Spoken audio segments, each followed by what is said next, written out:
Rise Babylon inherited the remote Baybarin barony on the Nosea Kingdom's frontier. In the lowland territory, he observed the struggles of the villagers and decided to help.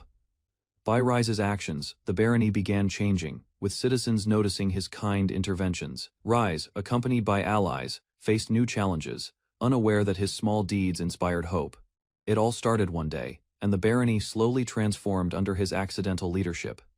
Two men clash violently, tensions erupting as old grudges ignite a street fight. The city's streets reveal widespread drug abuse, leaving bodies and despair scattered throughout. Prostitution and robbery fill the alleys, showing the town's lawlessness and corruption. A wild, monstrous boar charges through, embodying the untamed danger of the wilderness. The man swings a makeshift weapon at the beast, determined to survive the chaos.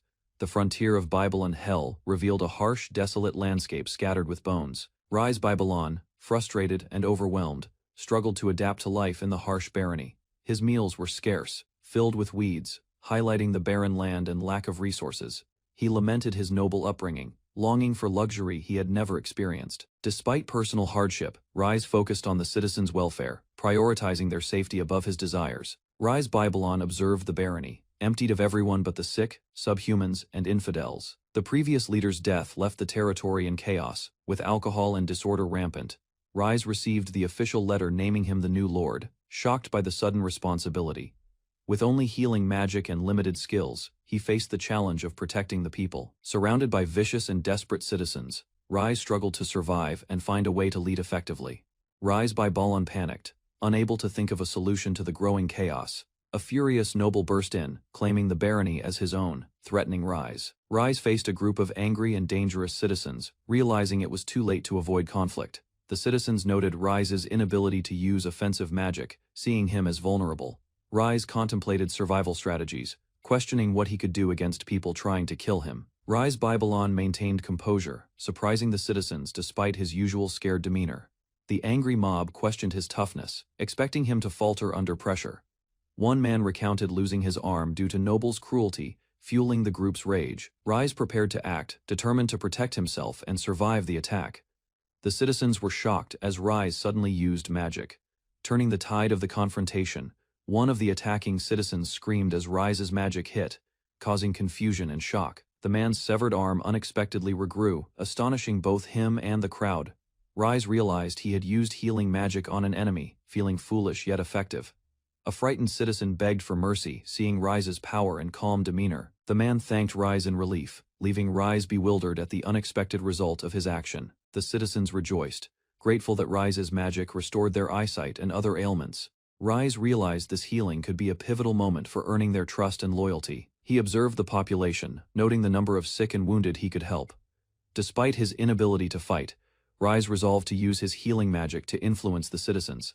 Determined, he vowed to make the people like him and ensure their survival. Rise Babylon resolved to succeed, determined to influence the citizens through his actions. He carefully considered every move, plotting how to gain the favor of the people. Rise vowed to eat, work, and act tirelessly for the citizens' support and well-being. A few days later, the barony observed Rise using magic generously for the commoners. The citizens noticed a noble performing powerful magic on ordinary people, drawing attention from observers.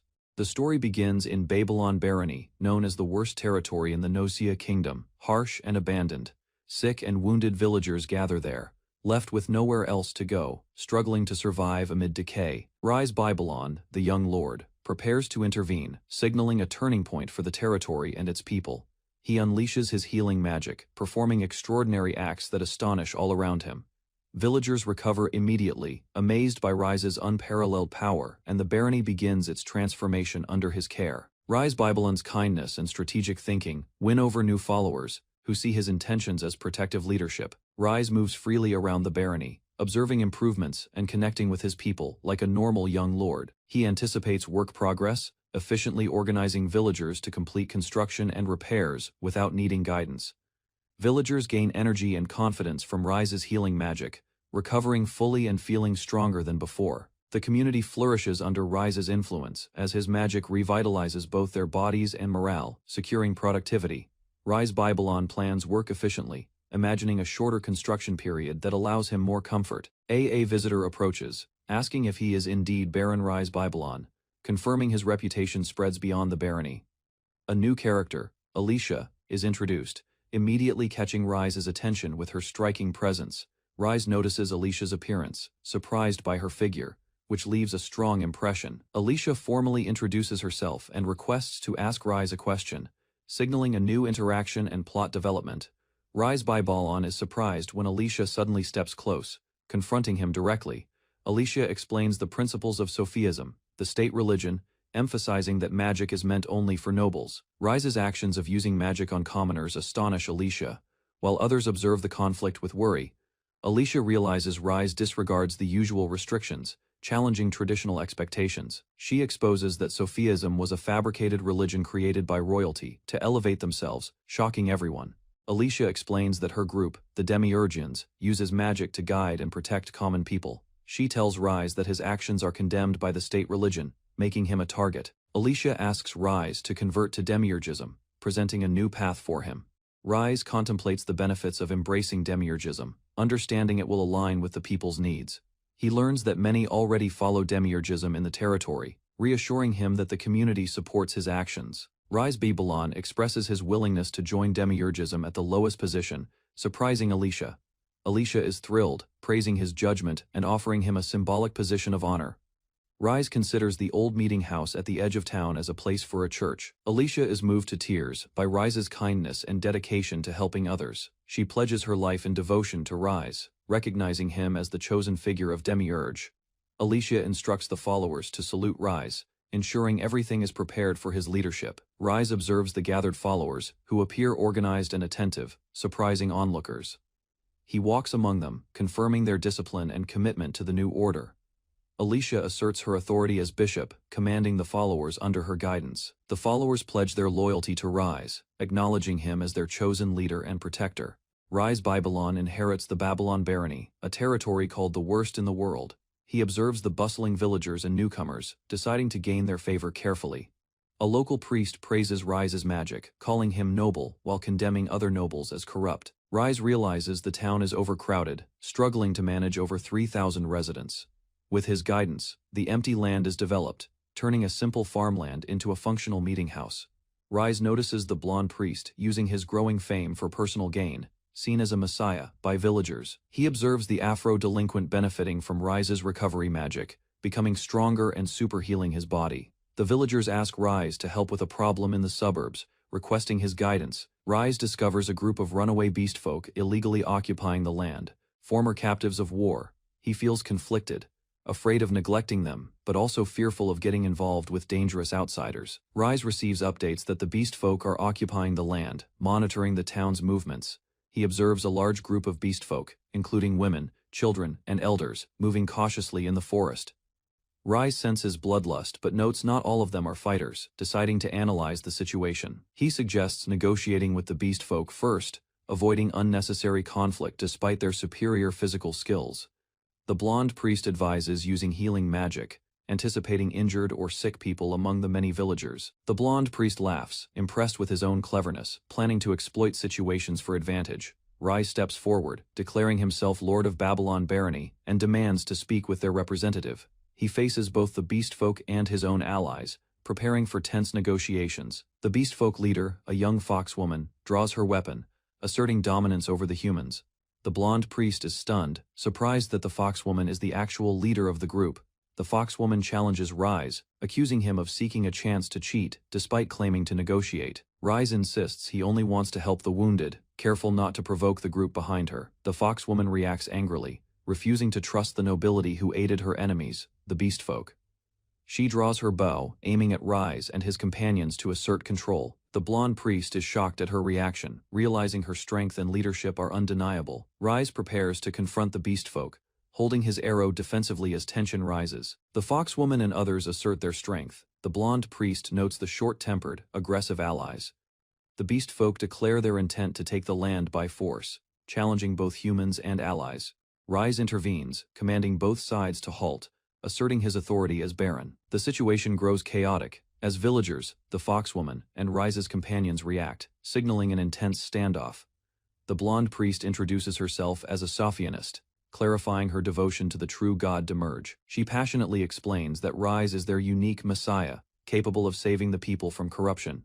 The foxwoman listens carefully, considering the priest's words while remaining cautious of the nobility's intentions. Rise notes that gathering the sick and wounded under the priest's guidance is impossible in the current chaos.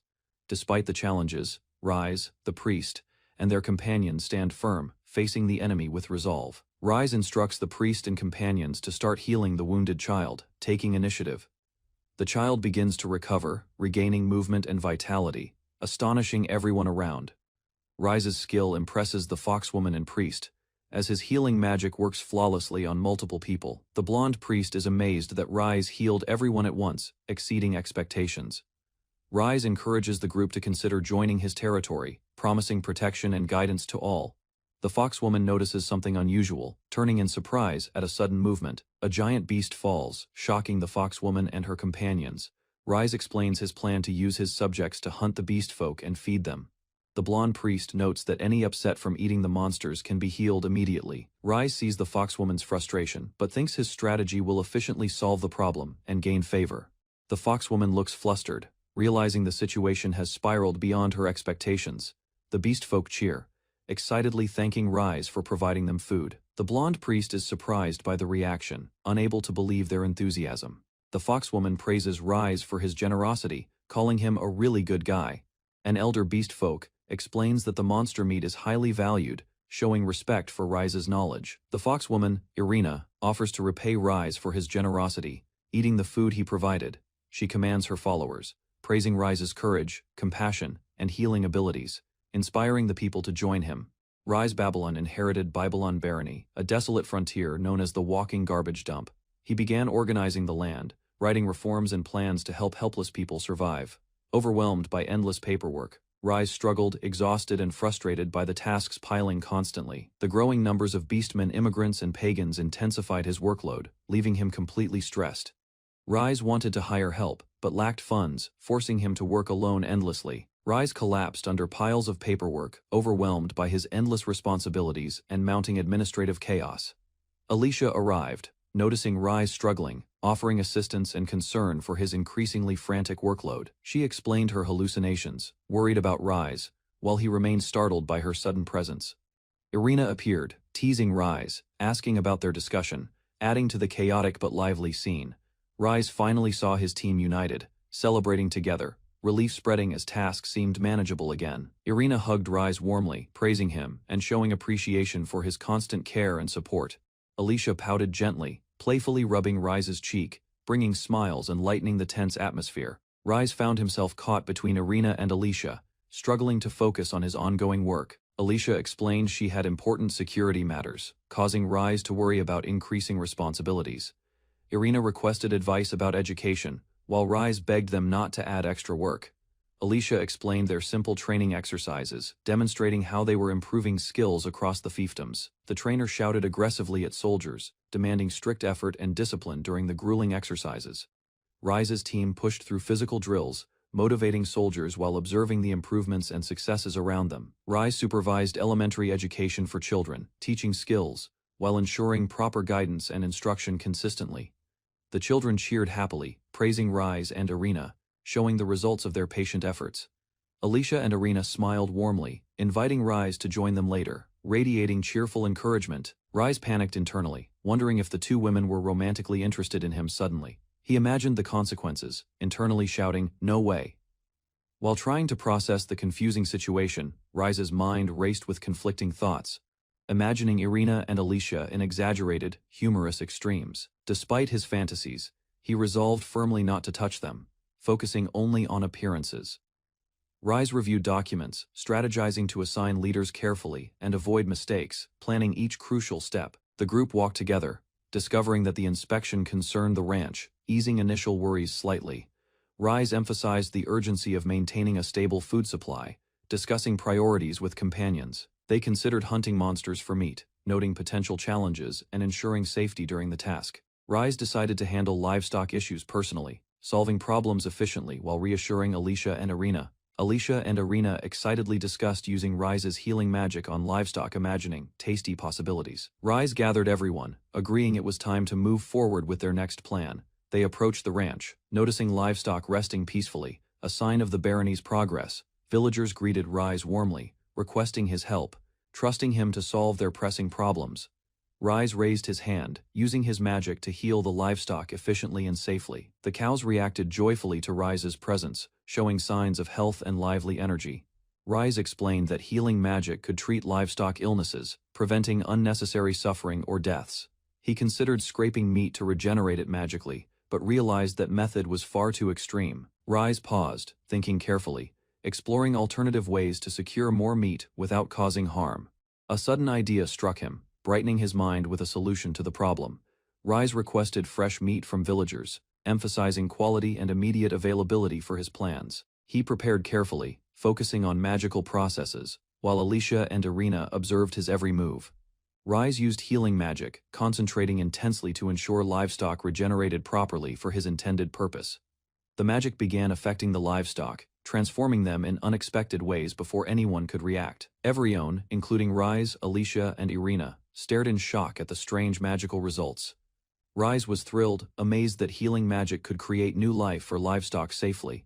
Everyone praised Rise, impressed with the magical results, celebrating the successful creation of life. Rise saw this as an opportunity to hire people, improving the barony's food situation. He playfully petted the livestock, enjoying their presence while supervising their magical regeneration carefully. 1 month later, the territory thrived, with carts moving supplies and livestock healthy everywhere. A weary girl appeared, battered and desperate, signaling the story's conflict would continue further. The desolate Babylon barony lay on the kingdom's edge, called the Cesspool of Gozia, feared and avoided. Rise Babylon traveled by carriage into the barony, observing the harsh and barren lands silently. Inside the carriage, crates held enslaved demi-humans, their conditions grim and cramped. Rise saw the captured girls, Alicia, Irina, and others, sitting together, exhausted and weary, dirt covering their clothes. He realized the barony's suffering ran deeper than expected, determined to help despite the overwhelming despair.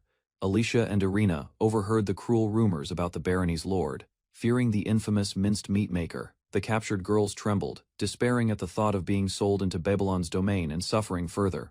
Despite their fear, they laughed bitterly, realizing they were despised and trapped by fate in the harshest level of slavery. Rise watched them quietly, suggesting a desperate plan to survive and fight back against the cruel nobles. One girl clenched her fists, her resolve building as they prepared to endure the barony's dark trials together. Rise announced the barony's border was near, alerting the captured girls who stiffened with fear. The carriage creaked over rough roads, carrying them closer to the unknown territory. Outside, farmers tended fields and livestock, an ordinary life contrasting the girls' grim reality. The girls stared in shock at the lively farmlands, unaccustomed to peaceful sights. Rise guided the carriage toward the village, hinting at a chance to survive and change their fate. The girls stepped off the carriage, finally entering Babylon, their eyes wide with both fear and curiosity. Local villagers reassured them, praising Rise's protection and hinting at safety, despite the barony's grim reputation. Alicia, Irina, and the others looked around, skeptical that this could truly be the dreaded territory. Footsteps approached, and the girls stiffened as a commanding presence made them uneasy. Rise appeared, and the villagers quickly apologized and bowed, recognizing his authority and the security he provided. Rise stood confidently, smiling at the girls who blinked in shock, struggling to believe their eyes. He introduced himself as the barony's lord, explaining his plan to heal the wounded slaves and gain their loyalty. The girls stared at him in disbelief, surprised that a noble would speak directly and kindly to them. Rise offered his magic to heal them first, showing care beyond what they expected. He cast his healing spell, radiating power, and the girls felt a glimmer of hope for the first time. The girls felt a miraculous change. Pain disappeared, limbs moved, and they could stand freely for the first time. They stared at Rise in awe, realizing his noble status had not stopped him from using divine healing magic on slaves. Rise told them they would work as maids in his mansion, but first needed rehabilitation. He assigned Alicia to the church's care while the others embraced their new life, calling her Wani-chan. The villagers cheered, welcoming the girls as part of Babylon's fiefdom, showing hope and belonging in the barony. The girls observed that humans and beast folk were beginning to coexist peacefully, a change brought by Rise's influence. Irina smiled warmly, telling the girls to treat humans and beast folk as equals and abandon titles of royalty. She asked for their strength and support to help Rise, and the girls gladly pledged themselves to him. Rise felt encouraged as the fiefdom grew more loyal and trusting, welcoming the bonds forming among all inhabitants. Rise's healing magic enriched crops, improving the land, and the barony thrived under his guidance and care. Rise playfully imagined creating a harem, surrounded by the girls, enjoying his mischievous thoughts. Months later, he realized he had gone too far, overwhelmed by the number of new slaves he brought in. He scolded himself, understanding he had overextended, struggling to manage all the newcomers. Despite running out of cash, he used his healing magic to provide food, shelter, and safety for everyone. A visitor entered his office, interrupting Rise's reflections, showing life continued with new challenges and responsibilities. Alicia introduced Belle as the first maid to serve Rise, signaling the start of their official duties. Belle stepped forward, greeting Rise and presenting herself with confidence and poise. The youngest girl of the first group knelt, pledging to serve him with all her heart. Rise set boundaries, playfully noting age restrictions, careful with his new household staff. He was surprised that the girl was the youngest of the first group, realizing the responsibility ahead. Belle's loyalty and skills impressed everyone. She was trained in reading, writing, math, and proper etiquette. With Alicia's guidance, Belle expressed excitement to serve Rise, earning praise and the nickname Messiah Rise Sama from the girls. At Babylon Estate, the maid prepared a tray and knocked on the master's door, eager to deliver breakfast. She peered through the door, calling for Rise, but the room remained silent, and unease filled the air. Suddenly, chaos erupted as an unexpected disaster struck the estate, startling everyone and leaving a mess everywhere. Rise struggled to manage the estate's food supply, worrying that the villagers would refuse the tainted goods. He considered raising taxes, hoping to aid the sick and wounded slaves, weighing responsibility against public perception. The maid nervously approached Rise with apples, fearing harsh reactions from the barony workers. Rise calmly reassured her, thinking about the estate's finances while hiding his stress internally. The maid apologized repeatedly, but Rise smiled, maintaining order and delaying decisions about noble affairs. Rise sampled the apples, carefully considering taste and quality before making any judgments about them. After tasting, he expressed satisfaction, delighting the maid with his approval and cheerful reaction. The maid proudly presented goods from Bon Clay territory, hoping Rise would approve her effort. Rise realized she had misidentified the source but calmly corrected the misunderstanding without anger. Rise apologized, worried about disturbing his surroundings. While reflecting on the maid's constant presence, he gently reached out, encouraging her to raise her head, easing her nervousness. The maid smiled brightly, expressing gratitude for surviving hardship and meeting Rise despite family losses. Rise cursed the apples, recalling personal losses and the hardships that shaped his resilience.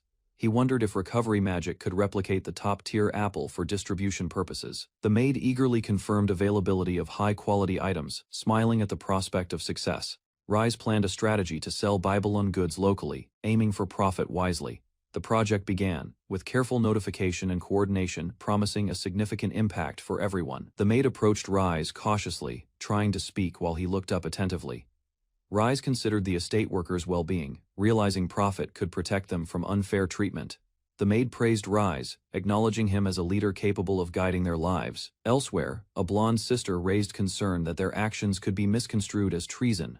Rise stressed caution, mindful of timing, to avoid suspicion and maintain stability within Babylon. The maid prepared carefully, acknowledging Rise's instructions and committing to handle everything responsibly. Night fell at Demiurge's church, Mecca's II, a shadowed place for secretive plans and plotting. The head maid, Belle, recalled Rise's words, determined not to be seen as rebellious. Alicia, church founder, appeared, expressing surprise and excitement at the unfolding situation involving Rise. Irina, former princess of the Beastfolk Kingdom, observed attentively, intrigued by the developments around Rise. Irina and Alicia realized Rise secretly planned to rebel against the kingdom strategically. Rise opposed using magic on commoners, acting against typical nobles' practices and expectations. The first step in his rebellion was economically copying neighboring territories' specialties.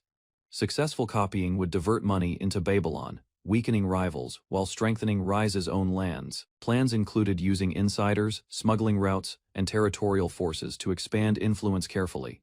Belle praised Rise as magnificent, acknowledging his kindness and cleverness toward his slaves. Irina admired Rise's fairness, treating beastfolk as equals, despite their status in society.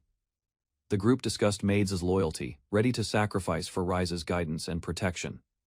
Alicia noted Rise's uniqueness among nobles, highlighting his selection of partners and allies. A new character expressed willingness to partner with Rise, impressed by his reputation. A new character offered to become Rise's partner, impressed by his actions and kindness. Irina tried to confirm, unable to discern clearly, asking for Belle's assistance cautiously. The character wondered how Rise resisted temptation, struggling with embarrassment and unexpected situation. A female beastfolk revealed herself, shocked by sudden exposure, caught in a compromising moment. Irina reacted similarly, blushing and surprised as Rise and companions observed the chaotic scene.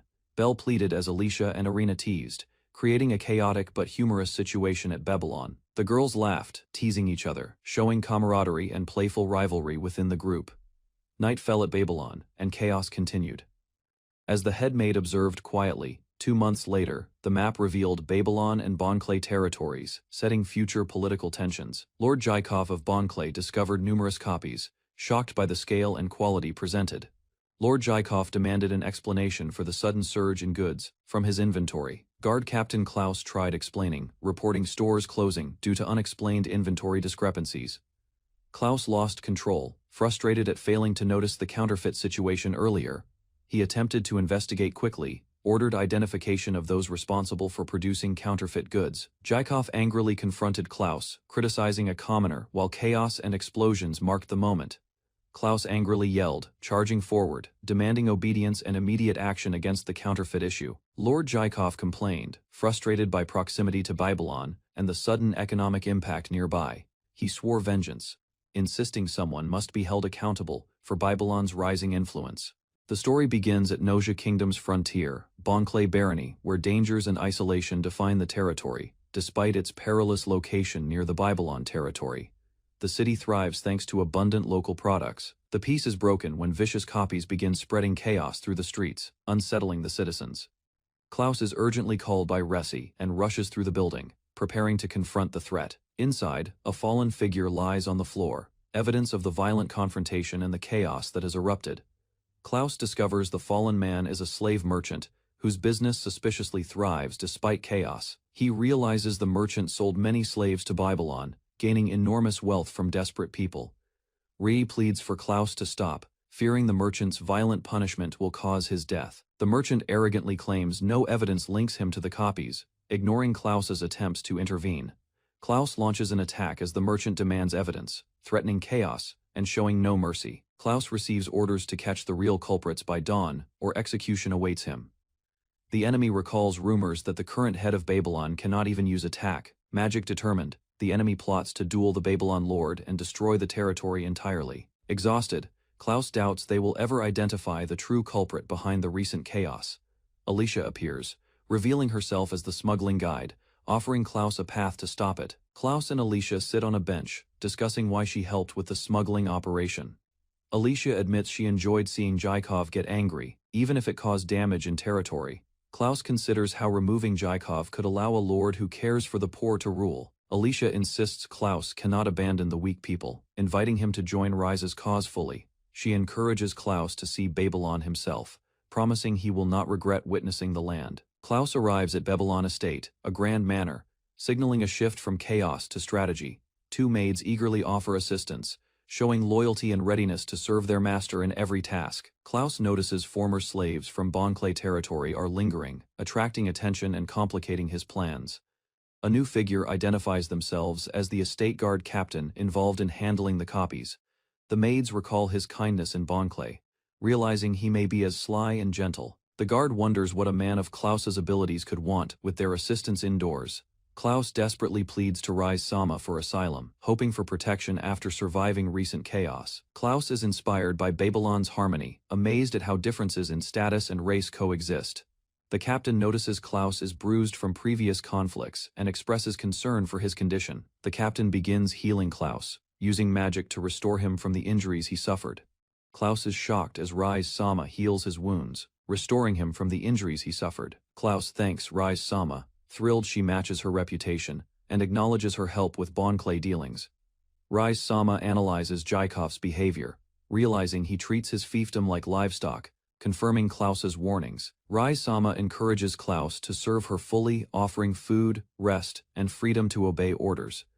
Klaus warns Rise Sama about Jaikov's intentions, explaining he plans to kill her and destroy Babylon. Klaus reacts in shock, realizing someone intends to destroy the land he worked hard to develop. He defends his actions, explaining that distributing good quality copies at low prices made people smile. Klaus panics at the idea of dueling alone against a nobleman, capable of using attack magic. Klaus checks on Rise-sama, concerned for her safety after the confrontation and tense situation. The maids explain Rise-sama is calmly predicting future moves, using intelligence to stay several steps ahead. Rise-sama instructs Klaus to prioritize an emergency, signaling that his rest must be postponed immediately. Klaus and Rise-sama walk through the town, greeted by people with admiration and trust. Rise-sama surveys the situation, contemplating strategies carefully, ensuring her decisions protect her people effectively. She declares that the Bonclay territory has declared war, planning to involve her citizens if necessary. Rise-sama challenges her people to protect the land, demanding commitment even at the risk of life. Rise-sama commands her people to take up arms, declaring that defending their land is officially war. The townspeople gather, signaling that the long-awaited conflict has begun under Rise-sama's leadership and planning. Alicia and her companion comment on Klaus's decisive actions, acknowledging his quick response and reliability.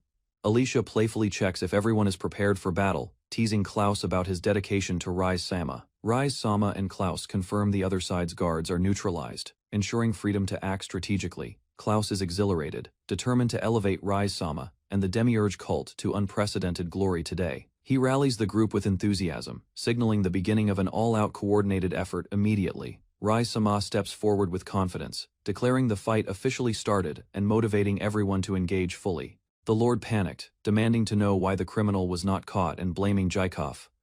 A framed portrait of the Baron loomed over the room.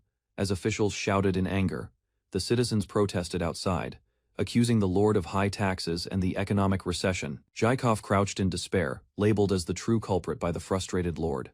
The crowd considered using magic or force to resolve the situation, contemplating their next move. Rise Babylon faced a furious mob outside his barony, weapons raised, shouting for his removal. A projectile struck one of the aggressors, creating chaos and panic among the attackers. A noble bystander was injured, shocked that a commoner had caused him harm. The crowd watched in disbelief as Rise defended himself, causing destruction around the gates. Rise's rage intensified, and he prepared to retaliate against anyone threatening his life. Rise Babylon stood on the rubble, commanding the ground to break apart as his golems began to emerge. The massive stone golems fully formed, surrounding Rise and ready to follow his orders. Citizens and onlookers scrambled in panic, dodging the advancing golems as debris rained down around them. A figure confronted Rise, boldly challenging the wicked lord as the golems advanced. Rise's expression froze as he faced the approaching challenger, aware his control might soon be tested. Citizens and allies prepared for battle, determined to confront the oppressive lord. Rise Babylon rode forward on horseback, announcing his intention to protect the people's peace. Rise's companions assessed the situation, aware that the timing aligned perfectly with the church's secret schemes. The enraged lord questioned why Rise led such a large army through his territory. The lord scolded his guards, frustrated that so many intruders passed through his defenses unnoticed. A cheerful ally greeted the lord mockingly, reporting their completed transfer to Babylon territory. The group moved together, ready to escort the people safely through the streets. The lord reacted in shock, unable to comprehend the situation unfolding before him. Rise's golems appeared behind him, intensifying his panic and disbelief. Rise's companion reflected calmly, questioning whether the chaos had been planned or just coincidental. Rise's allies reflected on the lord's arrogance, mocking him while emphasizing that the people were their true defense. The enraged lord shouted threats, vowing to erase Babylon from the map in fury. Rise explained his plan, using recovery magic to turn citizens into an eternal protective wall. He instructed his companions to stay close, attack with projectiles, and form a human castle around him. His allies prepared for the assault, understanding that destroying Babylon would require defeating Rise and his human walls. Rise's golems surged forward, prepared to crush any threat in their path while he stayed alert. The citizens rode with Rise, surprising the lord and questioning where his walls had gone. The lord panicked, fearing he had no protection if Rise had an ace up his sleeve. Rise realized the conflict had escalated into a full-scale war between Babylon and Bonclay territories. The battle began, with Rise, his allies, and the human walls confronting the furious lord and his forces. The Babylon forces faced Bonclay's massive golem army, preparing for a decisive battle. Rise Babylon urged his fiefdom to act quickly, ensuring no danger threatened them. Bonclay laughed confidently, claiming his golem army was superior to any commoner's effort. The golems charged violently, striking the front lines while soldiers fought desperately on horseback. Babylon warriors smashed the golems, coordinating attacks to stop them, defending against overwhelming force. Babylon fighters attacked golems directly, grappling them with strength and determination. Rise observed carefully, noting the soldiers' unusual courage and resilience against overwhelming foes. One golem was struck violently, shattering under the combined force of Babylon warriors. Bon Clay panicked, unable to believe his golems were failing against these common soldiers. Rise organized aid for the injured, guiding his team to stabilize and protect everyone. Bon Clay was shocked, unable to believe Rise's magic could instantly heal mortally wounded soldiers. Rise confidently demonstrated his recovery magic, surprising everyone with his immense power and control. Bon Clay realized Rise's skill with livestock and battlefield strategy made him unexpectedly formidable. Acknowledging Rise's abilities, Bon Clay admitted he was worthy of facing such an enemy. The ultimate golem emerged, advancing toward the battlefield, threatening everyone as the ground cracked violently. Bon Clay's ultimate golem rose, massive and terrifying, dwarfing everyone on the battlefield. Bon Clay commanded it to attack, aiming to crush Rise and his allies completely. The enormous golem wreaked havoc, throwing soldiers and crushing structures with overwhelming force. Babylon soldiers struggled, their horses refused commands, unable to adapt to the golem's size. Rise observed calmly, preparing a counter-strategy to stop the golem and protect his army. Bon Clay laughed maniacally, claiming victory as his army prepared to crush Babylon completely. The ultimate golem charged, trampling through soldiers while Rise and his allies faced imminent danger. Rise's female allies vowed to protect him, placing themselves in harm's way courageously. The soldiers panicked internally, struggling with fear and the overwhelming number of enemies. Rise hesitated, realizing the situation had escalated beyond what he could handle alone. Rise shouted defiantly, refusing to die, despite the overwhelming battlefield danger surrounding him. He prepared a risky move, commanding the golem to act with unusual precision. Bon Clay struggled, realizing Rise's magic items could turn the tide against his massive forces. The golem reacted, dispersing powder unexpectedly, shocking soldiers and disrupting Bon Clay's strategy entirely. Rise focused intensely, ready to unleash his ultimate power, determined to protect his army. A man watched in shock as a strange substance spilled and spread rapidly. The mass grew enormous, consuming everything in its path, leaving chaos behind. Cows suddenly appeared within the spreading mass, astonishing the onlookers with life itself. A giant figure crushed the cows, which were quickly devoured by the surrounding people. A young hero celebrated triumphantly, declaring the power of justice that creates countless lives. A week after the evil lord's defeat, the land was still recovering. The villagers mourned the losses, especially the cattle. In enemy territory, the people began recognizing Rise-sama. They approached eagerly, asking for handshakes and autographs, celebrating his presence. Crowds gathered as Rise-sama walked through the streets. Everyone wanted to see him, grateful for his efforts and protection.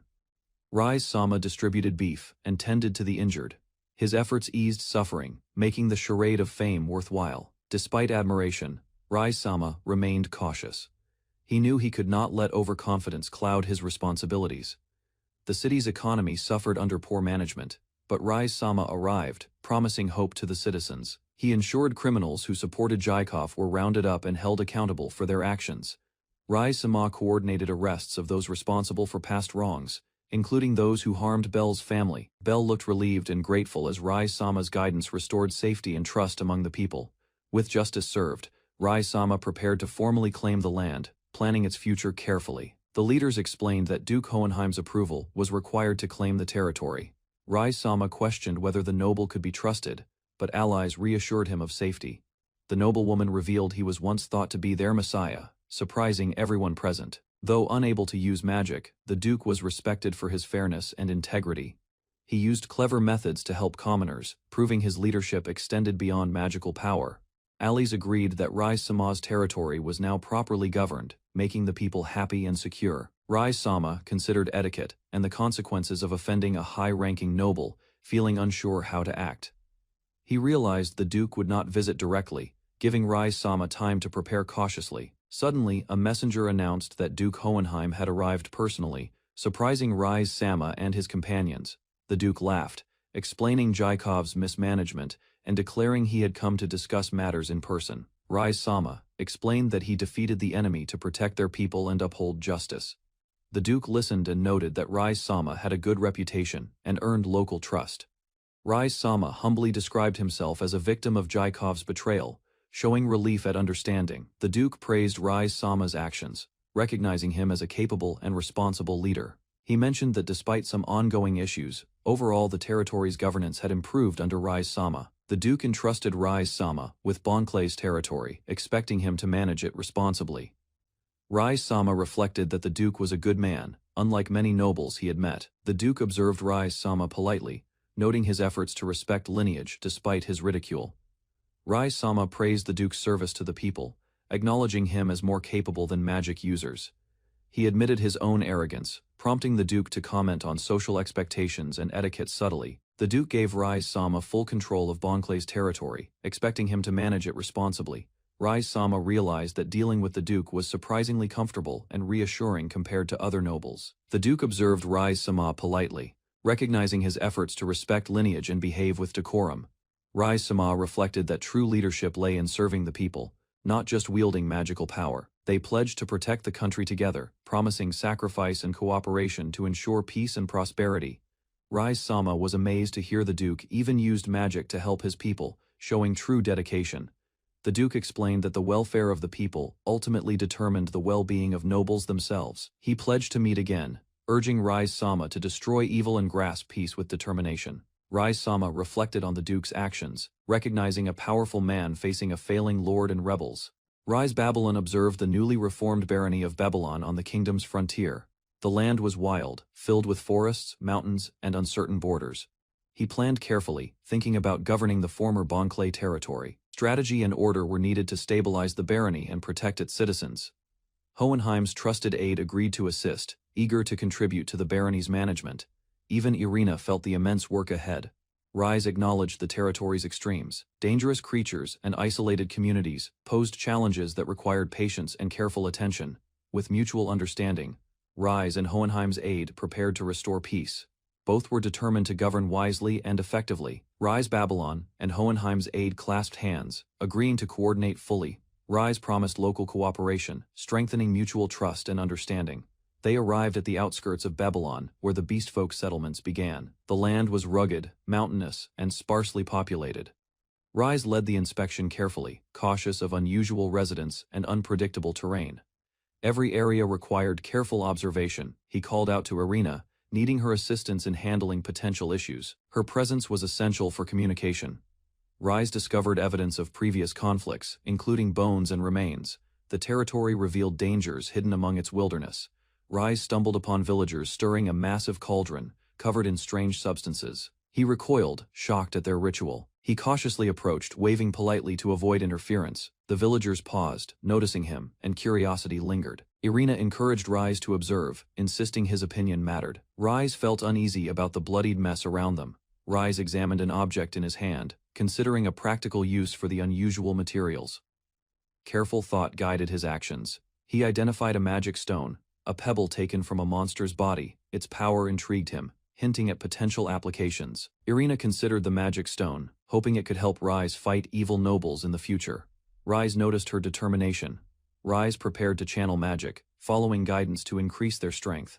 Strategy and caution were essential to avoid mishaps. He focused intently, the stone beginning to glow. Its energy radiated, signaling potential power within the small object.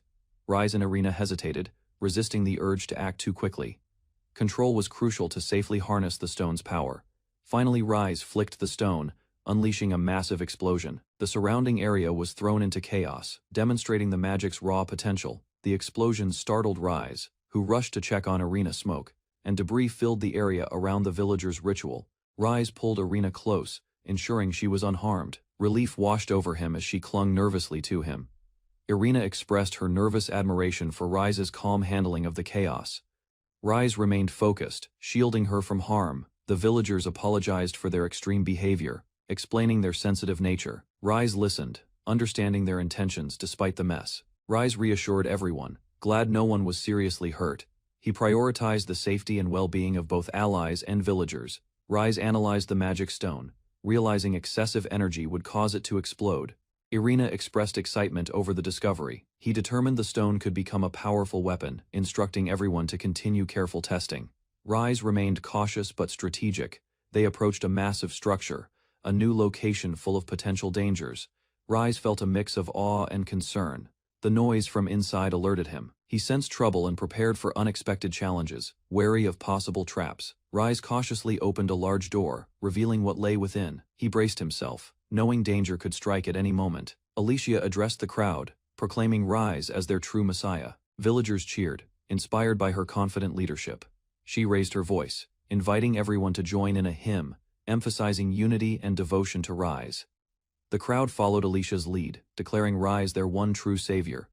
Faith and excitement filled the hall. Alicia's fervor turned aggressive, urging rebellion against the corrupt nobles. Her intensity shocked some, but motivated others. The congregation erupted into chaotic energy, ready to act on Alicia's command. Enthusiasm and disorder surged through the crowd. Alicia celebrated Rise and announced her plans for a child with him. The crowd cheered, energized by her words. Rise observed from a distance, hearing the villagers' support and their wish for the child to inherit royalty. After the chaotic event, Rise reflected alone in the hallway, trying to process what had just happened. A companion called out to him, concerned. Rise remained silent, still recovering from the spectacle he witnessed. Another ally reported completing tasks for the guard, seeking Rise's approval. Rise listened, balancing leadership with personal overwhelm. Rise was relieved to see Claus safe. He expressed gratitude, acknowledging the importance of trusted allies. Claus addressed Rise respectfully, but Rise insisted on simplicity, asking to be called just Rise. The bond between them strengthened. Rise offered to cook, hoping to share a meal and care for Claus.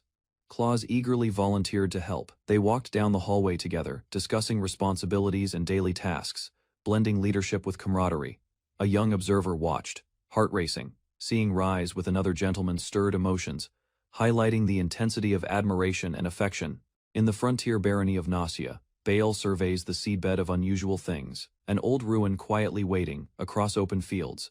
Villagers run together, unaware their peaceful land hides changes, slowly spreading beyond the distant mountains. Children play nearby while Baal's influence grows, shaping lives subtly as the territory begins shifting into something different. Baal sits confidently, believing events went smoothly, unaware his accidental decisions created results far beyond his simple expectations. As Bonclay territory is secured, Baal relaxes while attendants serve him, and others question how his plan succeeding. Alicia reports to Baal after handling complaints, ensuring villagers remain satisfied, while minor issues are dismissed without concern. Strange individuals gather within the territory, increasing population rapidly as Baal unknowingly attracts dangerous yet loyal followers. Baal confidently explains his ability to secure resources, relying on healing magic to maintain food supply without difficulty. With Duke Hohenheim's support, Baal feels reassured, believing his safety is guaranteed despite unclear intentions behind alliances. Alicia becomes flustered and leaves quickly, while Baal notices her behavior, remaining unaware of the situation's deeper meaning. With duties reduced, Baal finds himself with too much free time, feeling uncertain about how to use it effectively. Suddenly inspired, Baal decides to leave the territory, seeking excitement and purpose through an unexpected personal adventure. Recalling rumors, Baal focuses on an abandoned mine, said to house a dragon. Seeing it as opportunity, Baal prepares recklessly, determined to defeat the dragon alone, convinced his actions will bring results despite risks. As Baal departs, others react urgently, calling for Alicia and allies. Realizing his impulsive decision may cause trouble, Baal proposes forming a small elite group, including a warrior, scout, priest, and wizard, to handle the mission. Rise reacts with surprise, but quickly shows interest, while Baal clarifies their destination is the abandoned mine. Rise moves closer to Baal, acting playfully, while he remains confused by her behavior and unclear intentions. Alicia observes them silently, stepping in as tension rises, showing awareness of the developing situation around Baal. The moment continues with Rise's teasing attitude, while Baal stays uncertain, unaware of the attention and implications surrounding him. Alicia interrupts as Baal and Rise stand close, showing she has been listening and monitoring their situation carefully. Aistkin girl appears outside the window, joining the mission, surprising Baal and expanding the group unexpectedly. She explains dragons as valuable prey for beastfolk, increasing Baal's interest while others react to her excitement. Baal calmly considers the idea, maintaining composure while trying to understand the situation and its practical details. The Beastkin compares dragon meat to premium food, leaving Baal confused about their motivations and unusual perspective. The group acknowledges the beastfolk's success, and Baal accepts her participation, allowing the team to expand further. Rise suddenly proposes an absurd idea involving Irina, showing her excitement while others struggle to follow her thoughts. Bal dismisses Rise's behavior as useless, while others question her condition, recognizing her unusual and unstable mindset. Attention shifts as the final member is mentioned, completing the group needed for the upcoming dragon mission. Claus arrives before Rise, answering the call, as Alicia observes, confirming the party is now fully assembled. Claus questions Bal's decision, confused about the dragon mission, while the unusual group gathers behind them silently. Bal insists on Claus joining, trusting him completely, seeing him as the only reliable member in the situation. Alicia nervously volunteers to follow as caretaker, unable to leave Bal alone despite her visible anxiety. The party forms with distinct roles, though their actual abilities seem unclear, creating an unbalanced yet determined group. Bal realizes the risk ahead, overwhelmed by the situation, yet continues forward despite believing the mission may fail. After reconsidering, Bal agrees with Rise's suggestion, preparing the group while maintaining confidence in their unusual plan. Outside, the Beastfolk present a tool inspired by Bal, asking him to confirm readiness before departure. The group arrives at the Beastfolk settlement outskirts, where the environment reflects their growing influence across the territory. A test explosion demonstrates the weapon's power, impressing Bal as the team successfully completes the requested research. Bal recognizes the invention's value, understanding its importance for those without magic, while the Beastfolk celebrate its impact. Bal and the Beastkin raise the magic tools, declaring confidence as they prepare to face both enemies and dragons. The Beastkin smiles calmly at Bal, while he reacts with slight confusion, still unsure about the situation. Bal steadies himself, gripping the tool firmly, convincing himself that the plan will succeed despite lingering doubt. With determination, the group sets out toward the dragon, signaling the start of their reckless but committed mission. In an abandoned mine, rumors spread about a dragon. Rise Babylon leads his group to investigate carefully. The entrance reveals a dangerous dungeon. Monsters gather inside. Rise and his companions move forward into darkness cautiously. Claus quickly attacks a flying monster. His sword strikes cleanly. The others watch while continuing deeper into the cave. Claus continues fighting multiple enemies. His strength surprises everyone. Rise observes quietly, thinking his subordinate is far more capable. As more monsters fall, Lilia notices unusual behavior. The group realizes something strange is happening beyond simple dungeon threats. Lilia is thrown through the air during battle below. Several monsters collapse after being struck by powerful attacks. The group's roles become clear as they advance. Rise Babylon stands confused while others perform their duties efficiently. Claus defeats another monster with ease. His strength overwhelms the enemy, while Rise quietly acknowledges the result. The group regroups after clearing enemies. Rise allows them to proceed ahead while noting the situation seems unexpectedly simple. Alicia scouts further into the dungeon. Irina manages supplies behind the group, maintaining order as they continue exploring deeper. Rise Babylon listens as a companion reports stronger enemies ahead. He remains cautious, preparing to act if necessary. Lilia informs Rise about a split path with an orc nest nearby. The group considers their next move carefully. Claus reacts strongly to the mention of orcs. The group shows mixed responses while maintaining readiness for possible combat. Alicia and the others continue discussing their situation. Rise keeps the group focused, ensuring they stay prepared during exploration.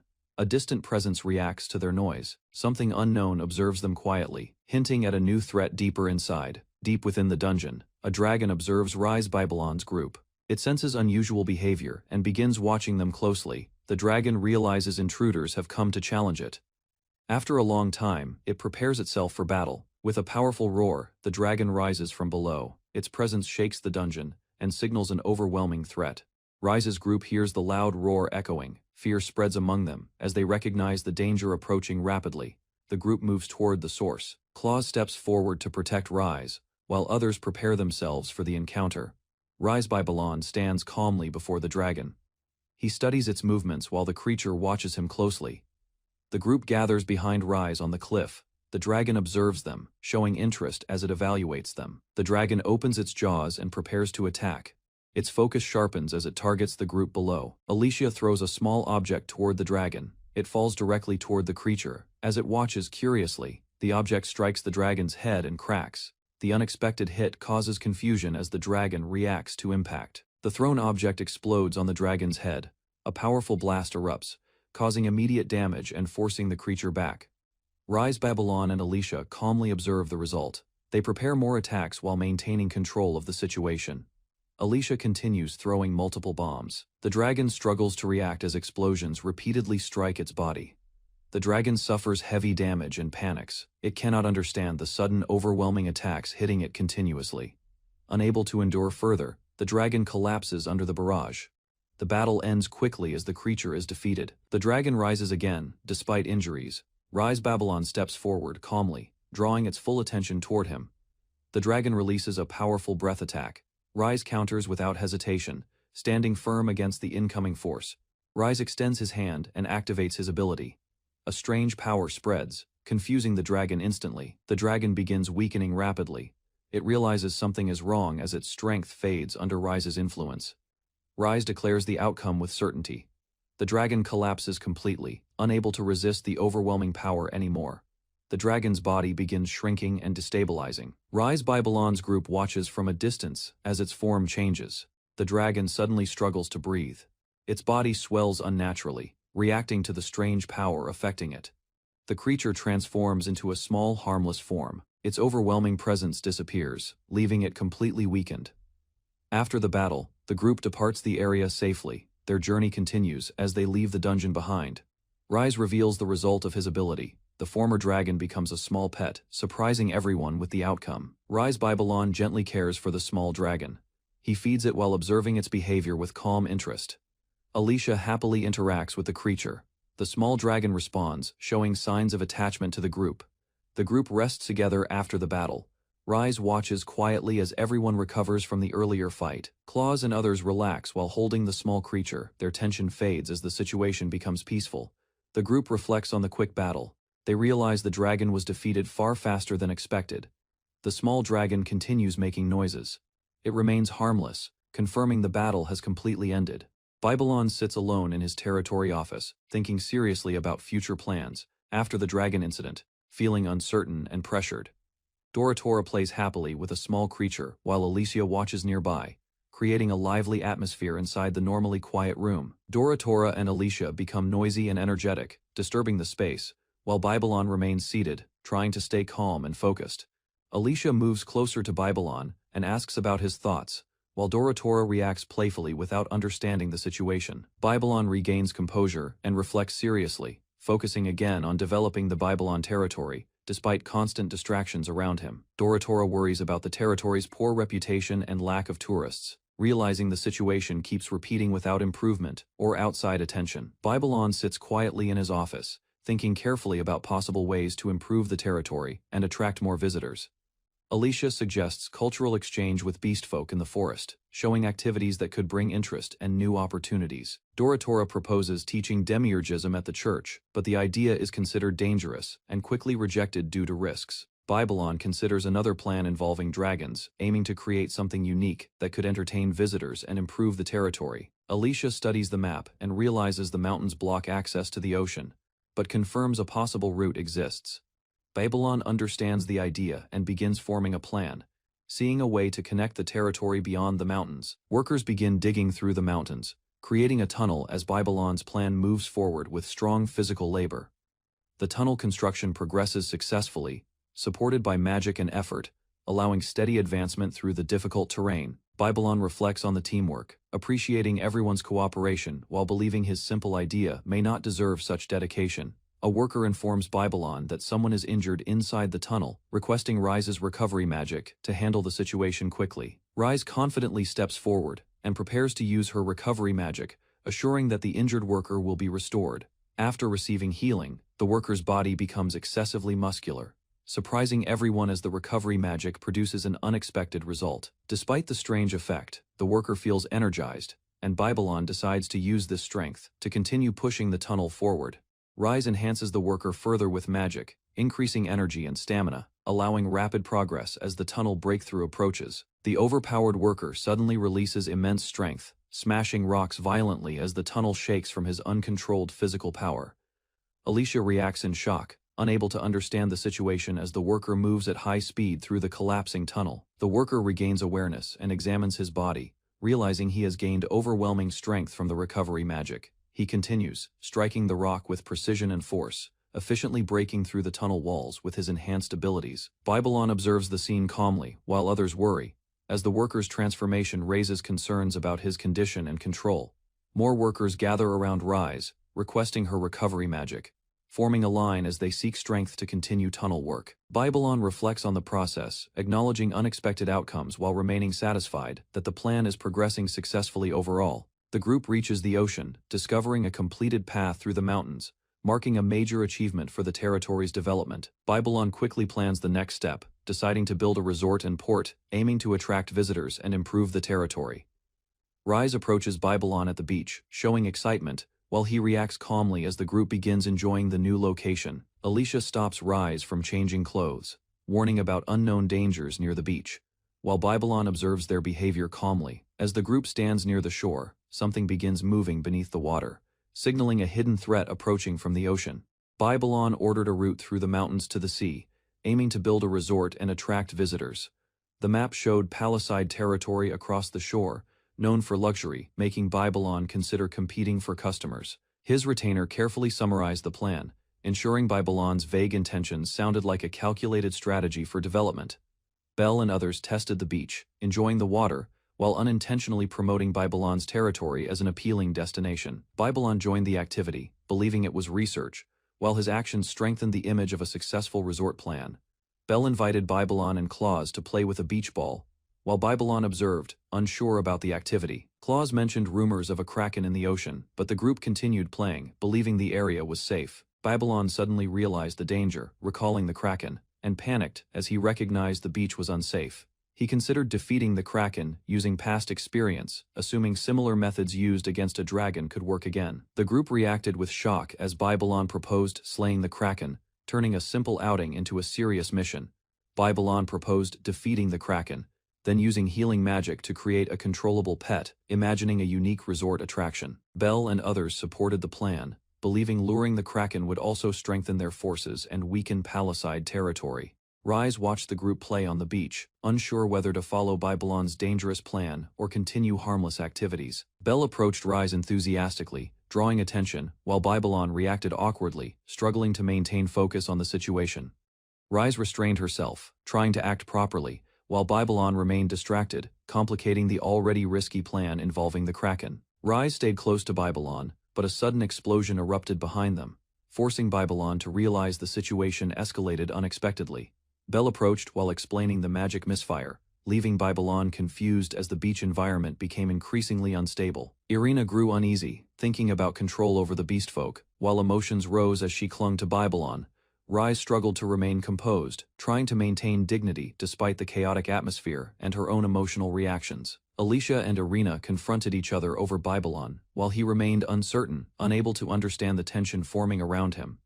Claus warned everyone to leave the ocean immediately, as Babylon noticed a massive presence approaching from behind the shoreline. The kraken emerged from the sea, towering over the beach, confirming the danger Babylon had previously feared. Claus rushed forward to protect Rise, pushing her away as the kraken's attack struck toward their position. The impact hit Claus directly, sending him crashing into the sand while Babylon stood frozen, unable to react quickly.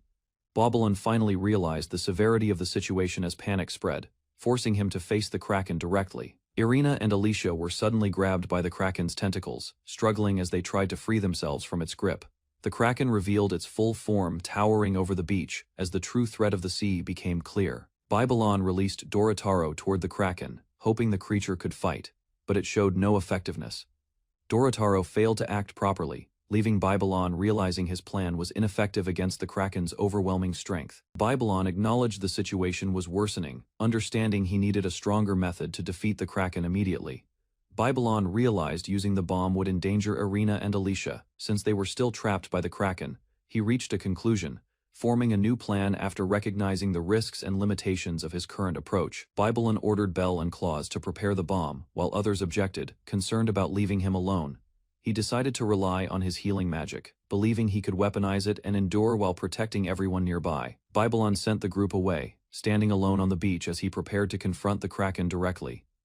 The kraken launched a powerful attack, forcing Babylon to raise his arm and endure the incoming strike alone. Babylon countered immediately, striking back with force, committing fully to his plan to stop the kraken's advance.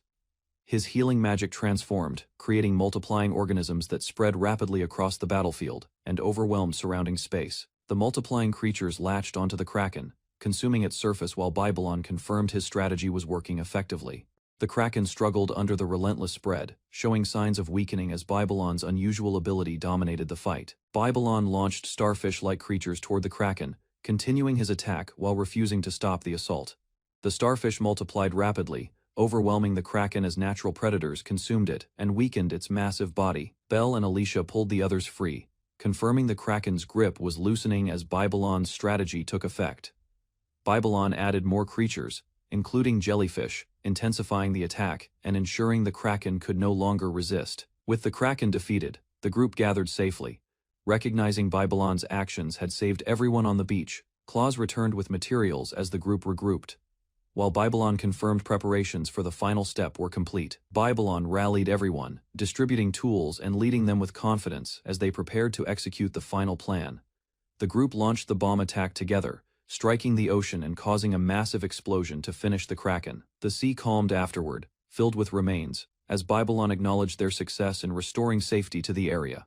Babylon reflected calmly, believing nature would recover while accepting the cost of their actions during the battle. 2 months later, the sea near Palisade territory appeared calm, but changes beneath the surface began affecting surrounding regions.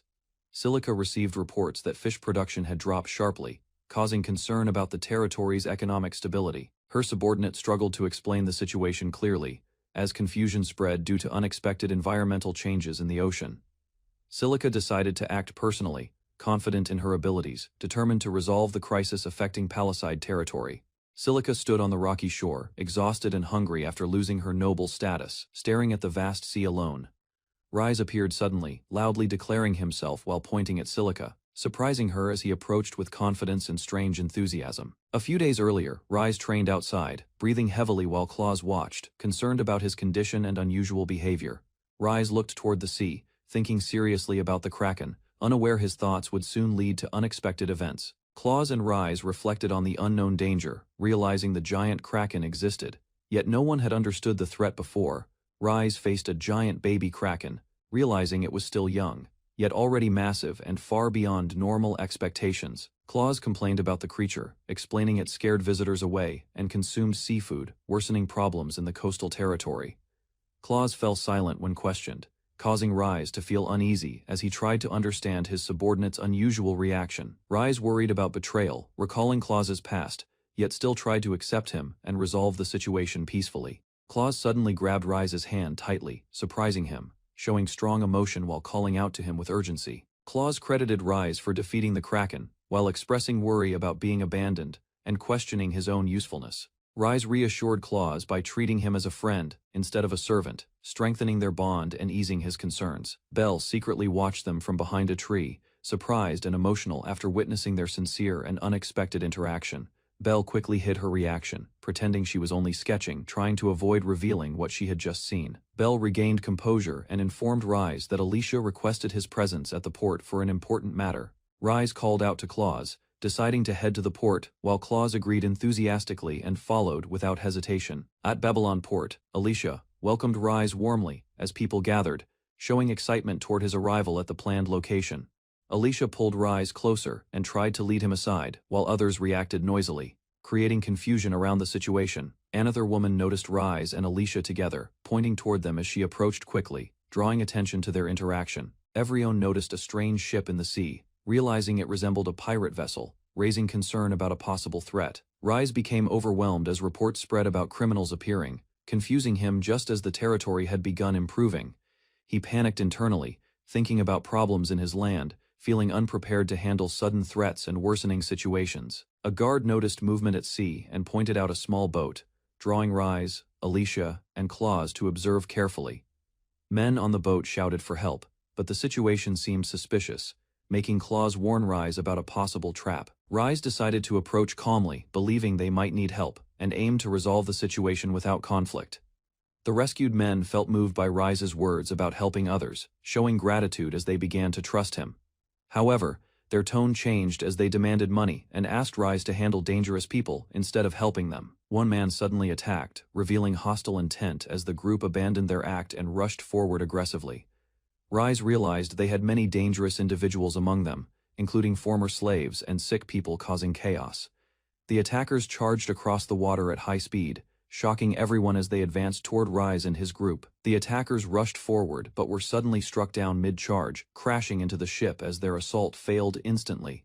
More enemies tried advancing, yet confusion spread as they realized something invisible had stopped their momentum completely. Their leader remained confident, ordering them to continue attacking despite the strange situation and unexpected resistance. He charged forward himself, aiming directly at his target, believing a direct strike would end the fight quickly.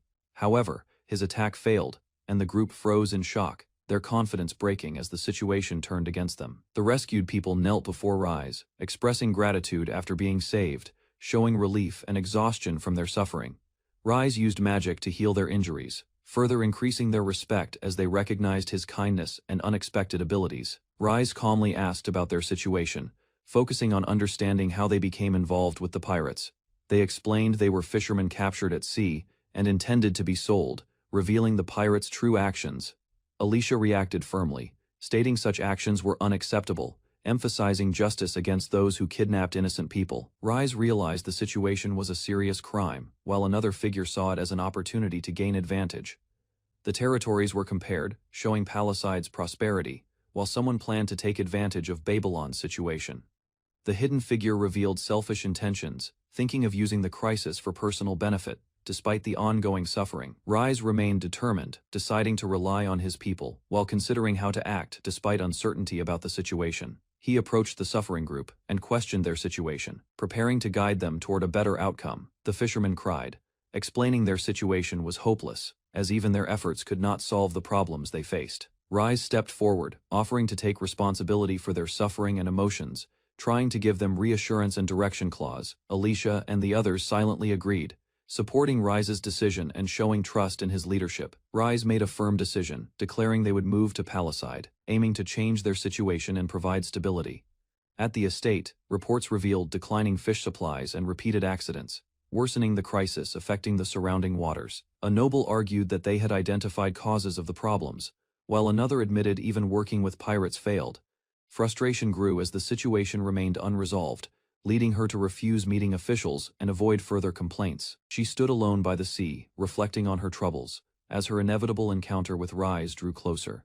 Near Babylon's coastal territory, a massive kraken suddenly appears, disrupting shipping routes and threatening nearby waters under his fragile rule. Villagers panic as countless small kraken spawn rapidly emerge, overwhelming the coast, while his subordinates cry in confusion and fear. Fishing and tourism collapse entirely as the multiplying creatures spread uncontrollably, leaving Babylon's already weak domain facing economic disaster and pressure. Believing sacrifice is the only solution, Babylon plans to lure the Kraken away, thinking it is his final desperate act. Meanwhile, a hidden figure manipulates pirates and schemes sacrifices, deepening the crisis, while Babylon unknowingly moves toward unintended consequences. A pirate ship approaches Babylon's territory, cutting through rough waves, raising suspicion as unknown forces arrive near the troubled coast.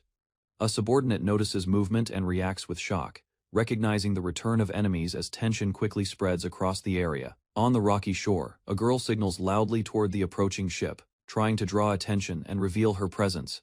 The crew observes her from afar and concludes she must be Babylon, misinterpreting her actions as confident authority over the land. Among the pirates, a calm strategist realizes the misunderstanding, noting Babylon remains unaware of their presence and hidden intentions. Rise Babylon gathers evidence against the corrupt lord, believing this situation will help her gain influence and future advantages. Confident and determined, Rise leads her group forward, declaring justice as she moves to confront the enemy controlling the territory. She arrives at the rocky hill where the supposed lord stands, boldly revealing her identity and purpose to condemn wrongdoing. The girl on the hill reacts with confusion and fear, questioning why someone like Rise would appear in such a place. Meanwhile, Babylon watches with a dark grin, deciding to exploit the situation and let events unfold to his advantage. Babylon remains calm despite the situation, while Silica worries that the pirates may have already revealed their plans and secrets. Silica steps forward with confidence, deciding to eliminate all evidence and obstacles, determined to protect her position and authority. A massive surge of water erupts violently, shocking Rise and her group, as the unexpected display of power changes the battlefield. Silica proudly demonstrates her magic, while Rise observes carefully, recognizing the strength behind the attack despite the chaotic situation. As the waves crash, villagers panic and flee, while approaching forces create further danger, leaving Babylon's territory in deeper crisis. Rise's actions confuse the observers, who criticize her behavior, while tension rises as her intentions remain misunderstood by everyone present. Rise declares her previous attack only a test, preparing to reveal her true power as she gathers energy for a stronger strike. With confidence, Rise unleashes a far greater attack, surrounding herself with destructive force that threatens everything in the area. Her allies quickly react, stepping forward to protect her, recognizing the danger of the incoming clash and preparing to defend. Rise releases the attack toward the crowd, escalating the conflict further as Babylon's territory faces even greater chaos and destruction. Rise's attack collides with resistance as defenders intercept the force, shielding others while fragments of power scatter across the battlefield. Additional attacks descend from above, forcing nearby fighters to react quickly as projectiles rain down toward the already unstable ground. Caught in the chaos, Rise is suddenly struck and pushed back, losing control as the battle shifts unexpectedly against her. A swift fighter charges forward through the confusion, closing distance rapidly and grabbing Rise before she can recover from the impact. Rise struggles desperately, attempting to break free as another attack forms nearby, threatening to overwhelm her completely. Rise is struck again by a strange force, resisting the attack while an unknown fighter spins forward with precise and controlled movements. Observers grow confused as the battle continues, realizing the opponent is unusually strong despite appearing ordinary and lacking refined magic skill. Rise regains composure and faces the opponent directly, preparing herself as the situation shifts into a serious one-on-one confrontation. The opponent focuses and gathers power, deciding to end the fight decisively, using a unique magic technique against Rise. Overwhelmed by the sudden pressure, Rise breaks down and surrenders, begging for her life as the battle abruptly concludes. After surrendering, Rise kneels before Babylon and his group, trying to negotiate calmly while the others observe the tense situation. Suddenly, the fishermen reveal the truth, accusing Rise of ordering pirates to capture them. Shocking everyone present, Rise panics and questions the situation, confused as the supposedly sacrificed fishermen appear alive before her. Babylon reacts with disbelief, realizing Rise's plan involved sacrificing innocent people, exposing her true intentions to everyone. Cornered by the accusations, Rise breaks down and blames the Kraken crisis, claiming her actions were forced by circumstances. Babylon reacts quietly as the mention of Krakens arises, showing little emotion while the situation becomes more complicated around him. Rise breaks down and explains the environmental damage and sea creature outbreaks, revealing the scale of the disaster affecting the region. Babylon reflects internally, realizing the situation may connect back to him, while others watch his calm and composed behavior. Observers interpret Babylon's actions as calculated strategy, believing he cornered Rise intentionally for Babylon Beach's benefit. His subordinates further misunderstand, assuming Babylon predicted everything, even Silica's actions, and credit him for controlling the Kraken crisis. Babylon steps forward and interprets Rise's actions as concern for her people, believing she acted to protect lives rather than herself. Rise quickly agrees with his conclusion, hiding her true motives while presenting her actions as selfless sacrifice to gain sympathy. The fishermen discuss her fate, acknowledging her wrongdoing but considering leniency as she offers compensation and shows apparent remorse. Relieved, Rise tries to move past the issue, but the unresolved Kraken problem remains, bringing attention back to the larger crisis. Babylon confidently takes responsibility, assuring Silica he will handle every Kraken, unknowingly reinforcing his image as a capable leader. The coastline becomes quiet again, with no sign of Krakens, as Babylon's territory slowly returns to normal after the conflict. A few days later, the sea appears calm and clear, showing signs of recovery as the crisis seems to have ended. Villagers resume their daily lives along the beach, with fishing and normal activities returning under peaceful conditions. Rise observes the results, surprised by the scale of recovery, realizing the impact of the recent events on the environment. The villagers praise Rise, recognizing her efforts, while her reputation improves, despite the misunderstandings surrounding the entire incident. Villagers celebrate Rise's actions, praising her for restoring the fishing area and regenerating the coral reefs in Babylon's territory. They also credit Babylon, believing he controlled the Krakens, and even turned them into a benefit for the community. Some villagers compare her to Silica, noting Silica did nothing, while Rise quietly listens and grows increasingly uncomfortable. Unable to handle the attention and pressure, Rise suddenly runs away from the crowd, overwhelmed by the situation.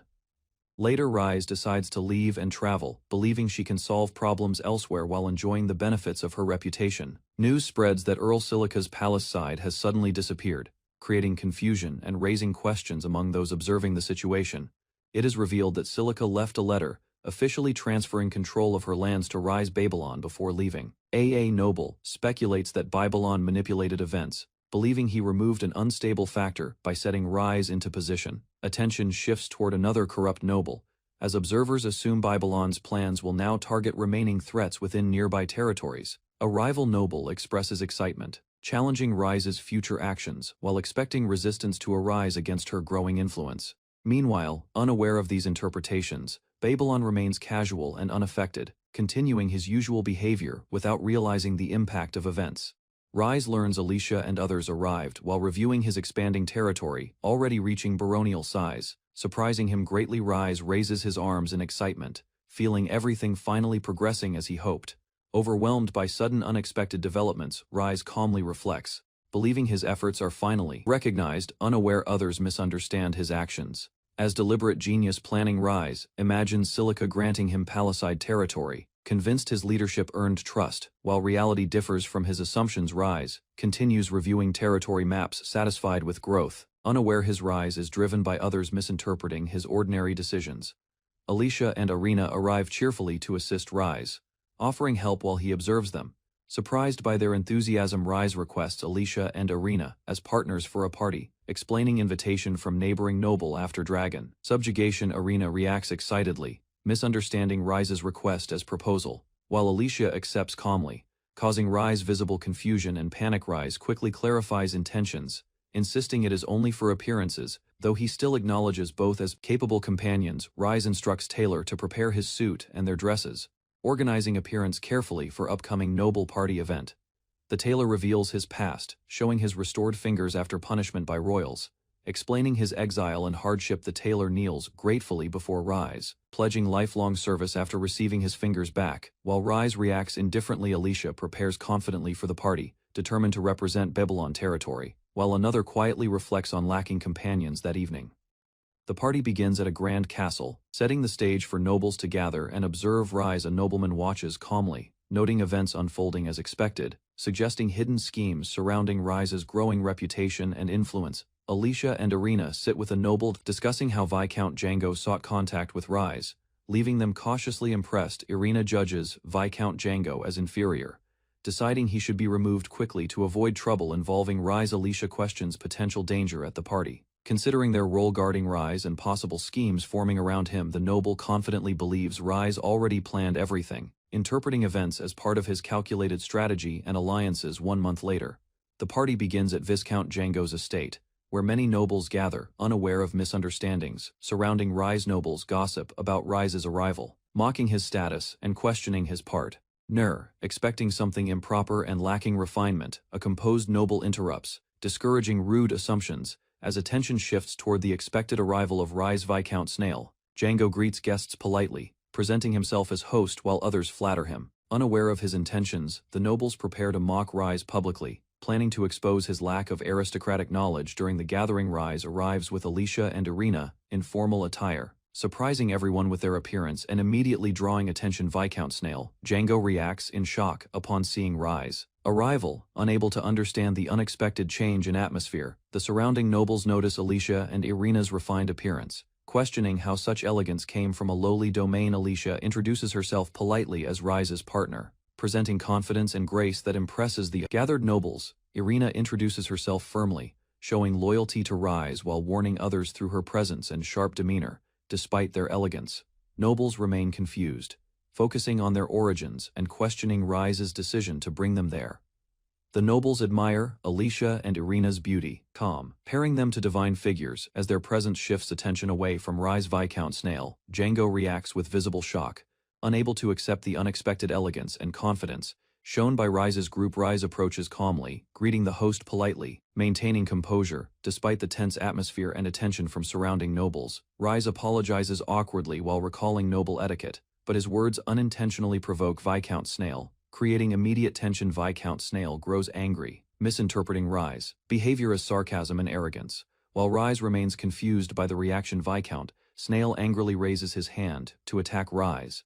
Losing control as tension escalates in front of the gathered nobles, Duke Hohenheim suddenly appears, stopping the situation, his presence shocking Viscount Snail and immediately changing the atmosphere. The Duke questions Snail's behavior, criticizing his actions, and highlighting the seriousness of attacking another noble at the party. Viscount Snail panics and apologizes desperately, realizing the consequences while the Duke warns him about potential imprisonment. Despite apologizing, Snail continues speaking nervously, attempting to justify himself while questioning the Duke's unexpected attendance at the event. Duke Hohenheim stands beside Rise, claiming him as an ally, calming the situation and silencing the surrounding nobles. Alicia and Irina observe carefully, realizing the Duke personally supports Rise, reinforcing his already misunderstood reputation. The Duke takes control of the event, turning the tension into celebration. While others accept the new atmosphere, the party gradually settles, with nobles continuing the gathering peacefully, as Rise remains protected by unexpected support. Ball arrives at Django Estate, holding a drink, feeling uncertain yet honored after receiving a rare noble invitation. Inside the venue, Ball observes the crowded gathering, sensing a heavy atmosphere while nobles mingle under dim decorations. The host greets Ball warmly, encouraging calm behavior, while Ball worries his decisions may have brought unwanted attention. Ball watches other nobles interacting at tables, noticing two girls observing him closely, increasing his awareness of surroundings. Ball stands between two girls as Viscount Snail appears, shifting the situation toward an encounter that draws attention. Viscount Snail approaches Ball, questioning his companions with suspicion, revealing his arrogance toward those he considers beneath nobles. Ball faces him calmly, confused by the tension, while others notice his trembling and misread his reaction completely. Ball responds simply, suggesting rest out of concern, but Snail interprets it as an insult and reacts with anger. After the exchange, the crowd remains confused, unable to understand why Snail became upset over Ball's harmless behavior. Ball steps back with the girls, unsure how to act, sensing danger while others begin viewing Snail as trouble. The two girls laugh quietly at the situation, causing Viscount Snail to lose composure and angrily lash out at them. A nearby observer reflects on the situation, thinking Bale now has a chance to prove himself while misunderstanding continues. Ball steps forward and calmly reassures Snail, attempting to ease tension, but his words unintentionally sound condescending. Snail turns away in anger, shouting loudly, convinced he has been insulted and humiliated in front of others. Snail regains composure, misinterpreting everything as provocation, while Ball remains confused about the escalating misunderstanding.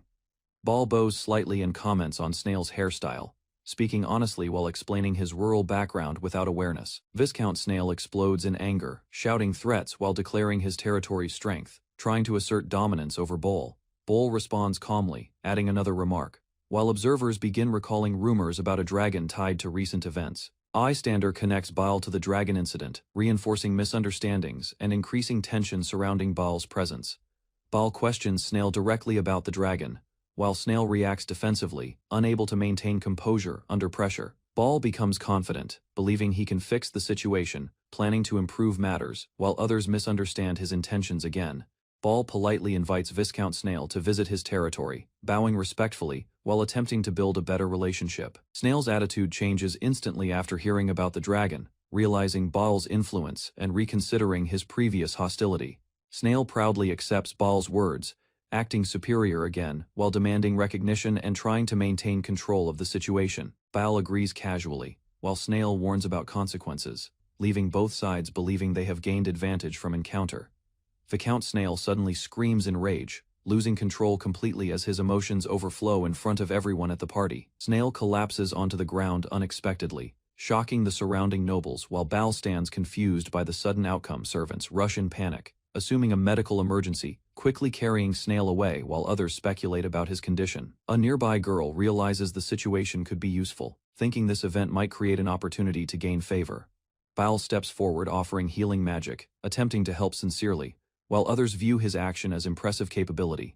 After the incident, Ball reflects calmly while another noble praises him, believing he handled the situation with great skill. Duke Hohenheim laughs and speaks with Ball, treating him casually while assuming Ball understood everything about the situation.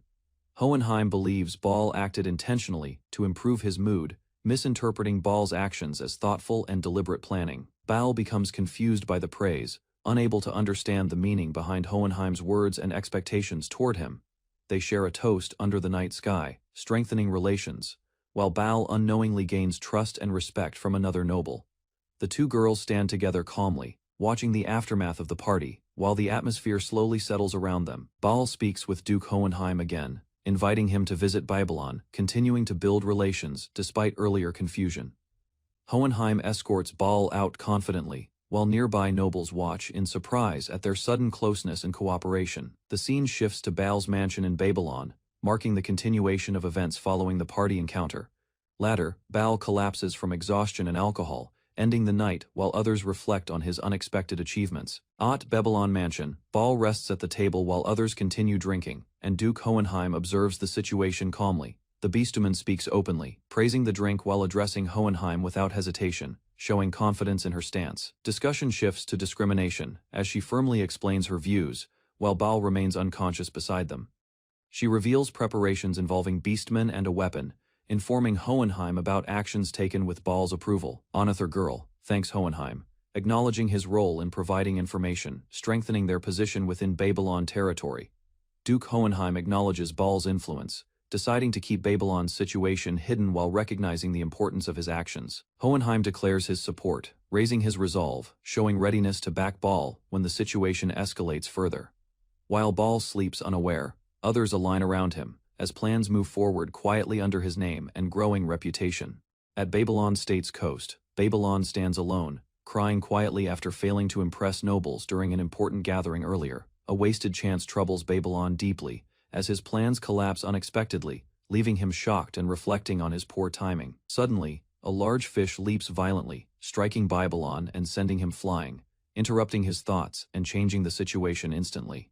Babylon regains composure, deciding to prove his worth through action, using the fish to demonstrate Babylon's unexpected abundance. Motivated further, Babylon plans improvements, aiming to renovate the town and elevate it to rival the royal capital. Babylon inspects a strange creature carefully, showing confusion while trying to understand its nature and purpose within his territory. Babylon decides to rebuild the city, realizing large amounts of wood will be necessary for his ambitious development plan.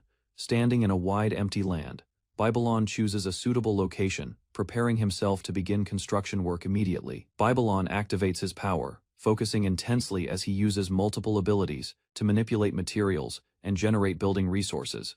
A powerful effect spreads outward, as Babylon's ability transforms the surroundings, rapidly producing materials needed for constructing the city. Babylon runs through a dense forest as the ground trembles, trees shaking violently, while his actions begin affecting surroundings.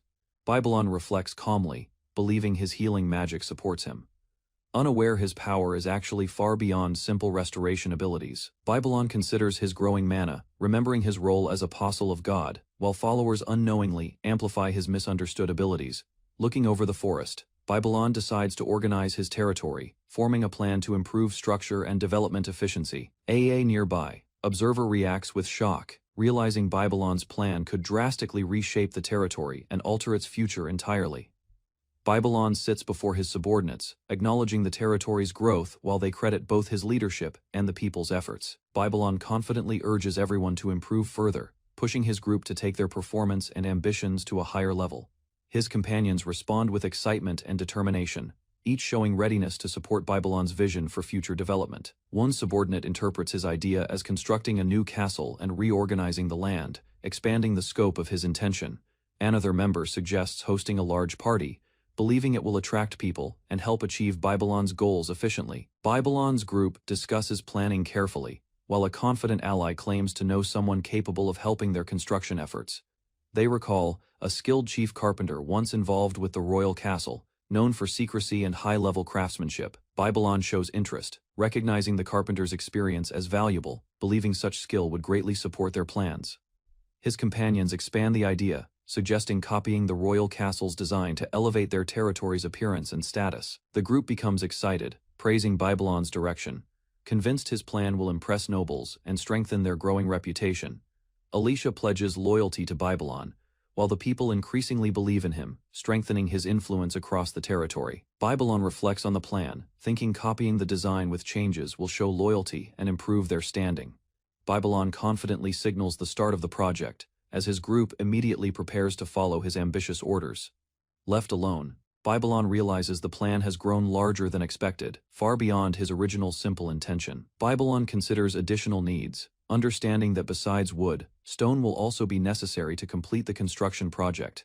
Babylon plans to improve transportation, deciding to accelerate dragon training to support the growing demands of his expanding territory. 3 months later, near Snail, Django State's border, the area remains tense as movement in the forest begins drawing attention. A group of exhausted men pushes forward through dense foliage, struggling while encouraging each other to reach their destination. Among them, one man expresses deep resentment toward a powerful snail figure, blaming it for their current suffering.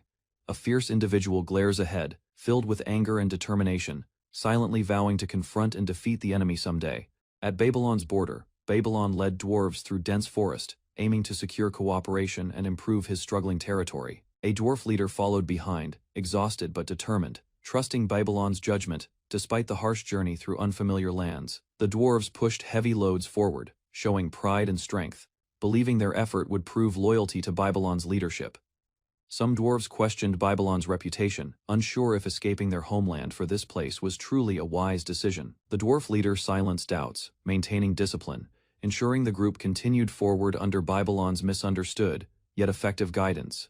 The dwarf leader remembered humiliation in Babylon's territory, urging his group to seize their only chance to escape. Babylon calmly addressed the dwarves, proposing improvements to their food, drawing attention from both guards and exhausted workers. The dwarves admitted their desperation, explaining starvation would continue unless Babylon provided a solution for their survival. A noble mocked the dwarves harshly, belittling their demands, while tension grew between authority and the struggling group.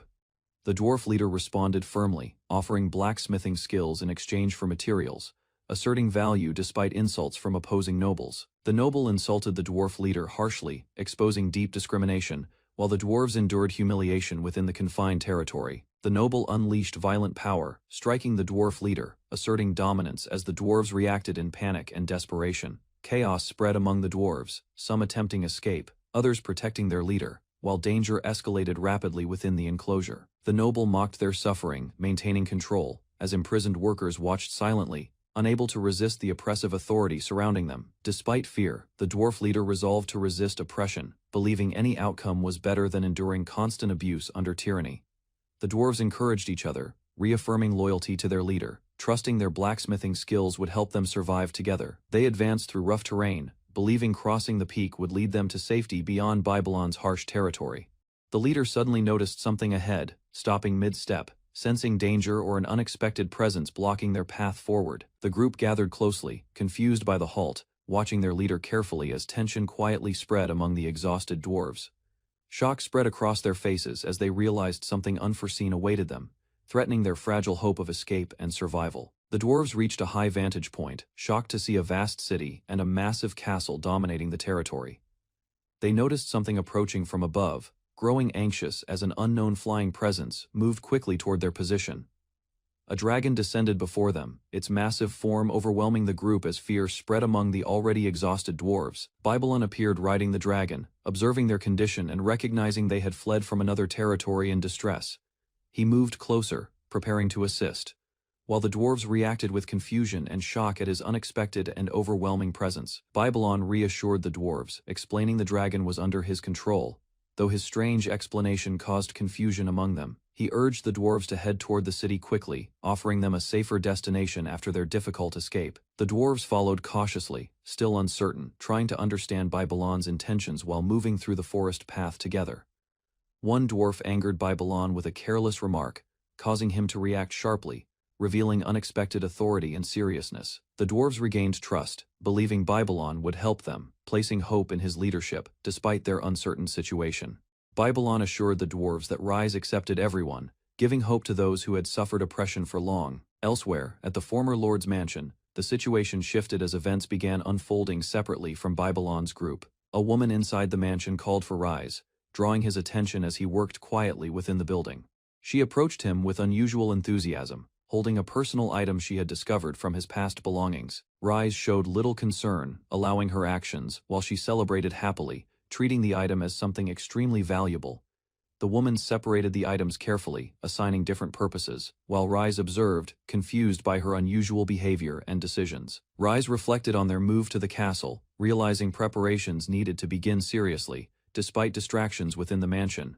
Another subordinate arrived carrying books and documents, reporting progress in organizing materials taken from the former lord's residence. Rise praised the effort, acknowledging the work, while the subordinate reacted with surprise at receiving such direct recognition. The subordinate presented another discovered item, continuing the sorting process as Rise's group steadily prepared for relocation to the castle. A photograph was revealed, showing Rise's parents together, capturing a rare moment from the past preserved within the mansion. Rise recognized the image immediately, recalling memories of his parents, understanding it was taken during an important moment in their lives. His companions reacted with surprise, noting his mother's appearance, while Rise explained parts of her complicated background and circumstances. The discussion became awkward as details emerged, but Rise remained calm, accepting his past without hesitation or embarrassment. Before the moment continued, a subordinate arrived urgently, informing Rise that the dragon riders were requesting his presence immediately. Rise and his companion looked at the photograph again, silently acknowledging its meaning while uncertainty remained between them. Rise confirmed the dwarves had escaped danger, understanding their situation and recognizing the hardships they endured under another ruler. The dwarf leader expressed determination to help, while Rise assured them they would not be forced to return to suffering. Rise prepared to act, raising his hand as he decided to address their condition before anything else could proceed. He activated his ability, beginning to restore the injured dwarves, signaling the start of support under his leadership. The dwarves realized their wounds and fatigue disappeared, shocked as Rise's healing magic restored their bodies instantly and completely. They expressed gratitude, but Rise focused on their condition, recognizing their hunger and prioritizing their immediate well-being over anything else. Rise ordered his subordinates to prepare food, believing kindness would ensure loyalty. While the group accepted his instructions without hesitation, a companion reacted internally, noting Rise's behavior, realizing there was still much he did not fully understand about leadership. Suddenly, another realized a mistake involving the dragon, causing panic as the situation shifted toward an unexpected new problem. Rise decided to quietly handle the dragon issue later, focusing instead on completing current plans within his territory. Meanwhile, in Django's territory, tension rose as leaders discussed Babylon, considering their next move, despite unclear justification. Driven by anger and pride, the opposing leader declared an invasion of Babylon, setting a new conflict into motion.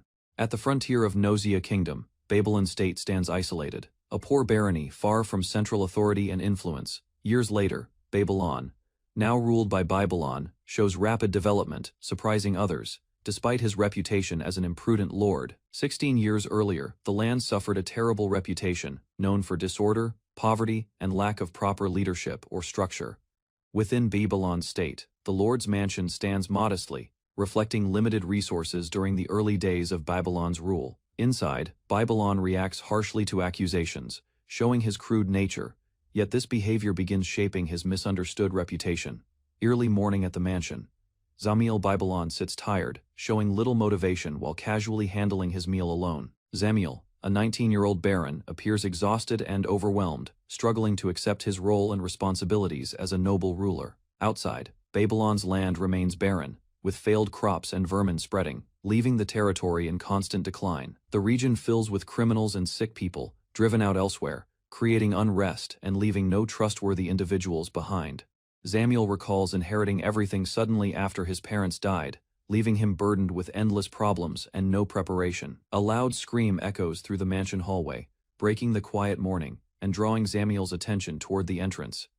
Erez Balin appears cheerful and carefree, making strange claims, revealing her irresponsible nature despite her current condition and status. Zamiel quickly understands her intentions, realizing her actions lack seriousness, which only adds to his growing frustration and exhaustion. Erez praises Zamiel while ignoring his anger, treating the forced marriage lightly and continuing her carefree behavior without concern. Confused by his reaction, Erez remains innocent, unable to grasp the tension, while Zamiel struggles to deal with her personality.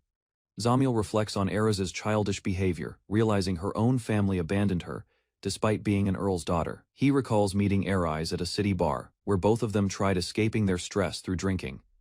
Zamiel regrets losing control that night, blaming himself for getting involved with Erez while he was intoxicated. In the present, Erez laughs freely, while Zamiel questions her reaction, unable to understand her carefree attitude. Arise smiles warmly, feeling content with her situation, while Zamiel remains conflicted about their unexpected relationship and circumstances. Arise explains her lonely past and current situation, expressing simple hopes while Zamiel listens with restrained reaction and growing tension. Suddenly, a loud voice interrupts, demanding Zamiel come out, bringing hostility and signaling trouble approaching the already unstable household. Zamiel leans closer to Arise, his expression sharpening as he prepares himself, shifting from passive frustration to focused awareness. Intruders appear, surrounding the room, their presence threatening, as they confront Zamiel and disrupt the fragile moment inside the mansion. Zamiel stands before the intruders, declaring Arise as his pregnant wife, while they threaten to seize Babylon territory. His expression turns cold and serious, showing clear hostility as he refuses to let anyone harm Arise under any circumstance. Zamiel releases powerful magic, crushing the attackers, instantly overwhelming them with force, despite his previously unimpressive reputation. After defeating them, Zamiel reflects calmly, revealing his experience in fighting, contradicting the image others had of him. With danger gone, Zamiel focuses on the damage, treating the situation casually, while Arise stands beside him, watching quietly. After the fight, Zamiel awkwardly holds Arise, surprised by her closeness, while she leans on him calmly and comfortably. Arise expresses her happiness and gratitude, seeing Zamiel as a kind and heroic figure who saved and accepted her. Zamiel denies her view, thinking of himself as a cruel and unworthy lord, rejecting the image she believes in. Arise agrees without concern, accepting his flaws naturally, which leaves Zamiel unsure how to respond to her attitude. Zamiel worries about their future child, fearing inheritance of their worst traits, while feeling overwhelmed by the situation. A baby is born, crying loudly, marking the beginning of Zamiel and Arise's new life as parents. Inside the mansion, Arise rests while holding the child, as Zamiel stands nearby, unsure but observing carefully. As the child grows, he appears kind and gentle, surprising Zamiel, who doubts the child inherited his traits. The boy shows intelligence early, reading books alone, developing quickly beyond expectations within the quiet environment. However, his behavior shifts, showing unusual energy and excitement, hinting at a more troublesome nature beneath his growth. Eventually, the child becomes mischievous, causing problems despite good intentions, inheriting traits from both Zamiel and Arise. In Nosia Kingdom Frontier, Babylon governs Babylon Barony, accused of copying the king's castle, creating tension and suspicion. However, Babylon and his retainers hide events carefully, limiting information, ensuring few outsiders understand the castle's true circumstances. Babylon announces a celebration for the completed castle, gathering people presenting the project as success, despite earlier accusations. Before the grand structure, Babylon raises his hand confidently, encouraging citizens to enjoy food and drink during festivities. Citizens celebrate together happily, drinking and socializing, believing Babylon's leadership brought prosperity, while his reputation quietly grows stronger. During the celebration, Rise praises Babylon's efforts, while he reflects on supporting citizens who improve the territory together. Babylon invites Irina to enjoy the festival, encouraging her to relax despite her usual reserved and cautious behavior. Irina hesitates while watching the lively crowd, uncertain about joining, as people celebrate freely across the busy square. Another girl teases Irina, mentioning special meat prepared by Rise, increasing temptation while Irina struggles with her restraint. Alicia notices the situation and quickly moves forward, determined to act, as the celebration continues actively around them. During the festival, Irina loses control slightly, behaving unusually, while Rise watches carefully as she insists everything remains acceptable. Irina approaches Rise closely, appearing affected by alcohol, while he stays cautious, aware of the surrounding crowd and situation. Suddenly, a loud impact occurs nearby, interrupting the moment, as both react to the unexpected disturbance behind them. Rise becomes flustered, realizing Irina's state has escalated, leaving him uncertain how to properly manage the situation. Irina, now emotional, looks at Rise seriously, questioning his feelings, while the festive atmosphere continues around them. Rise struggles internally, trying to endure Irina's actions, reminding himself of his resolve to remain unaffected by her charm. Alicia approaches urgently, noticing the situation between Rise and Irina, while others nearby observe with curiosity. Rise responds calmly, welcoming Alicia's timing, shifting attention away from Irina while maintaining composure during the tense moment. Alicia explains the alcohol is spreading faster than expected, as nearby citizens continue drinking and celebrating energetically. Rise walks away with Alicia, already aware of the situation, preparing to handle the developing problem carefully. Rise stands before the fountain, raising his glass, calling out to the people as the crowd gathers around him. He prepares a simple trick, moving his hand confidently, intending to entertain the citizens during the celebration. Suddenly, the fountain changes, as its water turns into wine, shocking everyone and creating excitement among the crowd. Rise proudly presents the result, believing it is just a trick, while declaring he will fulfill the wishes of his people. Alicia reacts with surprise, while Rise considers inviting other nobles, unknowingly strengthening his reputation further. Rise notices a shift in the crowd's mood, as people begin reacting strangely while watching the ongoing celebration. Irina believes everything is ready, thinking the territory fully supports Rise, expecting events to proceed according to plan. Some citizens misunderstand the situation, assuming Rise intends to start a war, misreading the celebration's true purpose. The crowd grows excited, preparing for battle, convinced they finally have a chance to demonstrate their strength. Others begin discussing improvements in military forces and weapons, further escalating the misunderstanding surrounding Rise's intentions.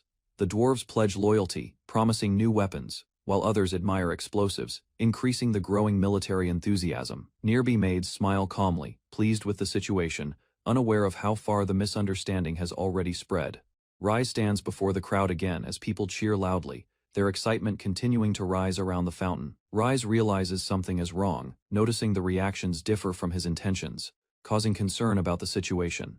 Later that night, Rise reflects alone, understanding the crowd plans to continue celebrating, while the misunderstanding remains unresolved. A small snail-like creature rests quietly, while Rise considers an opportunity created by the current situation. Rise visits the edible dragon farm, noting the territory's peace, unaware his people are preparing for war. He travels to a remote area, choosing a quiet location away from the busy and excited settlement. Rise releases the creature carefully, deciding this place is suitable for handling the situation without attention. He plans to avoid harming it, choosing instead to relocate it quietly to protect his reputation and maintain order. Rise releases the small creature, expecting a simple result, as it begins reacting unexpectedly within his control. The creature rapidly expands, transforming into a massive dragon-like form, far beyond what Rise anticipated. The ground shakes violently as the transformation continues, causing destruction and spreading shock through the surrounding area. Rise watches carefully, realizing the situation is growing beyond control, though he still tries to stay composed.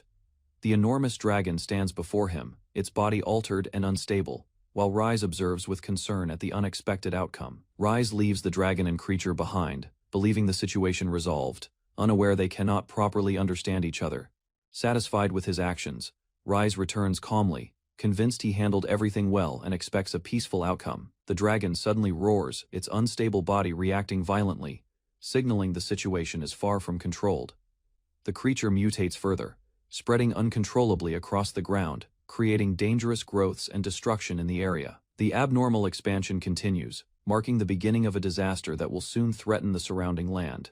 After Rise created a troublesome creature, he returned to Babylon Castle, leaving confusion spreading among nearby people.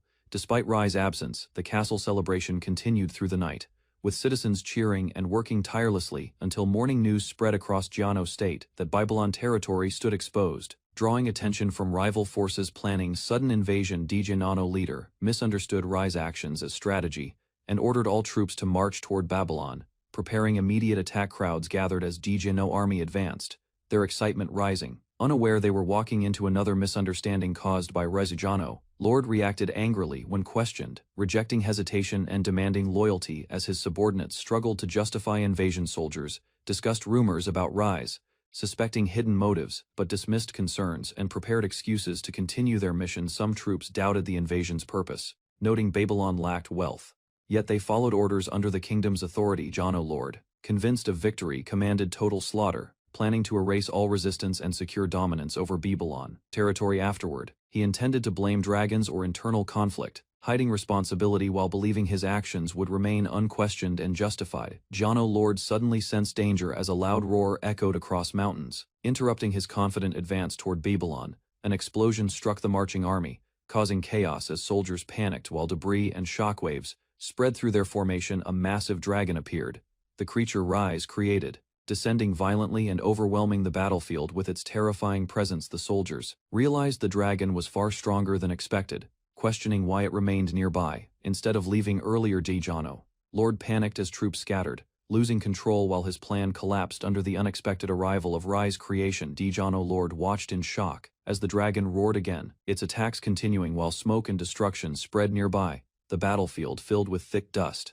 reducing visibility as soldiers struggled to understand the situation around the raging creature. The dragon unleashed another powerful strike, shaking the ground and crushing forces, leaving survivors disoriented and overwhelmed by fear. A massive explosion followed, scattering debris across the area and completely breaking the formation of Jano advancing army. Jano Lord, confused by events, believed victory was his, misinterpreting destruction as fortune while ignoring the true cause behind it. Jano Lord screamed in pain as unknown effects spread across his body, losing composure while chaos intensified around him. Soldiers began collapsing, their bodies burning and breaking down, unable to withstand the dragon's overwhelming destructive presence nearby. One soldier struggled to remain standing, but his condition worsened rapidly as fear and confusion spread among the remaining troops. The dragon roared fiercely, attacking without restraint, crushing resistance and treating the battlefield as its hunting ground, with wings spread wide. The dragon dominated the sky, leaving surviving soldiers in despair as their invasion completely failed. The dragon multiple lied and rampaged wildly, overwhelming remaining soldiers as its hunger drove it to continue destroying everything nearby. Jano Lord suffered intensely, his body breaking down, while Rai's presence nearby contrasted the chaos, with calm indifference realizing his failure. Dejano Lord blamed our eyes for everything, regretting his invasion as his body continued collapsing under pressure at Babylon. Rise calmly observed the peaceful morning, unaware that his actions had completely destroyed the invading army. Rai's companions praised his restraint, believing he intentionally stopped the threat, further deepening the misunderstanding surrounding his abilities after the incident. Rai's companions relaxed, noting the celebration continued as people enjoyed themselves without concern for recent events. Rai's bodyguard stayed close, insisting on protection due to possible tension with nobles. While Rise remained uncertain about situation, the bodyguard observed the surroundings carefully, hinting that others nearby were behaving differently than usual. Within the castle, maids secretly watched Rise from a distance, whispering among themselves while trying to hide their growing admiration. The maids continued observing quietly, expressing their feelings indirectly, while Rise remained unaware of their attention and intentions. Rise kindly offered the maids a day off, hoping to improve relations, though he felt uneasy without understanding why the maids politely refused, expressing gratitude while insisting on continuing their duties. Despite Rise's consideration toward their rest, Rise reflected on their response, believing they were simply tired. Remaining unaware of their true admiration and intentions, the maids excused themselves, claiming post-celebration duties, while mentioning Beal-sensei's work, leaving Rise confused by the topic. Rise's companion explained Beal's popularity within the territory. While Rise struggled to understand the ongoing situation around him, Rise reflected that Babylon had grown prosperous, believing his territory now allowed citizens to appreciate culture and artistic works.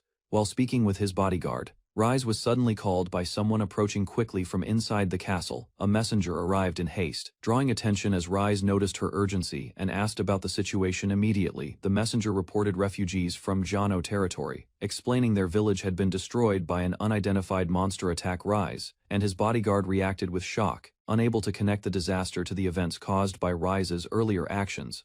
In Babylon outskirts, villagers gather anxiously after destruction spreads from Jiangfei state, leaving fear and uncertainty across the settlement. Babylon, the young lord, steps forward and listens carefully. As reports about the ruined village reach him with urgency, the villagers beg Babylon for help, grieving their losses, while he prepares himself to respond, despite his uncertainty. Babylon uses his healing magic to restore their condition, focusing on relieving fatigue and stabilizing their weakened spirits. The villagers recover quickly, their pain gone, expressing gratitude as Babylon's simple action brings relief and renewed stability. Rise calms the villagers and gathers information, feeling confident while his companions support him and trust his leadership. An old man explains the incident happened before dawn, describing the sudden disturbance that struck their village unexpectedly. In the rural Django area, a frightened cow reacts wildly, showing signs of panic as something approaches nearby. The cow breaks into a barn, alarming villagers, while warriors are called as confusion spreads about a possible beast. The noise suddenly stops, leaving the barn quiet, and the villagers realize the cow has disappeared without any trace. The old man cautiously enters the damaged barn, noticing broken walls and darkness inside, while sensing something dangerous nearby. Inside, a large monster feeds on the cow, revealing its presence as it calmly devours its prey in silence. The old man peeks closer and locks eyes with the creature, realizing too late that he has been noticed. Terrified, he runs out shouting about a monster, while the creature steps forward from the barn and begins pursuit. A villager runs past in panic, warning others to flee, as confusion spreads and no one understands the real danger. A wounded villager struggles forward, revealing he was bitten, while his body begins reacting strangely under growing pain. His condition worsens as heat rises and scales appear, alarming others who realize something unnatural is happening to him. The old man freezes in fear as the transformation continues, sensing the danger increasing beyond control. Panicking, the old man runs away while the creature moves behind him, closing the distance as chaos spreads further. A large monster emerges fully, unleashing a loud roar as its presence confirms the true threat facing the village. Rise reacts to the report, realizing the threat involves a massive creature resembling Viscount Snail attacking the area. The old man confirms the details, while Rise listens seriously and begins analyzing the situation with growing concern. Rise concludes the creature can infect others, identifying it as a dangerous monster capable of turning victims into similar beings. His companion reacts in surprise, as Rise quickly reaches a conclusion showing confidence in understanding the enemy's nature. Rise steps forward and addresses the villagers, declaring the attackers are artificial monsters while taking control of the situation. Rise explains the monster's nature, stating such a creature could not exist naturally and must be created artificially. He considers the possibility of a magic user, suggesting only someone with power could produce such dangerous beings. The villagers understand his reasoning, connecting the attack to prior events, and realizing the situation was carefully planned. Rise identifies Snail as the main culprit, concluding the attacks were intended to turn villagers into a controlled monster force. More details emerge about Snail's deception, revealing his broader ambition and confirming his role behind the unfolding crisis. Rise turns as his name is called, remaining calm while preparing to respond to the urgent situation unfolding nearby. Claus and Irina report that refugees from Django are arriving, describing widespread attacks by an unknown monster across villages. Rise reflects on the information, realizing time is limited while his companions watch and wait for his decision. Rise addresses the people of Babylon, revealing Snail as the culprit and explaining his plan to create monsters and spread chaos. Claus and Irina accept Rise's orders, gathering fighters quickly as preparations begin to rescue the remaining citizens of Django. Rise assigns Alicia to care for the refugees, ensuring the injured are treated while organizing support within Babylon. Rise declares his resolve to stop Snail, stepping forward with determination as he prepares to confront the true enemy. Django territory had long prospered under capable lords, remaining remote, yet stable, with Babylon quietly governing its distant lands. Suddenly, destruction spread across the capital, fires rising as the peaceful territory collapsed into chaos and suffering without warning. An evil mage transformed the current lord into a monster, creating dragonfolk soldiers who began attacking and destroying everything. A massive dragon-like creature rampaged through the city, crushing buildings while overwhelming the remaining forces within Django territory. Driven by confusion and fear, Babylon returned, facing the raging monster as the situation worsened beyond control.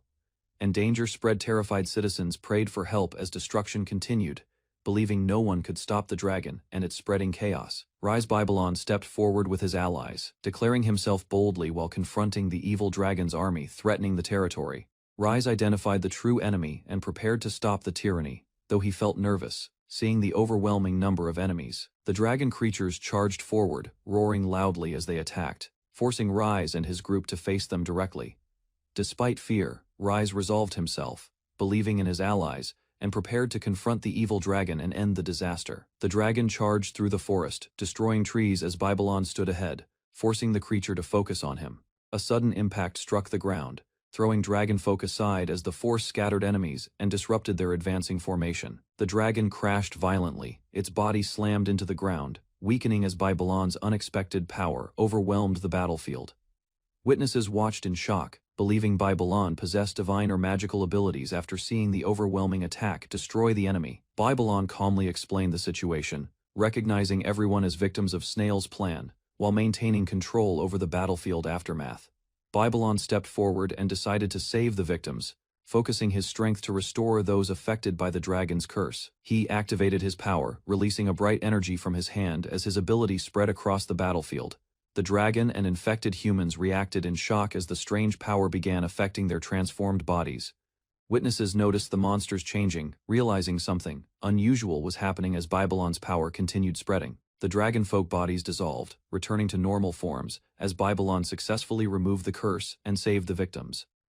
The transformed victims returned to normal, their bodies restored as Babylon's power removed the effects of the dragon's curse. Across the city, those injured by fire also recovered. As the healing effect spread and restored the suffering citizens, people realized the scale of the miracle, watching survivors stand again as the destruction no longer claimed their lives. Babylon remained calm, having reversed the transformation and saved countless people from death through his unexpected ability. The citizens gathered around Babylon, praising him as their savior, while he became the central figure of hope. Babylon stepped forward confidently, declaring his intent to end the chaos caused by the evil mage snail.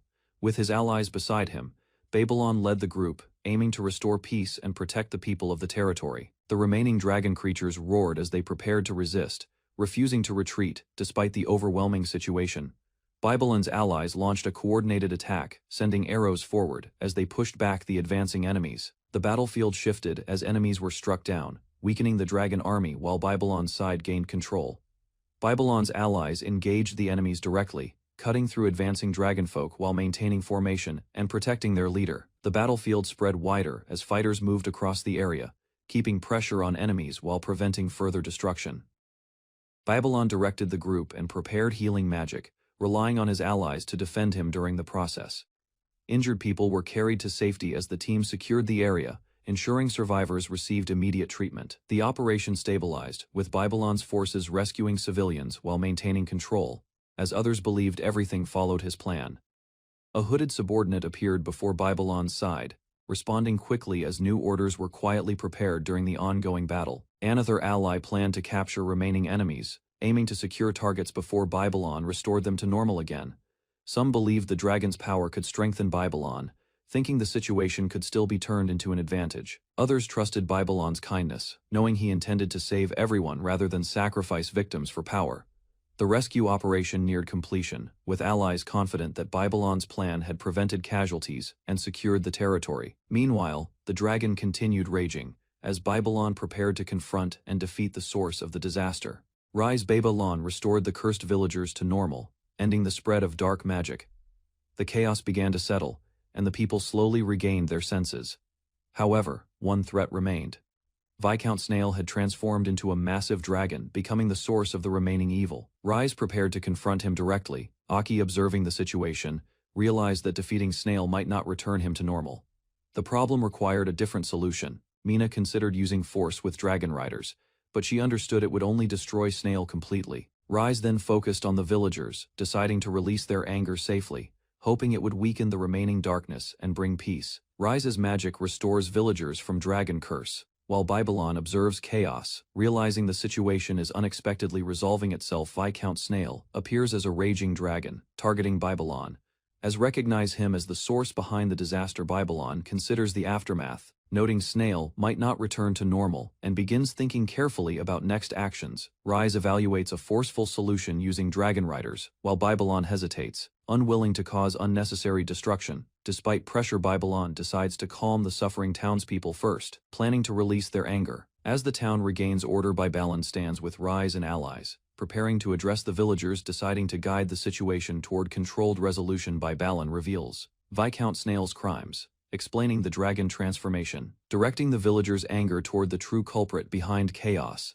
The villagers respond with unified fury, rejecting forgiveness, their anger rising as they demand justice against Viscount Snail. Babylon encourages the villagers to act, giving them purpose and strength. Turning their grief and anger into determination for action, the villagers regain composure and resolve, standing together as their emotions stabilize, ready to move forward under Babylon's direction. Babylon's words inspire the villagers, filling them with strength and purpose. As they prepare to confront the evil dragon, the villagers charge forward together, attacking the dragon fearlessly. Driven by anger and determination to defeat Viscount Snail, their combined assault strikes the dragon, causing visible damage. As Viscount Snail reacts in shock to their unexpected power, the villagers continue their relentless attack, throwing debris and striking repeatedly, overwhelming the dragon with sheer numbers and force. The dragon roars in pain as attacks land continuously, while the villagers persist, determined to protect their world and defeat him. Viscount Snail, enraged and wounded, glares at the villagers. vowing retaliation as his dragon form struggles against their attacks. Rise moves forward to confront the dragon directly, while Babylon supports from behind. Trusting her strength to handle the threat, Babylon gives the command, signaling the dragon riders to begin bombardment. Escalating the battle with coordinated aerial support, massive debris falls from above as the riders attack, striking the battlefield and limiting the dragon's movement through constant pressure. The dragon is overwhelmed by continuous impacts, roaring in pain as the bombardment weakens it further under Babylon's strategy. Viscount Snail looks down in confusion as villagers advance together, their coordinated attack making him question the sudden shift. Snail's power begins collapsing, his body reverting as he realizes the consequences of his actions and loses control. Babylon reacts awkwardly while others watch, as the situation turns unexpectedly, leaving him unsure how events resolve. The dragon regains focus and targets Babylon again. Recognizing him as the central figure behind the resistance, Babylon moves to evade the attack, narrowly avoiding the dragon's bite. As the battle continues with renewed danger, Babylon faces the dragon directly, standing firm as the battlefield cracks. While rejecting the dragon's distorted claims about justice, the ground splits violently under pressure, spreading destruction across the area as the clash between forces intensifies further. Strange vines bind the dragon's body, weakening it steadily. As its strength fades and control over the situation slips away, the dragon becomes immobilized within stone and debris, as Babylon's plan confines it, delivering final judgment upon Viscount Snail. Viscount Snail revert and screams in defeat, buried under rubble as his ambition collapses, and the battle finally ends. Rise and the others stare in shock, realizing the battle has ended unexpectedly. Struggling to understand what just happened, Viscount Snail transforms completely into a large tree, frozen in place, marking the final consequence of his actions. The villagers accept the outcome, seeing the tree as punishment, while deciding to protect their land and move forward. The destruction becomes clear as the town lies damaged, leaving behind heavy losses. Despite the victory over the threat, Rise encourages everyone to rebuild, guiding the villagers to recover together and restore the town after the battle ends. Babylon excitedly proposes using the transformed tree as shelter, planning to turn it into a massive home for everyone. While Snail suffers silently in tree form, the villagers begin working together, following Babylon's idea to rebuild their lives. Rise defeats Viscount Snail, who transformed into an evil dragon through wicked magic, ending the threat during chaos. The land remains a barren desert, a world without water, where survival is harsh and resources are extremely limited. Silica shows confidence in her abilities, believing her power as a water mage surpasses others, despite harsh conditions. She explains her magic, creating water barriers that reflect sunlight and reduce heat, helping people endure the desert. The traveler is revealed as Silica, the hidden water goddess, whose presence quietly supports the desert town's survival. Silica admits her disguise as a normal traveler is pointless, deciding to stop pretending and act freely instead. She plans to solve water problems, hoping her actions will earn recognition from Rise and impress the people. Silica creates water around her body, enjoying the sensation as she relaxes. After enduring the harsh desert heat, she continues using water magic to clean herself and her clothes, maintaining comfort despite the dry environment. Silica evaporates the water into the sky, unintentionally forming clouds that begin changing the desert's condition. Silica finishes her preparation, satisfied with her condition after using water magic to refresh herself in the desert. She follows underground water flow across the desert, searching for a large town before her limited supplies run out. Silica reaches Suncradle, a desert city located at the frontier of the Noshia Kingdom, known for harsh conditions. People in the town notice her unusual arrival, observing her appearance, and wondering about her identity and purpose there. As Silica walks closer alone, the townspeople grow suspicious, fearing she might be a dangerous being despite her human form. Silica misunderstands the townspeople's reaction, believing they mistake her for a goddess, while she enjoys their attention confidently. The townspeople grow uneasy, discussing water shortages and deciding to report her presence to Lord Dramon cautiously. They choose to hide and observe from a distance, suspecting her behavior and waiting for guards to handle the situation. Silica notices the empty area, assuming her presence overwhelmed them. Unaware they intentionally avoided her out of fear, she ignores their reaction and decides to act quickly, planning to demonstrate her abilities to gain recognition and admiration. Silica declares she will help the desert people, confidently preparing to use her power to solve their constant thirst problem. Clouds gather above the city as her magic spreads, slowly changing the sky over the dry desert settlement. Rain begins falling unexpectedly, shocking the townspeople who cannot understand how water suddenly appears from the clouds. They question the source of the rain, realizing powerful magic is involved, and wondering why such help comes freely. Silica, unable to see their reactions, assumes her effort is insufficient and decides to increase her power further. Silica promises the people constant water, assuring them their suffering will end as long as she remains with them. She expresses satisfaction in helping others, believing their happiness proves her greatness and brings her personal fulfillment. Some townspeople doubt her actions, questioning her motives and worrying her magic may oppose established religious teachings. Despite concerns, the people kneel before her, showing submission and gratitude for the water she provided. Silica feels proud of their reaction, believing she has gained admiration, though she is confused by their sudden behavior. Silica is suddenly arrested, confused, and unable to understand why her actions led to punishment, despite helping everyone. She explains her reasoning, believing bringing rain made people happy, not realizing her actions caused unexpected consequences. A guard steps forward, preparing to explain the situation while maintaining strict control over the detained Silica. Drummond, the ruler of Suncradle, states water is extremely valuable and cannot be freely distributed without control.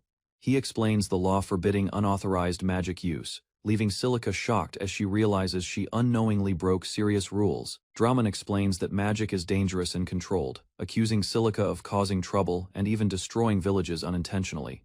Silica responds lightly, unable to fully grasp the seriousness, while Drummond leaves the final judgment to the court. Despite that, Draymond decides punishment is necessary, preparing to enforce the law against Silica for her actions. Silica protests desperately, insisting she did nothing wrong, but remains imprisoned as Draymond stands firm on his decision. Suddenly, a massive surge of water appears, breaking the situation and shocking everyone within the prison area. Silica panics as the water surge spreads uncontrollably, realizing her magic has overwhelmed the entire territory beyond her control. Draymond reacts quickly, using his own magic to block the incoming flood, while confronting Silica about the dangerous situation. Silica continues crying as the water spirals violently, unable to stop the power she released in panic. Draymond orders everyone to escape, recognizing the danger, while struggling to contain the overwhelming force of water. He warns Silica to stop immediately, fearing both of them will be consumed if the flooding continues unchecked. Silica remains calm, explaining she can survive the flood, unaware others face danger from her uncontrolled magic. The people accuse her angrily, believing she caused destruction, while Silica insists she only wanted to help them. Overwhelmed, Silica cries, feeling hurt by their reaction, as her water magic continues forming unstable masses nearby. She regains composure, deciding to stop crying and take action instead of staying trapped in her emotions. Silica leaves the desert, determined to become a hero like Rise, unknowingly beginning her reputation as a dangerous figure. 2 weeks after the battle, Babylon Castle stands quiet, as Babylon prepares for unexpected royal attention and scrutiny. Duke Hohenheim praises Babylon as a hero, amazed by his achievements and growing reputation across the entire kingdom. Babylon calmly receives the Duke inside his castle, remaining humble, while others continue to misunderstand his true intentions. The Duke treats Babylon warmly, acting familiar and impressed, further strengthening the misunderstanding of Babylon's supposed greatness. A companion observes the situation, noting Hohenheim's interest, and comparing Babylon's castle to the royal residence itself. Duke Hohenheim decides to grant Babylon the Django territory, surprising him with unexpected responsibility and future political consequences ahead. Babylon's allies celebrate loudly inside the castle, believing this decision proves his rising influence and success within the kingdom. Hohenheim explains that the incident has reached the king, despite attempts to conceal details about the events surrounding Django territory. Babylon learns he must meet the king soon, realizing the situation has escalated beyond his expectations and control. One companion reacts with excitement, believing Babylon's reputation has grown, while misunderstanding the seriousness of the royal attention entirely. Duke Hohenheim reassures Babylon, stating the royal family views him as obedient, though Babylon remains uneasy about the upcoming audience. Babylon gathers courage and presents ideas to Hohenheim, hoping to manage the situation despite limited understanding of political consequences. Babylon proposes holding a grand celebration at his castle, intending to strengthen relations with nobles and improve his standing. He further suggests inviting the king, believing it would resolve tensions, while unknowingly escalating the situation significantly. Hohenheim reacts with shock, realizing Babylon's plan could create major political complications and draw intense royal scrutiny. A companion confidently believes inviting the king will improve Babylon's reputation and prove his growth to other nobles. Babylon's maid suggests sending a message to the king, requesting him to personally witness the current state of Babylon territory. Duke Hohenheim listens carefully inside the castle, considering Babylon's proposal, while evaluating the potential political consequences of such actions. Hohenheim accepts the plan with determination, deciding to proceed despite understanding the risks involved in inviting the king. Trusting Babylon completely, Hohenheim commits to the plan, while the misunderstanding about Babylon's intelligence continues to deepen. Duke Hohenheim suddenly prepares to leave, confusing Babylon, who still wonders about the true purpose behind his visit. Hohenheim departs quickly by carriage, leaving Babylon territory as events begin moving toward larger consequences beyond the castle. Elsewhere, Hohenheim reflects seriously, preparing for upcoming developments and positioning himself carefully within the unfolding political situation. A masked figure acknowledges that the situation can no longer be hidden, as information about recent events begins spreading outward. Scenes of destruction reveal the scale of past incidents, suggesting that an official investigation from the capital will soon begin. Concern rises as observers consider threats against Babylon, believing powerful groups are secretly monitoring and protecting him from danger. Hohenheim reflects on Babylon's actions, convinced they are calculated moves meant to provoke higher powers despite his low status. The situation is interpreted as the beginning of a major conflict, as others believe Babylon has chosen to trigger a massive war. Hohenheim commits to delivering the message, expecting the king to react strongly to Babylon's bold and unexpected actions. News spreads through the castle as others react with shock upon learning Babylon plans to invite the king and nobles. The maids quickly spread news of Babylon's plan, realizing the duke's sudden departure was caused by this shocking decision. One maid grows serious, deciding urgent action is needed and preparing to contact spies to gather information immediately. She approaches Alicia, requesting a private discussion, indicating the matter has become important and requires careful coordination. Alicia listens and connects the situation to earlier incidents involving captured dragonfolk, recognizing deeper complications behind recent events. Alicia reflects calmly, showing understanding of Babylon's actions while preparing to address the situation with careful planning. Alicia realizes the true obstacle is not rival factions, but the king himself, who stands as the greatest threat. She recalls witnessing the king's overwhelming power during the destruction of the Beastfolk nation, leaving a lasting impression. 10 years earlier, Alicia faced the royal forces, determined to resist despite overwhelming strength and elite magic users. She charged recklessly into battle, refusing to retreat, driven by anger and desperation against the invading nobles. The aftermath left her alone, as her family perished, shaping her resolve and fear toward the king's power. Young Alicia prepares to defend her people, gathering resolve as signs of approaching enemies and destruction appear nearby. She detects the enemy's presence drawing closer, realizing the royal forces have already advanced deep into their territory. Alicia confirms their identity and position, understanding the situation clearly while trying to react before it is too late. She rushes forward toward the battlefield, witnessing her father surrounded as enemy nobles close in from all sides. The nobles confront them mercilessly, declaring dominance while belittling beastfolk, showing no intention of allowing any survival. Alicia's father admits his failure as king, while enemies mock him and prepare to finish the weakened beastfolk leader. Despite his injuries, he suddenly strikes back, launching a powerful counterattack that shocks the surrounding enemy nobles. The nobles panic and attempt to stop him with magic, realizing his speed and strength exceed their expectations.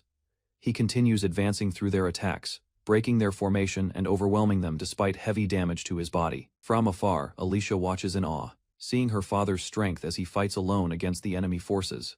Alicia's father confronts the enemy, warning them to return and deliver a message of retaliation to their king. He eliminates the remaining enemies swiftly, sensing an ominous presence as the battlefield suddenly grows unnaturally tense. A powerful figure descends, revealing himself as the king, overwhelming the area with an aura that halts all resistance. The Beastfolk king faces him directly, realizing the true enemy has arrived and questioning the king's sudden appearance. Despite his injuries, Alicia's father attacks, but the king effortlessly counters, defeating him with absolute and terrifying strength. Alicia's father launches a final attack against the king, gathering his remaining strength to strike with everything he has.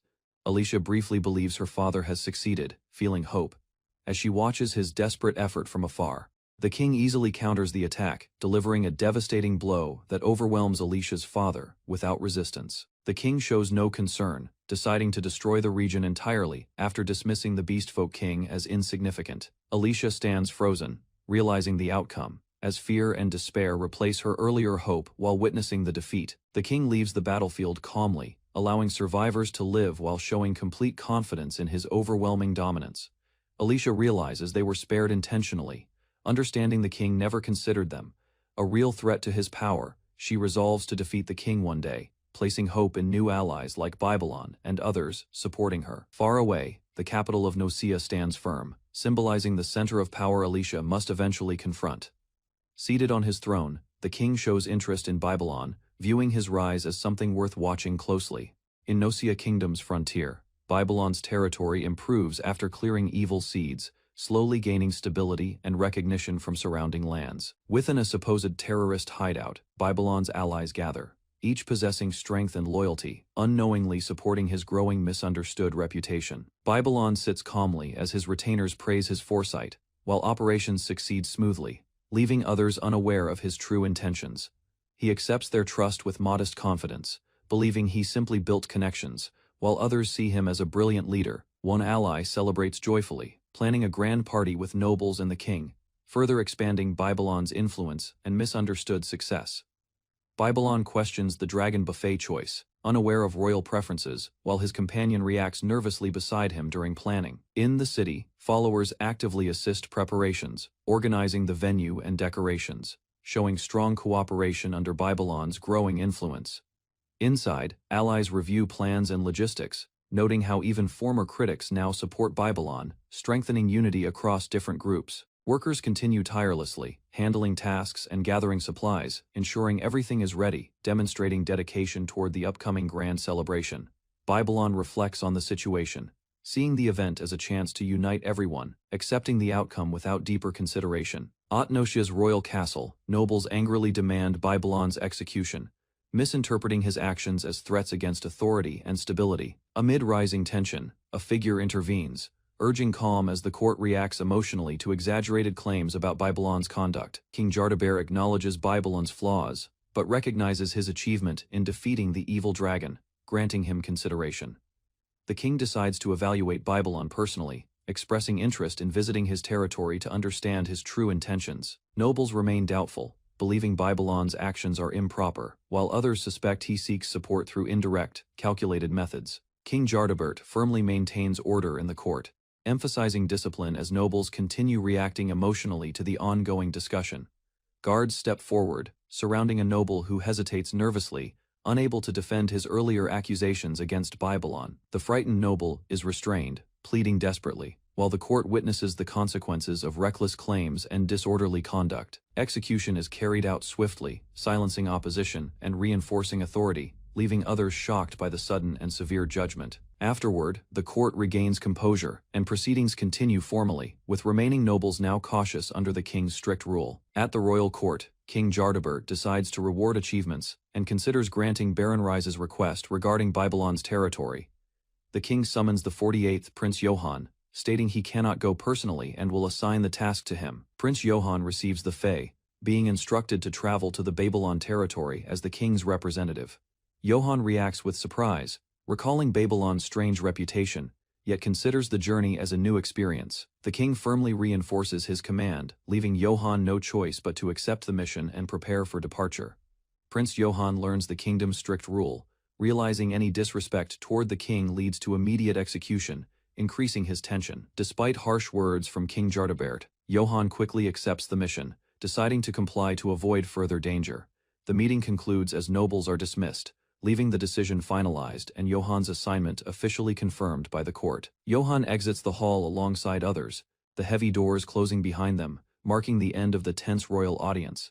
The king remains alone, quietly reflecting after the proceedings, maintaining control while preparing for the outcomes of his decision. King Jardabert laughs loudly after the meeting, showing unusual excitement as he reflects on Babylon's unexpected actions. He finds Babylon's bold request amusing, interpreting it as courage, while growing increasingly interested in his personality. The king considers the situation carefully, realizing Babylon might be seeking assistance, though his methods appear indirect and unclear. He analyzes Babylon's behavior as reckless yet intriguing, viewing him as someone capable of disrupting the kingdom's balance. Jardabert becomes eager to meet Babylon, anticipating future events. Seeing him as a rare individual worth his attention, Jardabert reveals his manipulation, spreading hatred through religion and control, using chaos to divide people across the kingdom. He continues explaining his actions, invading other lands and enslaving people to strengthen rebellion and destabilize surrounding nations.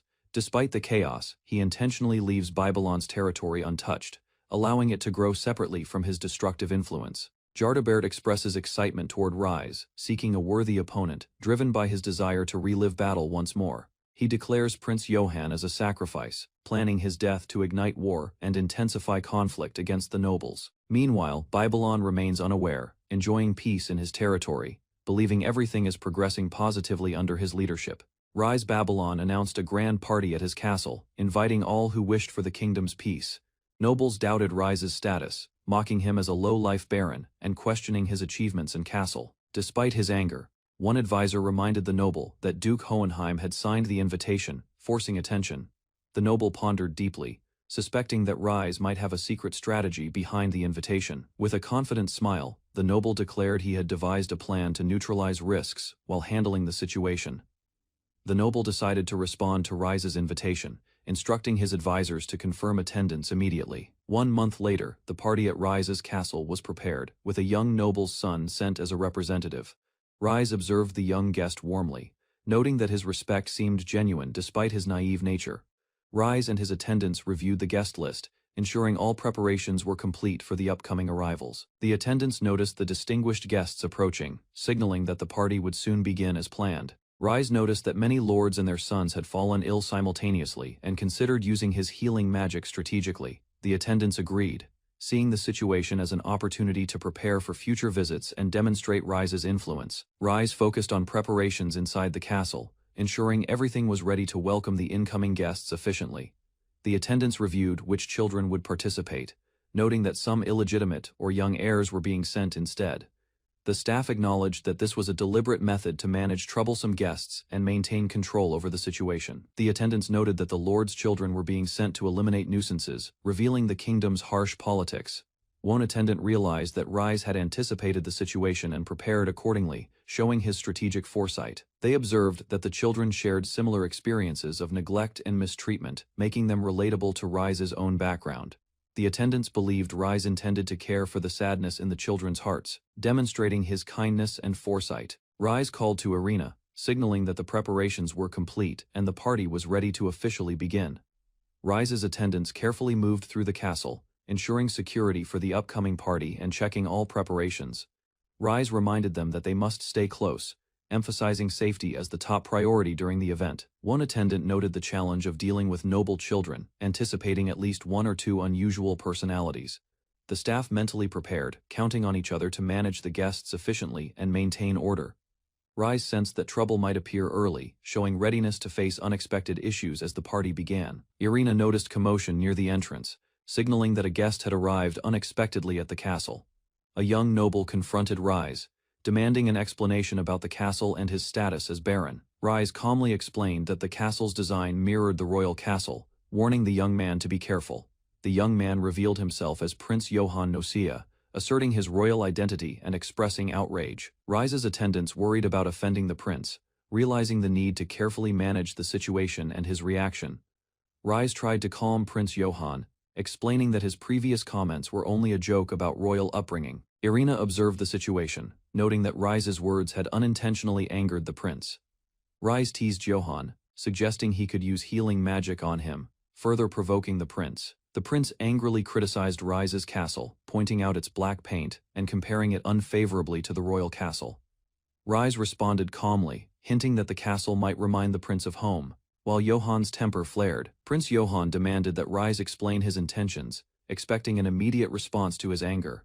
Rise noticed a group of noble children arriving, realizing new challenges were emerging beyond Johann's outburst.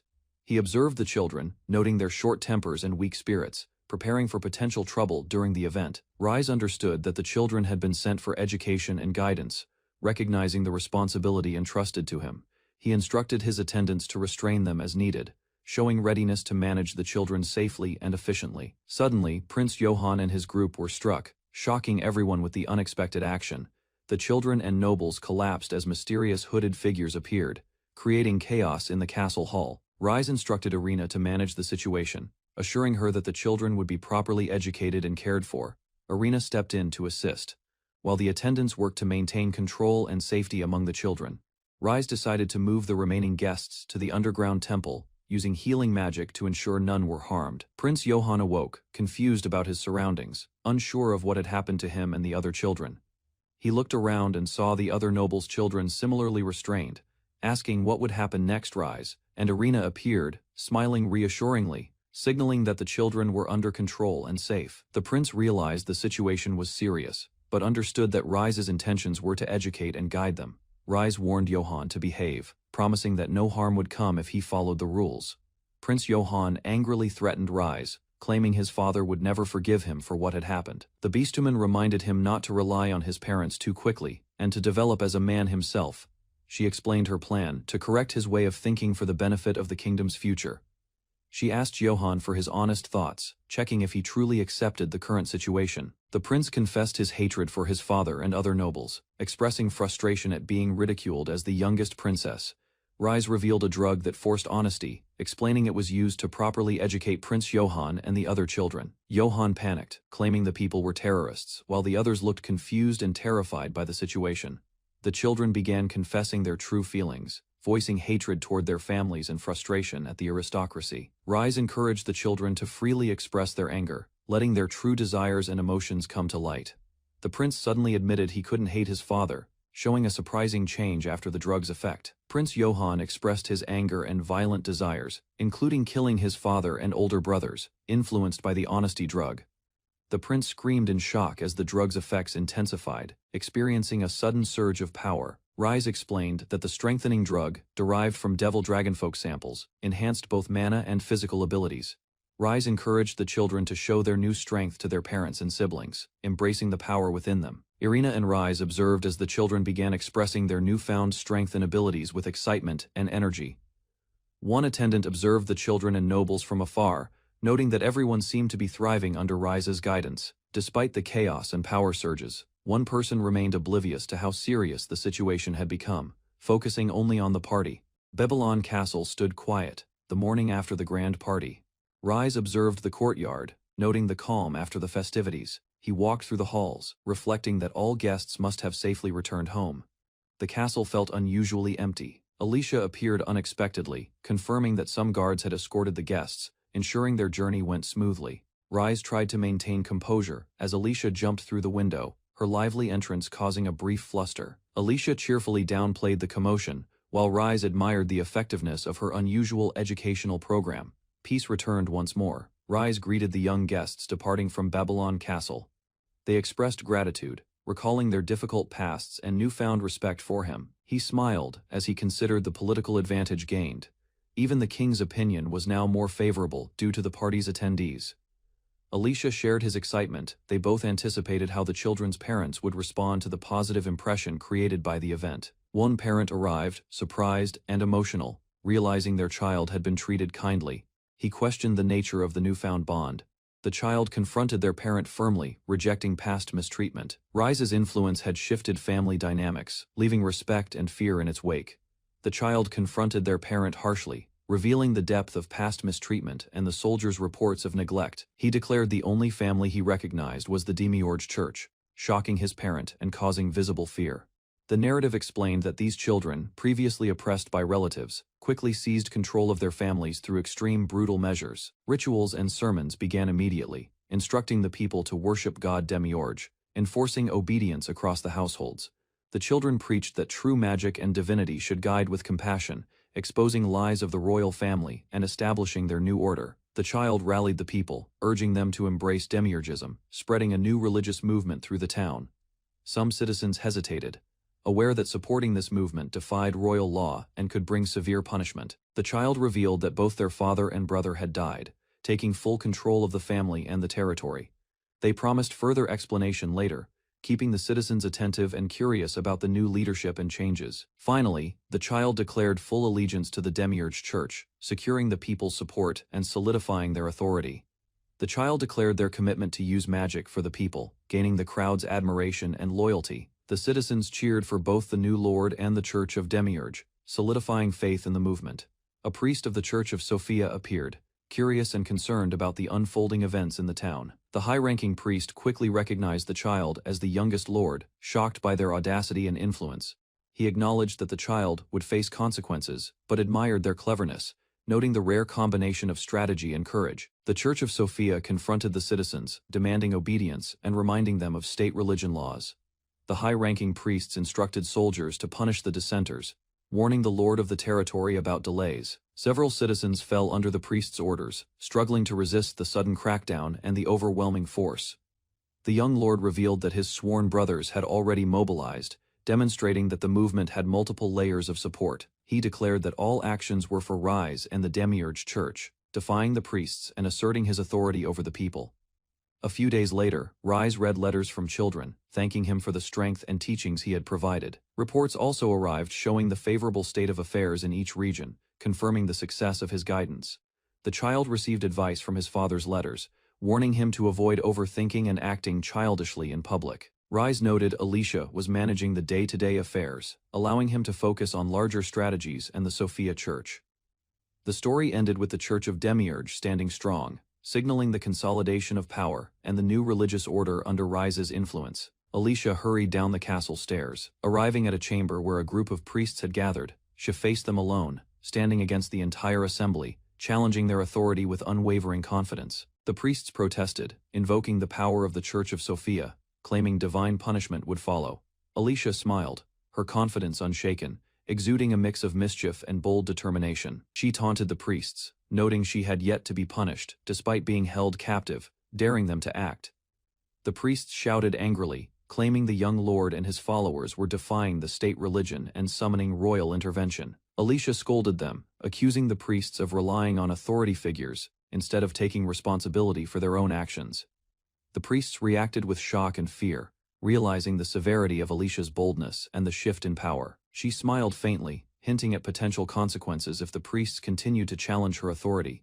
Finally, Alicia reflected on her own doubts, admitting that there had been a time she regretted being born into the Demiurge Church. Alicia reflected on her past, remembering the parents she had lost to the Church of Sophia, and her initial hatred of God Demiurge. She recalled meeting Rise Babylon, whose wisdom and kindness completely changed her perspective on faith and leadership. Rise welcomed the Demiurge Church into his territory, gave them freedom to preach, and provided a joyful daily life for his people. Alicia's faith strengthened immensely, feeling gratitude toward Demiurge and recognizing the impact of Rise's benevolence. The priests, witnessing her devotion and radical change, were horrified and convinced she had lost her mind. Rise plotted to conquer the nation, seeing the chaos caused by Alicia's bold actions as an opportunity for strategic advantage. Alicia prepared a new experiment, smiling mischievously as she worked to improve the devil-dragonizing drug. She confronted the Sophia priests, asserting her power and declaring her devotion to Rise with unrelenting determination. Meanwhile, at Nozia Royal Castle, unrest grew as tensions from the Demiurge Church's influence reached the kingdom's heart. The royal supporters expressed outrage, vowing to kill in the name of loyalty and avenge Rise's family. One of Rise's allies shouted, challenging the old authority figure, demonstrating the youth and zeal of the new generation rallying behind Demiurge. Rise Babylon watched the storm batter his estate. Rain poured relentlessly, and dark clouds blanketed the sky, signaling an approaching crisis. He reviewed reports of turmoil across his territories. 23 regions had suffered uprisings, shaking the fragile balance of power. His influence had grown unexpectedly. Returning to the estate, Rise noticed news of additional nobles falling. 2 more territories had collapsed, bringing the total to 25. Advisors briefed him on the effects. The Demiurge Church's new lords had stabilized regions, reducing negative consequences from the sudden changes in leadership. Rise prepared his forces. High-ranking targets were secured, and the populace remained calm. He knew the time for decisive action had arrived. Rise Babylon commanded his agents to mobilize swiftly. He prepared to coordinate with new lords and allies, expanding his influence across territories. His subordinates listened intently and acted immediately. They moved through the halls, carrying instructions with precision and urgency. A report arrived. Prince Johann had rebelled at the royal castle, creating an unexpected crisis in the heart of the kingdom. Rise clenched his fists, his determination surging. The rebellion was personal, striking at both his ambitions and his pride. His anger fueled immediate action. Every plan accelerated, and Rise prepared to confront the chaos with relentless force. Rise Babylon's adversary laughed uncontrollably, emboldened by the situation. His glee contrasted sharply with the tension surrounding the conflict. Despite the threat, Rise advanced cautiously. Multiple opponents attacked, forcing him to defend with precision and speed. The battle escalated as Rise tried to restrain his enemies. His movements were strategic but met fierce resistance, creating a chaotic scene. The enemy revealed a powerful technique, combining defenses to maximize impact. Rise studied the attack, calculating his counter carefully. Prepared to act, Rise steeled himself. He readied his response, understanding the moment demanded full commitment and relentless focus. Rise Babylon clashed fiercely with his opponent. Explosions and force rippled around them as their attacks collided with devastating power. The tyrant leaped back, expressing admiration while plotting the next strike. Rise braced himself for another wave of destruction. A massive attack formed above them. The tyrant prepared his signature technique, ready to crush everything in its path. The city below trembled. Debris and shockwaves threatened all civilians as Rise assessed the scale of the oncoming attack. The tyrant unleashed his ultimate technique. Chaos erupted across the capital, leaving Rise determined to endure and respond to the overwhelming assault. Rise Babylon fell through the air, battered but determined. He struggled to regain his footing amid chaos. The scale of the danger became clear. The attack threatened more than himself. It endangered the innocent citizens below. Rise twisted through the air, calculating a path to minimize harm. The capital's population hung in the balance. Fury and resolve surged within him. He denounced the tyrant, calling out the injustice and deception surrounding the attack. Summoning every ounce of strength, Rise positioned himself between the falling debris and the people, ready to protect their lives. Rise Babylon hung desperately as massive debris threatened to crush him. He gritted his teeth, refusing to surrender. Pain surged through his body, but determination flared brighter. He screamed, channeling all energy into defiance.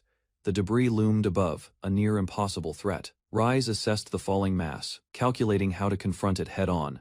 With fierce resolve, he struck, fists colliding against the oncoming destruction. Blood and grit marked his relentless effort. Rise unleashed a flurry of punches, refusing to yield. Every strike displayed his resolve, fighting back with unyielding strength. Rise Babylon struggled through exhaustion, fighting with everything he had.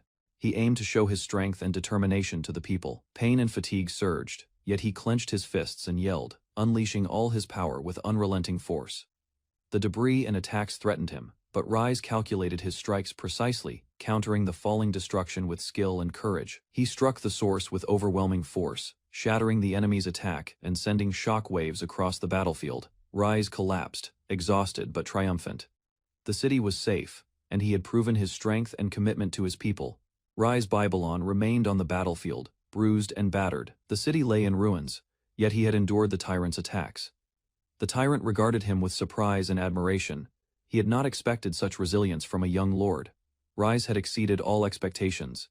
Even the strongest were impressed by his unpredictable strength and tactics. The tyrant acknowledged Rise's cleverness. The audacity and ingenuity of his counterattacks were remarkable, forcing even his enemy to admit defeat. Finally, the tyrant spared Rise's life, recognizing his courage and potential. Rise stood among the ruins, victorious and respected. The tyrant launched one final challenge, sending Rise hurtling across the land.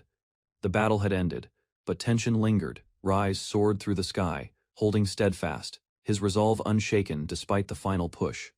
The tyrant watched him leave, acknowledging Rise's growth and strength, noting how well his son had fared. Back in Babylon, life was calm.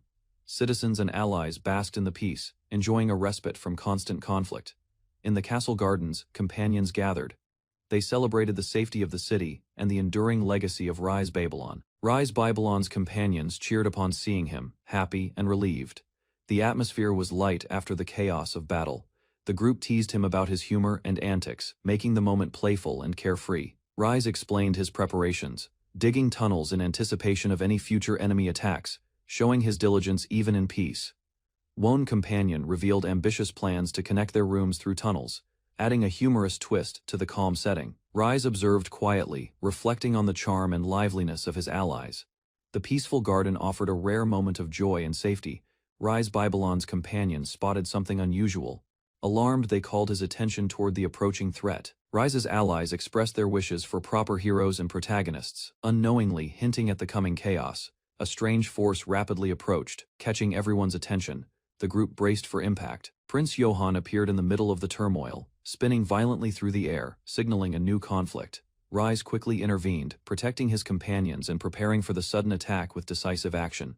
The attack struck the castle with immense force. Citizens and companions watched in shock as Rise stood ready to respond. Rise Babylon stood in front of the ruined castle, reflecting on Johann's return. Realizing his accidental influence had grown far beyond expectation, he quickly ran alongside Claus, moving through the grounds with urgency, determined to manage the aftermath of the destruction efficiently. Rise organized villagers to clear debris, directing them calmly while ensuring everyone remained safe, and the castle grounds were restored. Meanwhile, a strategist analyzed the situation, deducing that the incident might provoke King Jardabet to declare war imminently. Orders were sent to all regional branches, activating the kingdom's defense network in preparation for the approaching conflict. Rise Babylon and Claus ran through the destroyed hall, rushing toward Johann, whose body was trapped beneath massive rubble. Claus supported Johann while Rise assessed the injuries, preparing to use his healing magic to stabilize him quickly. Rise desperately urged Johann to survive, reminding him of responsibilities and the consequences of his actions on the castle. Johann struggled weakly, barely conscious, as the gravity of the situation weighed on him and the group. Johann regained awareness, murmuring words to Rise and acknowledging him as a protective figure, cementing their bond in crisis. Rise comforted the injured girl, calming her tears and asking her what had happened during the battle, while she lamented her loss. Villagers and survivors hurried through the ruined hall, working to stabilize dangerous structures and prevent further accidents. Rise guided the girl, inspecting unstable areas and organizing the rescue, ensuring safety while planning repairs. The girl explained that she had fought King Jardabet, relying on Rise's strength to survive, despite overwhelming odds. Rise reflected on the situation, noting the courage of youth and how young fighters often act impulsively but valiantly in battle. Rise observed Johann's near-death experience, realizing his father had spared him by giving up, leaving Johann stunned but alive. Children at the party experienced relief and joy, while Rise noted the father's silent oversight encouraged growth without harsh punishment. Rise supported the injured girl, feeling anger toward King Jardabet, judging his reckless disregard for others' safety. The girl, emboldened by Rise's presence, shouted defiantly, expressing determination despite exhaustion and injuries. Rise and Claus oversaw the villagers working to repair the castle, frustrated by the harm inflicted on innocent people during the battle. Rise stood silently, surveying the battlefield and considering the consequences of the recent conflict on the kingdom and its people. He expressed disappointment in the king's failure to protect his citizens and fulfill his duties as a ruler. Rise taught the injured girl about true leadership, emphasizing dialogue and care for people rather than violence, praising her understanding. The sound of approaching reinforcements indicated that Rise's allies had arrived, ensuring the area could now be secured. Rise walked through the ruined hall, deciding on the next course of action to restore order and protect the kingdom. Rise stood on the balcony, observing allies and approaching reinforcements, gauging their readiness and morale. He declared his intent to become the new king, rallying supporters to challenge King Jardabet and fight tyranny. A massive crowd gathered, inspired by Rise's speech, ready to follow him into battle for justice and reform. Followers voiced loyalty and determination, urging Rise to punish the corrupt king and restore fairness to the kingdom. An ancient adversary revealed himself, recognizing Rise after a long time, signaling that a major confrontation awaited. King Jardabet sat on his throne, reflecting on Rise's audacious actions and wondering what strategy his opponent had planned. The kingdom recognized Rise as a hero who defeated the evil dragon and inspired the people, while also being seen as a traitor by the king. Rise had transformed Prince Johann into a formidable ally, using the heretic church's teachings to gain loyalty and strategic advantage. King Jardabet issued orders to gather forces, threatening anyone who refused to fight against Rise's rebellion. The king invoked his full authority, preparing to confront Rise directly, setting the stage for a major showdown between them. King Jardabet commanded his forces to gather and prepare to crush the traitors, mobilizing his entire army. He threatened all who refused to fight, sentencing them to lose their titles or face death for disobedience. Rise's allies watched cautiously as the king's offensive began, recognizing the imminent battle and the magic involved. Observing the king's spell, his generals debated whether he was acting senile or cunningly strategic. Meanwhile, Rise and his companions used the delay to prepare and plan their next move, buying crucial time for strategy. Rise's ally reported the mobilization of troops and updates on the new weapons supplied by Babylon, including experimental explosives. The Duke reacted strongly to the revelation of a secret drug intended to enhance soldiers' abilities. The drug showed incredible promise, improving both physical and magical capabilities, though its long-term effects were still unknown. Rise watched as the Duke tested the potion, signaling approval while preparing for its tactical application in the coming battles. A veal was accidentally dropped, shocking the staff, and prompting an immediate reaction to the potential consequences of the experiment. The Duke prepared for battle, determined to lead his troops and increase their chances of victory in the upcoming war. He decided to personally take the first step, setting an example for his allies while encouraging them to act. Suddenly, an unexpected event startled the Duke, causing concern among his companions and momentarily halting preparations. He assured his allies that he would handle the smaller threats, allowing them to focus on the more dangerous opponent. The narration described how the wishes and ambitions of many people were converging, setting the stage for chaos. The ultimate confrontation began, pitting Rise, clever and impulsive, against the powerful and cunning old king in a decisive battle. Rise stood before the kingdom's gates, contemplating his decision to rebel. His heart weighed heavily as the consequences loomed over him. Silica celebrated with the villagers she had saved. Children clung to her joyfully, calling her their savior and newfound reason to live. Rise reflected silently, realizing his intentions were simple, to save people and enjoy small moments of happiness, yet complications followed anyway. In the tavern, villagers drank and laughed. Their carefree spirits highlighted the stark contrast with Rise's growing worries about leadership and responsibility. Rise felt overwhelmed, surrounded by rough men. Despite the chaos, he resolved to persevere and guide his people forward, determined and wary. Rise decided to change her methods, determined to help people after the small failure in the desert. She found herself unexpectedly leading a group of bandits, shocked by her sudden role as their guide. The bandits expressed gratitude, recalling how Rise saved them from soldiers. She realized she must choose carefully whom to help. With her magic, Rise gained confidence. She could protect her group and even rebel against the kingdom, inspiring awe and fear. Rise felt conflicted, acknowledging that her revered reputation resulted from unintended accidents, yet she continued to lead with care. Rise remained calm despite the surprise of being recognized. Her reputation as a skilled figure spread quickly among allies. Villagers admired her achievements, learning she saved her territory from a deadly epidemic and earned legendary status. Rise laughed lightly, calling herself friendly enemies with her companions. The villagers were amazed by her charm and cleverness. Questions arose about her past battles and magic.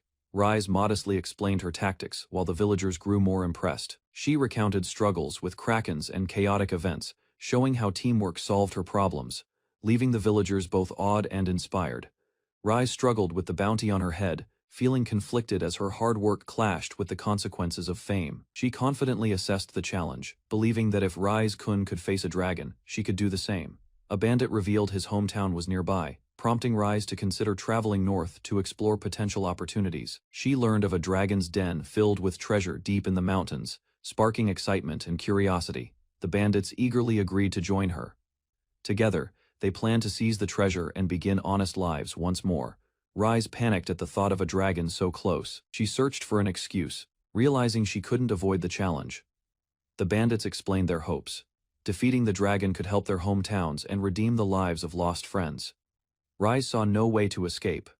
Rise accepted the challenge, taking a deep breath to prepare herself for the coming battle. She confidently declared she would defeat the dragon with her magic, instructing the bandits to gather the treasure. And so Silica and her group of bandits set out on their adventure, determined to face the dragon together. Rise and her bandits faced harsh weather and rough terrain, but her magic helped them overcome the journey's obstacles. They discovered the dragon's lair, initially believing the creature would be easy to defeat. The bandits urged Rise to fire a powerful spell at the sleeping dragon, encouraging her to finish the fight quickly.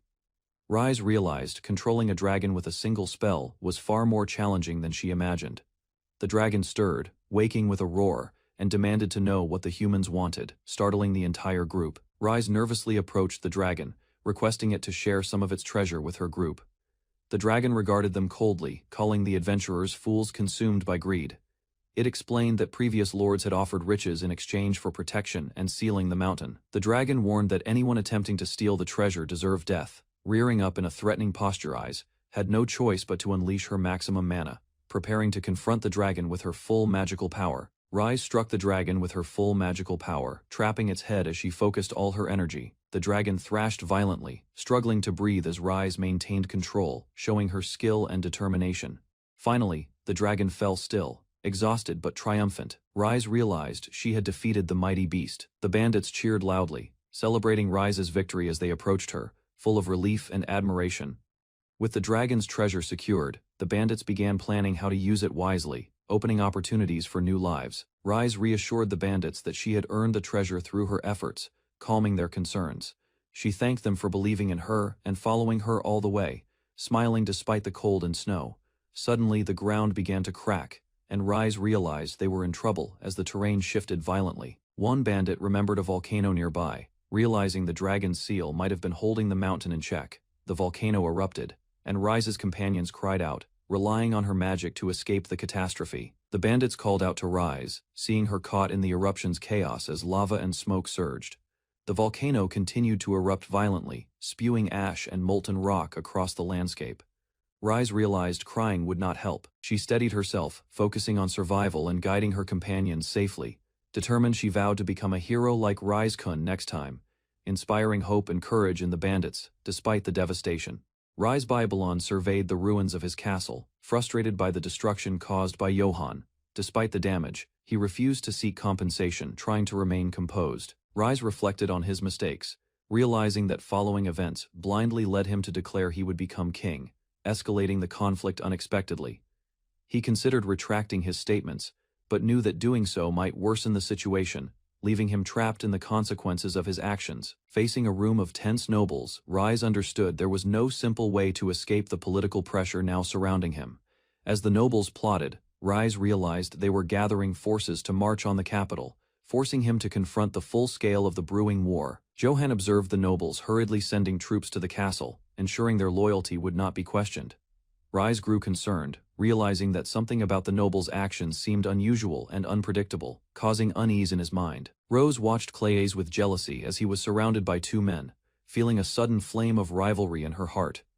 Rise questioned the behavior of the group in the basement church room, bewildered by their excitement and apparent madness. As events unfolded, Rise understood there was no alternative but to act.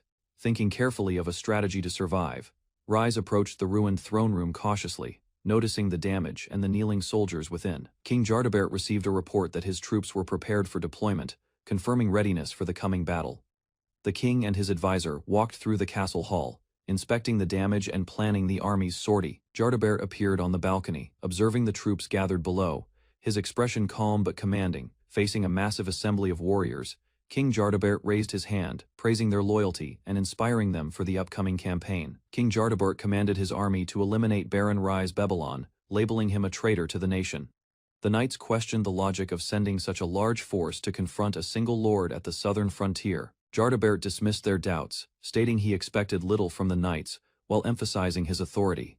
He lifted a massive stone, demonstrating his power and inspiring fear and respect among the gathered soldiers. The knights prepared to advance, following the king's command and marching toward Babylon's territory with determination and discipline. The knights screamed in panic as their heads were struck, disoriented by the sudden attack from the king's magic. Johann, now brainwashed, staggered violently, his movements erratic and dangerous, overwhelming nearby soldiers. The knights faced chaos as Johann demanded women and meat, attacking anyone who approached with ferocity. King Jardabert explained to his advisor that manipulating Johann this way would make the soldiers capable of fighting despite their limitations. The king asked if the army was ready, preparing to use the controlled chaos to advance strategically against Baron Rise Babylon. The nobles knelt obediently, responding, "Yes, sir," to King Jardabert's orders, preparing to act on his commands.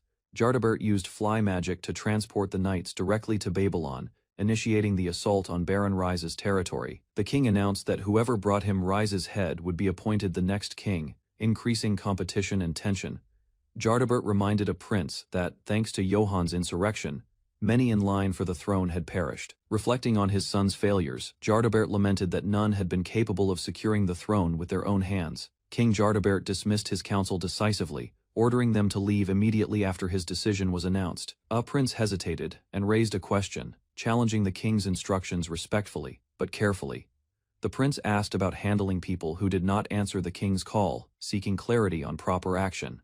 Jardabert approved, smiling, stating that those who fail to respond should not leave empty-handed. He commanded that non-compliant subjects, like Hohenheim, be treated as traitors, and those who confront them could claim their territories.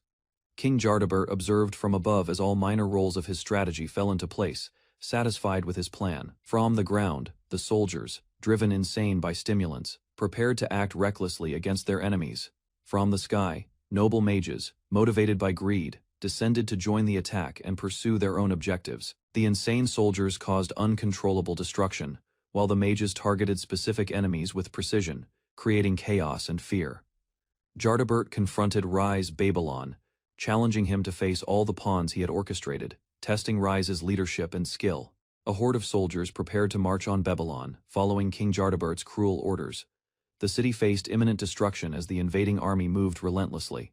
Rise and his companions observed from above, utilizing their magic to travel swiftly. They pushed forward, aware of the long path ahead and the dangers that awaited. The army's advance shook the landscape, the ground trembling beneath their numbers. Villages and forests were swallowed by their approach. Soldiers attacked indiscriminately, targeting women and livestock, spreading panic and chaos among the unarmed commoners. Rise reflected grimly on the suffering caused by the king's influence. He noted the effects of the enemy's drug, which twisted the villagers into violent, unthinking creatures. King Jardabert planned cautiously, ordering his soldiers to test the strength of Rise Babylon's forces, with lesser pawns first, wary of the Dragon Slayer's reputation.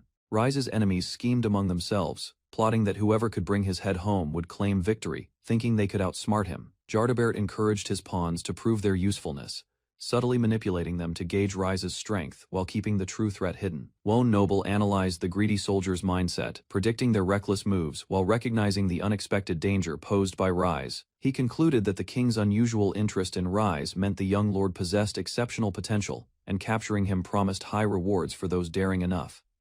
Allies joined forces to confront the traitors, preparing to prevent betrayals among the greedy soldiers while advancing toward strategic targets. The group planned their march to Duke Hohenheim's territory and Earl Palicide's lands, knowing the journey would test both strategy and loyalty. Silica Palicide emerged as a determined presence, taking command and signaling her readiness to influence the battlefield. Old grudges surfaced, as memories of past shame during a marriage interview fueled anger and determination among the nobles. With resolve, the group advanced, ready to wreak havoc on enemy territories while securing their own positions and asserting control over the unfolding conflict. Rise Babylon observed the approaching enemy, noting mages flying overhead, while soldiers marched across the land toward his territory. He expressed frustration at the sudden aggression, feeling unprepared, as he had not officially declared war despite respecting the royal family. Claus remained calm, receiving constant reports on enemy movements, demonstrating foresight and strategic control over the situation.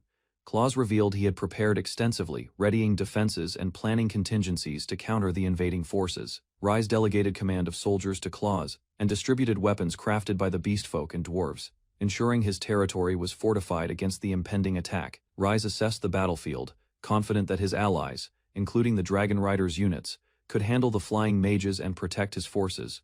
He enlisted help from Uncle Hohenheim, strengthening the army and expanding strategic options to counter the enemy's moves. Irina and Alicia were assigned a special mission, their skills critical to increasing the odds of victory while the main battle unfolded.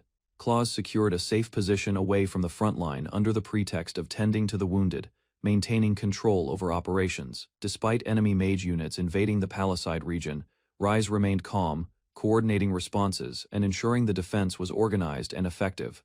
Silica Palicide and her companions confronted strange creatures emerging from the water, shocked by their unexpected appearance. Tentacles and monstrous forms rose, creating chaos and threatening the soldiers nearby as they attempted to understand the danger. The creatures attacked aggressively, striking with surprising speed, forcing soldiers to retreat from the water. Silica's group reacted with fear and urgency, struggling to keep themselves safe amid the relentless assault. The monsters revealed their full form, including massive eyes and tentacles, confirming the peril as Silica shouted in alarm, preparing for the next wave of attack. Rise's planning paid off as the krakens he dispatched wiped out enemy forces, earning praise from Irina and Alicia. He admitted difficulty controlling the massive creatures and sent them far from friendly ships, ensuring no accidental damage while still targeting the enemy. Rise considered the safety of Uncle Hohenheim and monitored how the creatures prioritized Palicide, noting unexpected but effective outcomes. An explosion erupted over Duke Hohenheim's territory, demonstrating the power and reach of Rise's strategic deployment of forces. In the chaos, individuals engaged directly with the enemies, with combatants striking and attacking, highlighting the intense battle across multiple fronts. On the battlefield, Enemies were astonished at the skill and coordination of Duke Hohenheim's soldiers under Rise's indirect command. Rise and Claws launched defensive maneuvers, including casting ice shields, countering attacks with precision and protecting key positions. Soldiers engaged in close combat, combining physical skill and magic to repel enemy advances, demonstrating superior training and strategy. A skilled combatant executed aerial maneuvers, striking decisively while maintaining agility and awareness of the chaotic battlefield. Despite heavy assaults, the warrior remained unscathed, leaving enemies shocked and emphasizing the effectiveness of Rise's planning and the soldier's prowess. Enemies speculated wildly, believing Duke Hohenheim might have made a pact with the devil to gain his formidable power, astonished at his combat prowess. Silica Palisade multiplied in the battlefield, overwhelming opponents with speed and coordination, demonstrating that their fears were exaggerated and ineffective.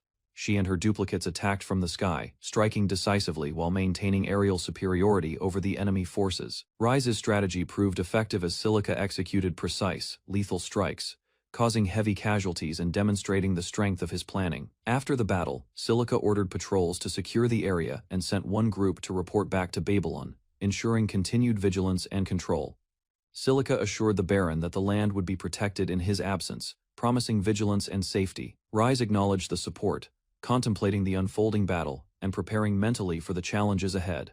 News arrived that Duke Hohenheim's spies had successfully dispersed the noble's magic assault unit, strengthening their position and reducing immediate threats. Rise calculated the enemy's arrival, estimating their speed and planning defensive measures accordingly, awaiting the main force to approach Babylon.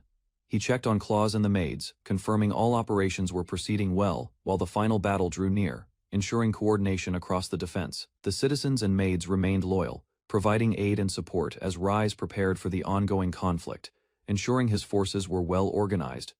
Rise considered the situation with Claws, acknowledging the strength and reliability of his allies in maintaining order and executing strategies. A brief peaceful moment allowed Rise to reflect, noticing the cheerful interactions among the maids, providing a sense of calm before the next engagement. Suddenly, a new wave of enemy soldiers appeared, advancing with brutal intent, shouting and charging toward their targets. The opposing generals complained about Babylon's harsh environment and dense morning mist, but they pressed forward, unaware of Rise's prepared defenses and strategic positioning. Rise's forces warned the enemy not to enter their lands, declaring that any trespass would be met with severe resistance. Explosions erupted as magic and attacks struck, destroying structures and scattering enemy soldiers across the battlefield. The enemy advanced further, but Rise's strategies and defensive preparations continued to inflict heavy casualties and chaos. Generals struggled to see through the dust and mist, attempting to understand the source of the new magical attacks. Rise's magic struck unexpectedly, surprising his opponents and demonstrating the effectiveness of his defensive maneuvers. The full force of his army appeared, standing firm, as one commander declared no enemy would pass beyond that point, securing the front line. Rise Babylon studied the battlefield, preparing to make contact with the enemy, his mind focused, anticipating the conflict ahead. Despite his careful planning, Rise realized his efforts to support his people had unexpectedly escalated into a nationwide confrontation. Our report confirmed his fears. The enemy had reached the mountains in the northeast, just as his father had predicted. Rise considered the scale of the war. His forces launched artillery and bombs, inflicting major damage on the enemy. The battlefield shook with each strike. Opposing nobles panicked, unable to understand how commoners could defend their territory with such skill and unexpected magical support. Rise Babylon's soldiers stood in formation, fully trained and ready. Their discipline surprised both allies and enemies alike. The people credited Rise with saving the kingdom's economy, recognizing his leadership during the nation's time of crisis. Villagers and soldiers alike swore loyalty, recalling Rise's past victories against dragons, krakens, and invading forces, cementing his reputation as a hero. Enemies launched a sudden attack, but Rise's well-prepared army responded swiftly, defeating the invaders with overwhelming force. Rise stood firm, defending Babylon, the paradise his people had built, ensuring no one could threaten their home again. Rise Babylon faced the invading army, his expression determined as he prepared his troops for battle. He ordered the artillery squad to commence bombardment, striking the enemy with precision and intensity. Explosions erupted across the battlefield, scattering the enemy forces and demonstrating Rise's superior strategy and preparation. Rise led a full-scale charge, rallying all men to advance and overwhelm the opposing army with coordinated attacks. His trained soldiers fought fiercely, breaking through enemy lines and securing Babylon, protecting the territory his people had built. Rise's soldiers launched a fierce charge, striking the enemy with raw power and precision, breaking through their front line. The enemy attempted to steal and attack, but Rise's disciplined warriors blocked every attempt, defending their territory. The battle intensified as Rise's forces pushed forward, forcing the invaders into retreat while ensuring no civilians were harmed. Explosions and clashes rocked the battlefield, with the enemy overwhelmed by the combined might of Rise's army. Rise called out to Captain Claus, coordinating the final strike to secure victory and protect their homeland completely. Rise ordered all injured soldiers to retreat to the rear, promising to heal even those who had lost limbs. The enemy, confused and frightened, struggled to understand the sudden strength and resilience of Rise's forces. One enemy mage prepared a desperate spell, hoping to kill Rise and tip the battle in their favor. The mage aimed at Rise's allies, intending to destroy them first, while eliminating the hero himself. A massive dragon appeared overhead, shocking the enemies and shifting the tide of battle in favor of Rise Babylon. A massive dragon appeared, ridden by one of Rise's allies, surprising the enemy and shifting the battle in their favor. Rise's forces confronted the intruders, confidently addressing those who had come to kill him. The enemy fired attacks, but Rise's soldiers and allies were prepared, countering every move with skill and strategy. The dragon remained unharmed, protecting Rise and his army while intimidating the attackers and forcing them to reconsider their tactics. Enemies realized that defeating Rise meant first taking down the dragon tamer, making their task nearly impossible against his combined might. Rise Babylon's dragon flew above the battlefield, striking enemies with precision while protecting the soldiers below. The dragon unleashed a powerful attack, forcing enemies to retreat while Rise coordinated the counterstrike. Enemies attempted to regroup, but the overwhelming power and strategy of Rise's forces left them panicked and disorganized. More dragons appeared, surrounding the battlefield and increasing the defenders' strength, leaving the enemy astonished at their numbers. Opposing leaders realized Rise had tamed dragons and transformed his people into formidable warriors, making them powerless against his might. Rise's forces were overwhelmingly powerful. Dragon riders took down enemy nobles hiding in the capital's skies, leaving minimal damage on allies. Rise's aides noticed tremors and prepared to investigate, worried about unforeseen trouble, knowing the unpredictable nature of their enemies. Alicia reassured everyone, explaining she had given a stimulant to the people, making them super energetic and ready for action. Claus had trained relentlessly, becoming an unstoppable force, further enhancing Rise's army and turning his people into monstrous warriors. Reports continued to arrive, confirming Rise Babylon's extraordinary influence, leaving the kingdom in awe of the power he commanded. Rise's allies reported that their forces had suffered major damage from large-scale offensive spells, and the wounded needed immediate support. Rise stepped forward, preparing to heal the injured soldiers while observing the battlefield, ensuring everyone survived and the army remained strong. Rise Babylon surveyed the battlefield, shocked at the destruction inflicted on his people by the monsters. Despite his concern, Rise seized the opportunity to gain advantage, calculating the best way to increase his influence with the survivors. A weary companion struggled to recover from the encounter, clearly shaken and drained by the events that had unfolded. Rise approached with calm assurance, encouraging the companion to explain everything, offering support without judgment. The companion finally began recounting the full story, trusting Rise to understand and guide them through the aftermath. Rise's companion led a charge, pushing the enemy back while laughing in relief at the temporary victory. Suddenly, a commanding figure appeared, declaring himself the king and praising the bravery of Babylon's apostles. Rise and his allies were stunned, questioning when the king had arrived and feeling the pressure of his presence. Realizing their strategy must change, Rise sensed the king might target him directly, forcing a swift reassessment. A massive sword approached at incredible speed, signaling that Rise was now the immediate focus of the threat. The king, smiling, launched a powerful magical sword as a reward for the bravery of Babylon's apostles. Rise's allies were caught off guard, screaming as the immense force struck their enemies with devastating impact. Their steel-bodied opponents were obliterated, leaving only fragments as the battlefield was consumed by destruction. One companion, battered and exhausted, admitted it seemed like the end of the line, fearing for Rise's safety. The blast formed a massive explosion, leaving the battlefield in chaos as the overwhelming power reshaped the war's outcome. Rise struggled to stand among the debris, recovering from the massive destruction caused by King Jard Abert's attack. A deep crater marked the devastation, showing the scale of the king's overwhelming magic. Rise acknowledged the king's strength, realizing that the army was annihilated almost instantly by the immense power. He debated fleeing or finding a way to align with the king, while encouraging his companions to stay resolute. The girls pledged loyalty, determined to support Rise and avenge their troops, showing renewed resolve and optimism. The girls expressed their gratitude to Rise, thanking him for protecting and guiding them through the conflict. Rise, distracted by his own curiosity about a storybook ending, smiled quietly despite the tense situation. King Jard Abert observed the aftermath, noting the lack of resistance and mocking the group's inability to stand against him. He challenged Rise directly, inviting him to a duel, signaling an imminent confrontation. In a bizarre turn, the king faced an onslaught of cows launched by a special skill, leaving him shocked and bewildered. King Jard Abert laughed at the cow attack. Intrigued by the unusual method of assault, he prepared his own counterattack, focusing his magical core to unleash a destructive light. Announcing his ultimate spell, Nuclear Light, the king sent a blinding, overwhelming force toward the battlefield.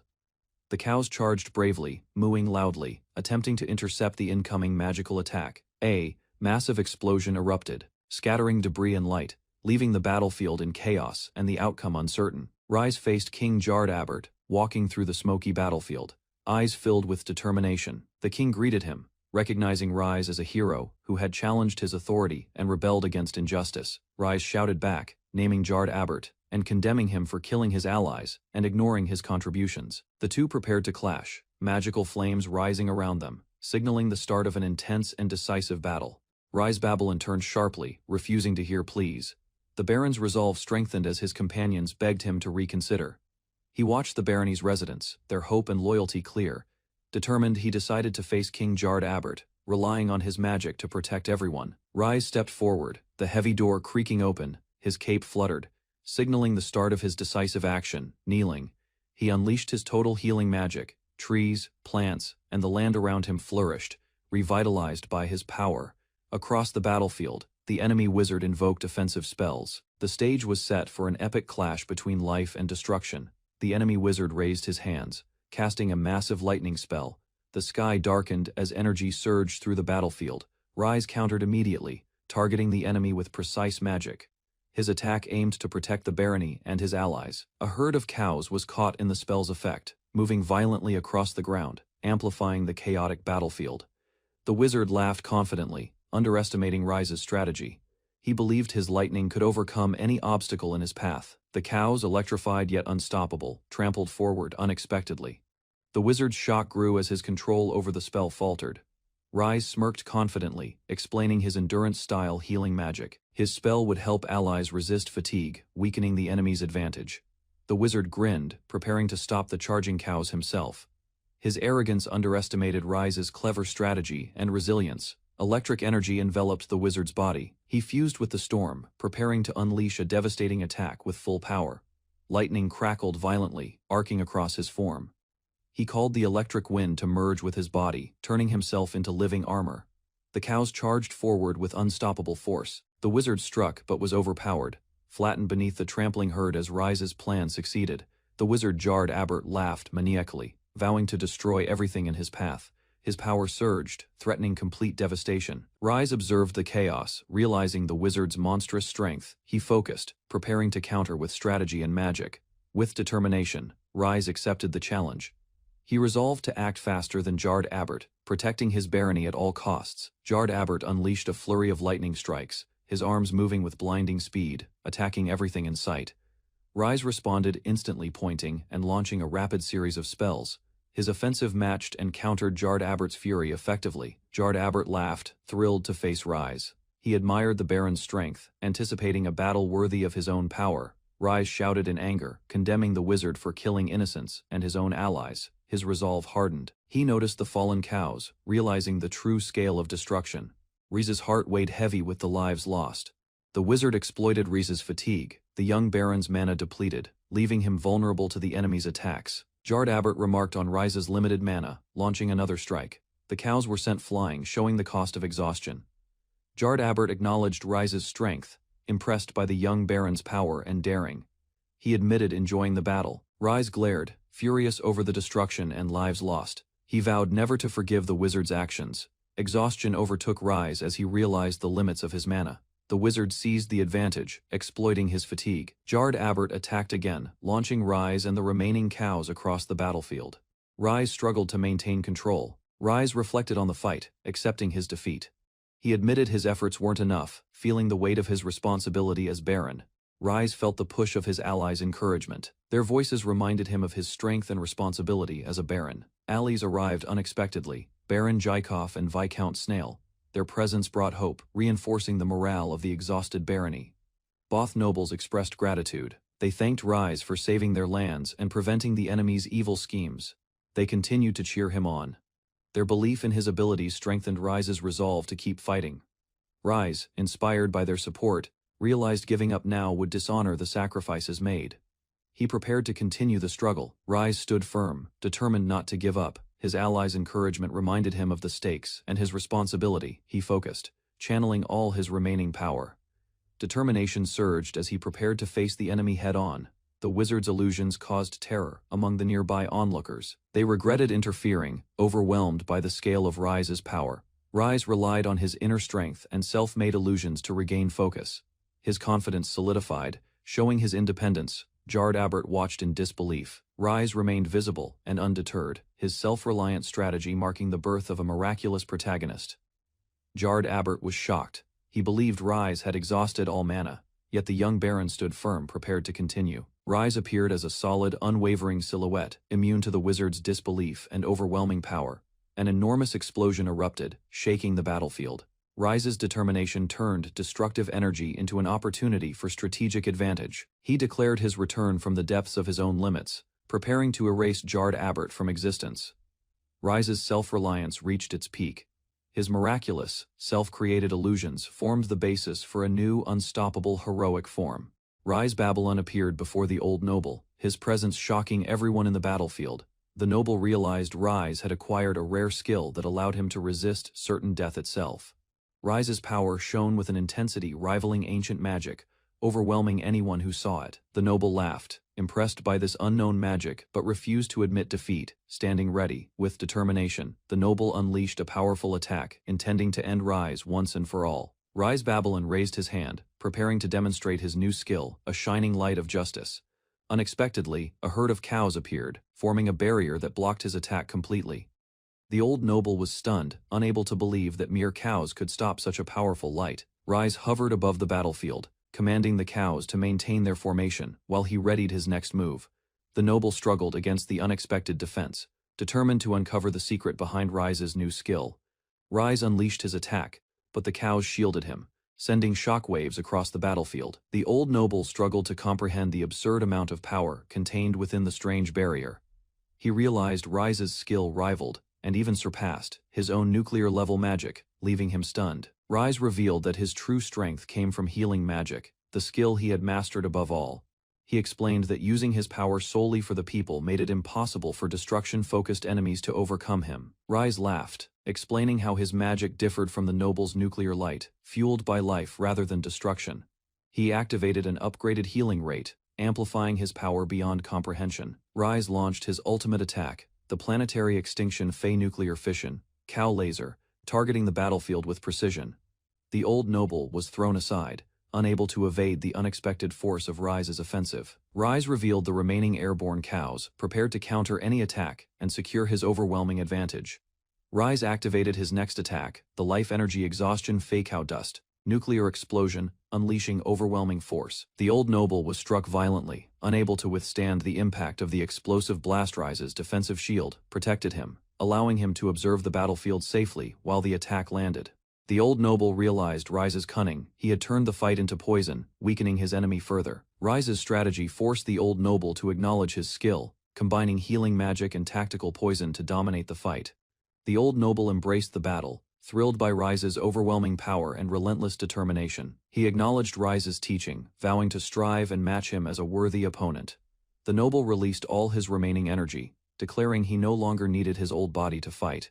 He visualized a new form, determined to become a young, beautiful, and powerful mage worthy of Rise. This transformation represented the culmination of his life as a mage, embodying the legend he aspired to surpass. A radiant figure emerged, glowing with divine light, capturing Rise's complete attention. Rise recognized the form as the god of magic, whose power had granted mana to nobles since ancient times. The figure solidified into goddess Sophia, her presence awe-inspiring and powerful beyond imagination. Sophia confirmed her identity, signaling the full divine support for Rise's side in the ongoing battle. With a confident challenge, Sophia invited the old noble to attack, leaving the world's fate hanging in suspense. Rise Babylon achieved the pinnacle of magic, feeling his power surge beyond limits. His body shimmered with newfound strength, prepared for extraordinary feats. He enhanced himself with earth, fire, water, and wind magic, replacing his heart with a reactor. Neural circuits flowed through his veins, making him faster than light. Rise transformed into the legendary figure, Goddess Sophia.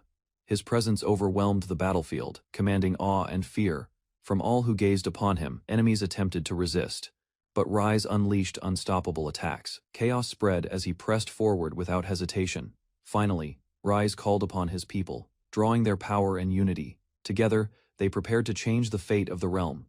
Rise's forces advanced as the beastfolk charged into battle, leading their attack with precision and strength, overwhelming enemy positions. Goddess Sophia reacted in shock as the attack reached her, her confidence shaken by the unexpected assault from below. Rise arrived at the battlefield, apologizing for his delay, but immediately assessing the situation to direct his allies. The beastfolk elites, brought by Rise's orders, positioned themselves strategically, ready to fight under his command. Goddess Sophia's anger flared as she confronted Rise, her attack colliding with his defenses, sparking a fierce confrontation across the battlefield. Goddess Sophia looked shocked as reinforcements arrived on the battlefield, altering the fight's momentum with their unexpected appearance.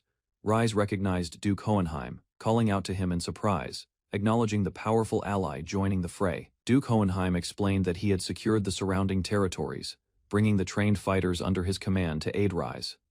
He described his own success, mentioning the damage he had dealt to previous enemies using his magic and strategy. Rise and Hohenheim discussed tactics, while Sophia observed nervously, realizing the combined power of Rise and his allies could shift the battle. Goddess Sophia shouted in rage as Rise and his allies interfered with her duel, frustration spreading across the battlefield. Rise observed her reaction, noting her anger and feeling the tension rise as the fight escalated. An enemy voice announced themselves, calling out Sophia as Evil God Sophia, challenging her authority and presence in the sky. Alicia and Belle arrived with a giant dragon, converted from villagers into devoted believers, joining the fight to support Rise. The dragon's prayers and the people's devotion resonated, reflecting the gratitude and trust they placed in Rise for his guidance and kindness. Rise observed villagers and allies praying to him, calling him a savior, though he privately questioned the sincerity of their words. He confirmed he could hear their faith, feeling its power amplify his own magical abilities and influence. Rise's mana surged dramatically, shocking Goddess Sophia, who could not comprehend how his power grew so rapidly. He proudly declared that his healing magic had reached new heights, ready to wield it for the benefit of others. Rise announced he could now restore the lives of those lost, revealing that his healing was far more potent than anyone expected. Rise observed a group of revived people, waking in confusion and wonder, unsure of where they were or what had occurred. Broken bodies and remnants of previous battles littered the area, showing the cost of the recent conflicts. Rise confronted Jard Abbert directly, stating he no longer cared about maintaining a duel and would act according to his will. Goddess Sophia realized her efforts were futile. Rise dismissed her as insignificant, comparing her to a mere pebble on his path. Rise threatened Sophia with a decisive move, warning the old tyrant that he would face his full power before being finished. Rise proclaimed the strength of a man carrying the hopes and dreams of countless people, showing the weight of responsibility he bore. Goddess Sophia countered, declaring she would force Rise to pay attention to her, wielding the magic she had sacrificed her life to obtain. She unleashed her power, demonstrating the destructive magic she had cultivated, aiming to overwhelm Rise with its full force. Rise reacted with determination, channeling his own strength, prepared to meet Sophia's attack head-on. The sky ignited with a clash of magic, marking the beginning of a decisive confrontation between the two formidable forces.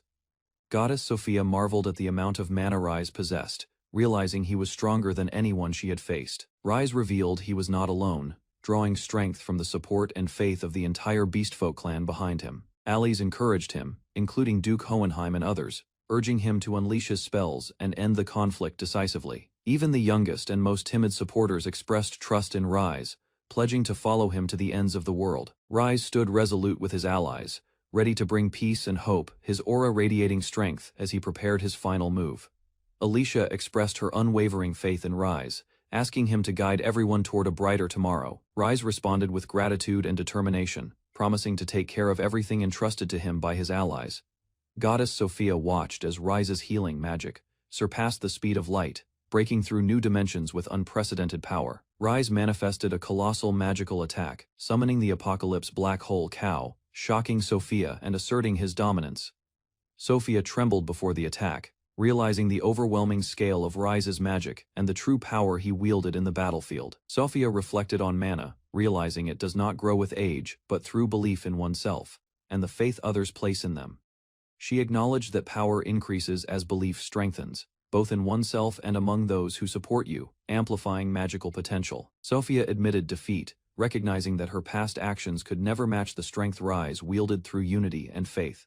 Rise declared victory, celebrating the outcome of the battle and the power his allies' belief had granted him. Time passed peacefully after the battle, showing the world beginning to recover and rebuild under the influence of Rise's efforts and guidance.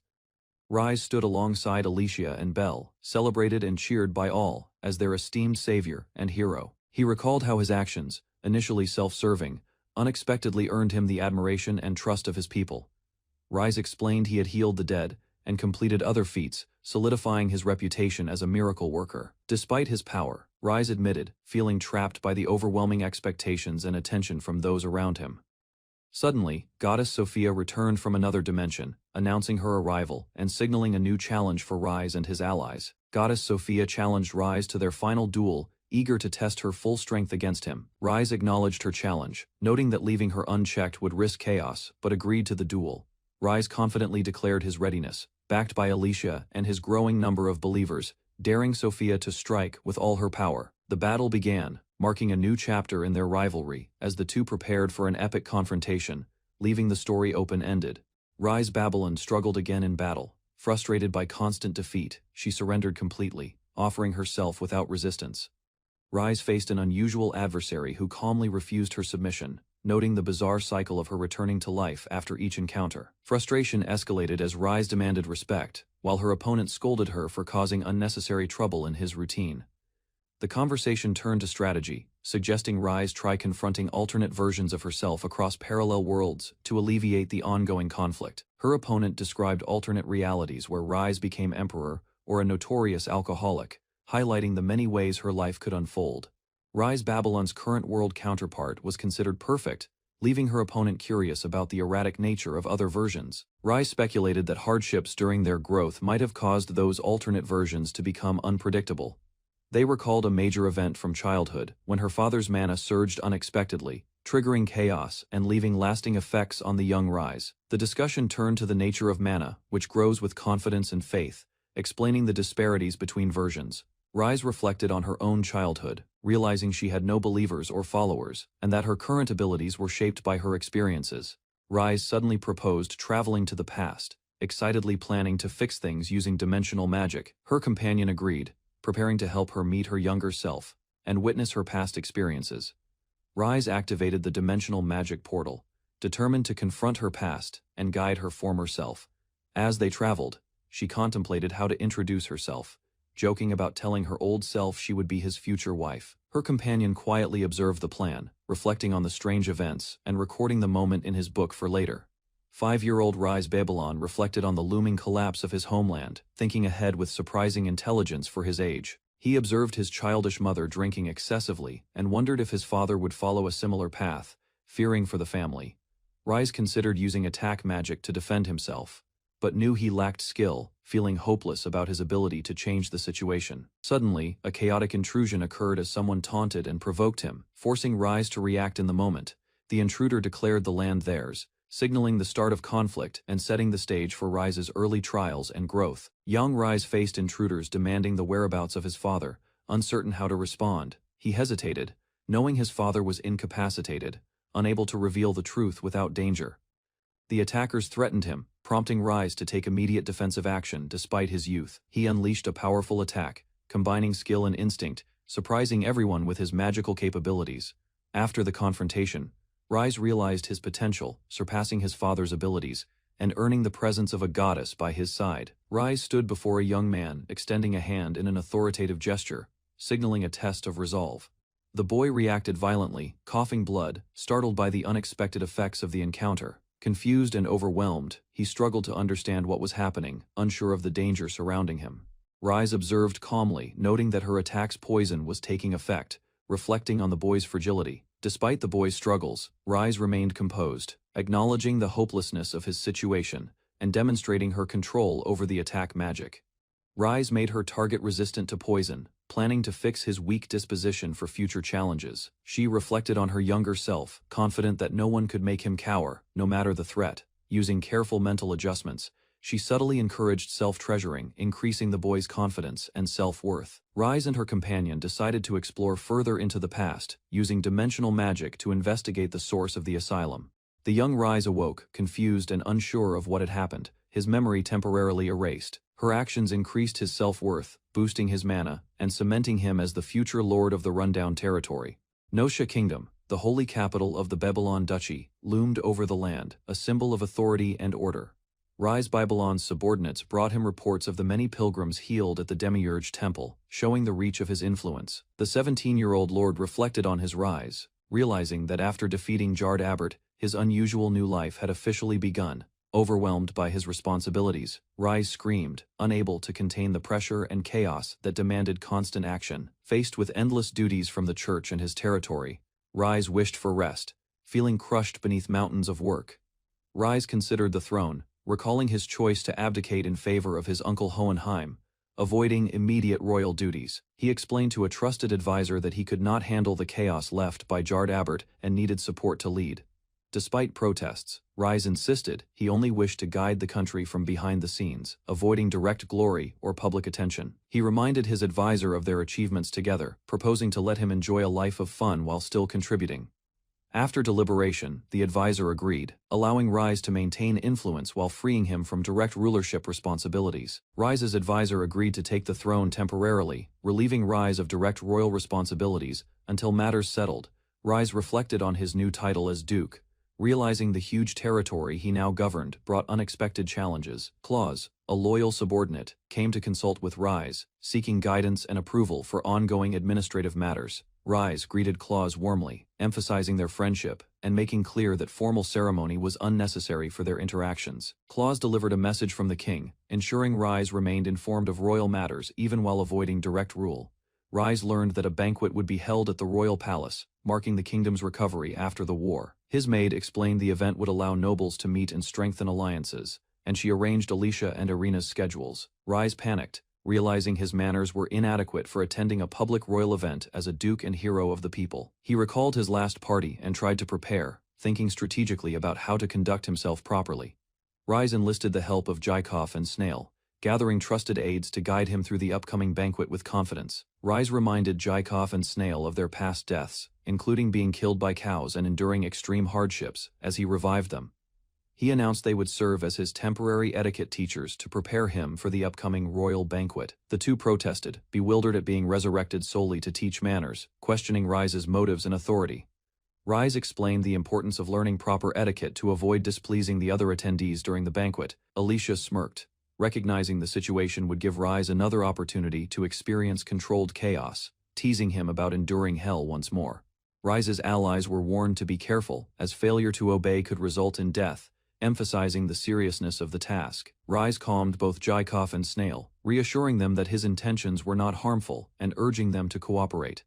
He clarified that their work would not be free, establishing clear terms for their temporary service as etiquette teachers. Rise confidently prepared for the banquet, demonstrating a spark of determination and readiness to master proper manners. Old friends recognized each other amidst the chaos, surprised by the unexpected reunion. While the preparations continued, Rise realized that his mastery of healing magic could now alter bodies, impressing the church members, but alarming his allies.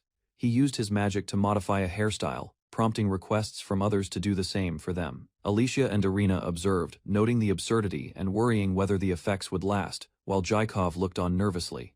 The revived allies accepted their role as Rise's temporary etiquette teachers, reluctantly preparing to guide him through proper conduct. Rise enthusiastically requested their guidance, ready to learn manners and etiquette for the upcoming royal banquet. Rise's etiquette teachers explained the sequence of a full-course meal, detailing each dish and its proper order. One ally protested the slow pace, insisting it was impractical to wait for each dish individually. Rise agreed, recognizing that blindly following old noble customs was unnecessary for practical purposes. He decided to adapt the traditions, instructing staff to bring as much food as possible, while still observing manners. After resolving the food-related issues, Rise requested guidance on proper behavior during the banquet. Ready to learn etiquette while enjoying the meal, Rise received guidance on conversing with nobles, learning to ask about territories to create goodwill and gain valuable information. He recognized the importance of knowing each territory's details, noting that it helped in both diplomacy and governance. Rise's aides, cloaked in secrecy, stood ready to assist him in gathering intelligence efficiently.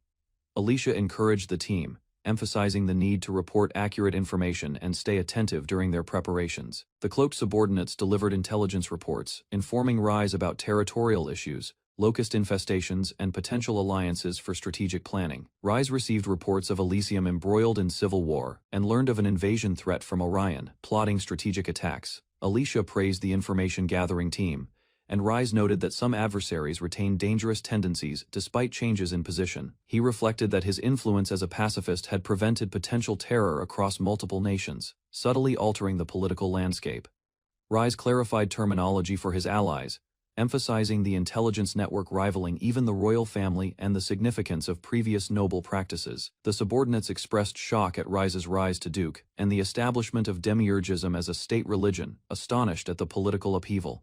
Jykov and Snail exchanged nervous glances as Rise prepared to face the magical attack that threatened their lives. Rise confronted his adversaries, who declared him a monster and summoned a massive lava golem to eliminate him immediately. He protested, reminding them that they had supported him during his previous battle with Jard Abert and questioning their motives. The lava golem was unleashed, commanded to strike Rise while the attackers projected their magical power toward him. Rise remained composed, reflecting that Alicia's advice had been accurate and recognizing the futility of their overblown threat. Rise extended his hand, ready to unleash a magical effect on his adversaries during the confrontation. Jykov and Snail were shocked as their bodies reacted unexpectedly to Rise's intervention, leaving them in pain and confusion. Alicia revealed the cause. She had added beef to their bodies, anticipating the magical transformation's effect. The adversaries screamed in horror as their bodies began transforming, resisting the unexpected change imposed by Rise and Alicia. They fully transformed into cows, leaving Rise unimpressed and muttering, "You," observing the absurd results of his magical experiment. Rise sat calmly as Alicia and Irina celebrated their victory, remarking that with him leading no enemy could threaten them. He reflected on the banquet and his personal code of manners, promising that no enemy sacrifices would go to waste, showing his composure and strategic mindset. In the suburbs of the holy capital, Babylon, shadows stretched across the bare trees as dusk fell quietly. Rise Babylon's guards patrolled cautiously, scanning the area for any suspicious figures, hearing rumors of a mysterious woman with long hair. Whispers spread among the guards about the woman's transparent body, causing fear, though they reminded each other of their duty to protect Rise. Two guards walked deeper into the forest, arguing playfully to distract themselves, unaware that something watched silently between the trees. Suddenly, the mysterious figure appeared, her presence striking and terrifying, forcing the guards into panicked screams as darkness engulfed the path. Rise Babylon noticed reports of strange sightings in the suburbs. Books lined the walls as he read for clues. Alicia appeared, explaining that multiple witnesses, including guards, claimed to have seen a ghost in the forest. Rise's assistant felt nervous, unsure how to confront a ghost, but Rise stepped forward determined to take action. Rise followed Alicia's voice, rushing through the library, recognizing her urgency as the source of the disturbance. Suddenly, a mysterious figure dropped from the ceiling, revealing herself in a dramatic entrance, startling everyone in the room. Alicia clung to Rise Babylon nervously, calling him to protect her from ghosts, while expressing exaggerated fear. Rise noticed Alicia brushing against him, growing flustered, but he kept his focus on the strange occurrences. Alicia examined witness backgrounds, confirming their credibility and noting they were firm believers, so the sightings seemed legitimate. Other allies decided Rise should handle the situation directly, preparing to summon Claws to serve as support. Rise and Alicia stood together in the library, bracing as dark energy swirled around them, signaling the presence of something supernatural. Alicia, as a top-ranking holy sister, was chosen to accompany Rise Babylon, while other allies emphasized her importance. Rise insisted on handling the matter himself, though Alicia offered to follow him anywhere, ready for the adventure. The pair stepped into the forest, investigating the mystery with lanterns, while teasing bystanders commented on their unusual closeness. Alicia pointed out suspicious areas under bushes, prompting Rise to remain cautious as he analyzed every detail carefully. They continued the investigation, navigating through the trees as Alicia playfully reminded Rise of earlier comments, keeping the mood light yet alert. Rise and Alicia approached the ghost's location, observing the strange figure in the snow, while Alicia admired its beauty, despite its eerie nature. Alicia identified the ghost, pointing confidently, as Rise prepared to investigate cautiously beside her. Rise called out to Alicia, startled by the ghost's appearance, while keeping his lantern ready to reveal any hidden threat. Alicia distracted Rise with playful questions about their future, trying to keep him calm, despite the ghostly tension. Rise struggled to focus, torn between Alicia's affection and the supernatural presence, while the ghost disappeared as suddenly as it appeared. Alicia suddenly kissed Rise, startling him, while the tension of the ghost investigation lingered in the background. Rise and Alicia moved through the forest cautiously, alert to both supernatural threats and nearby dangers. Alicia confronted the source, recognizing the figure, as Rise prepared to intervene if needed. Alicia accused the newcomer of pursuing Rise, asserting her protective stance while standing firmly beside him. Despite the chaos, Rise remained composed, analyzing the situation as Alicia's bold actions and the ghostly presence created confusion and urgency. Rise and Alicia watched in shock as the ghost remained unaffected by their attacks, prompting a moment of disbelief. Rise quickly devised a new strategy, commanding his meat and bone dust spell to confront the supernatural entity. He followed up with a purification spell, channeling energy to cleanse the ghost's evil presence. The ghost's form wavered as Rise concentrated, successfully discerning its original appearance, despite having little information. Using the enchanted dust, Rise recreated the ghost's body, restoring it to life, and bringing resolution to the mysterious haunting. The resurrected ghost, now fully aware, reacted in shock, realizing she had a body again after Rise's spell. She thanked Rise, Babylon, and Alicia, expressing gratitude and excitement at being alive once more. The girl now, a half-cow, prepared to confront her enemy with renewed strength and determination. Rise and Alicia looked on, exhausted but relieved, while Alicia playfully suggested they create a new life together next time, highlighting their bond and teamwork. Babylon, once known as a criminal hideout, had transformed into a prosperous holy capital under new management.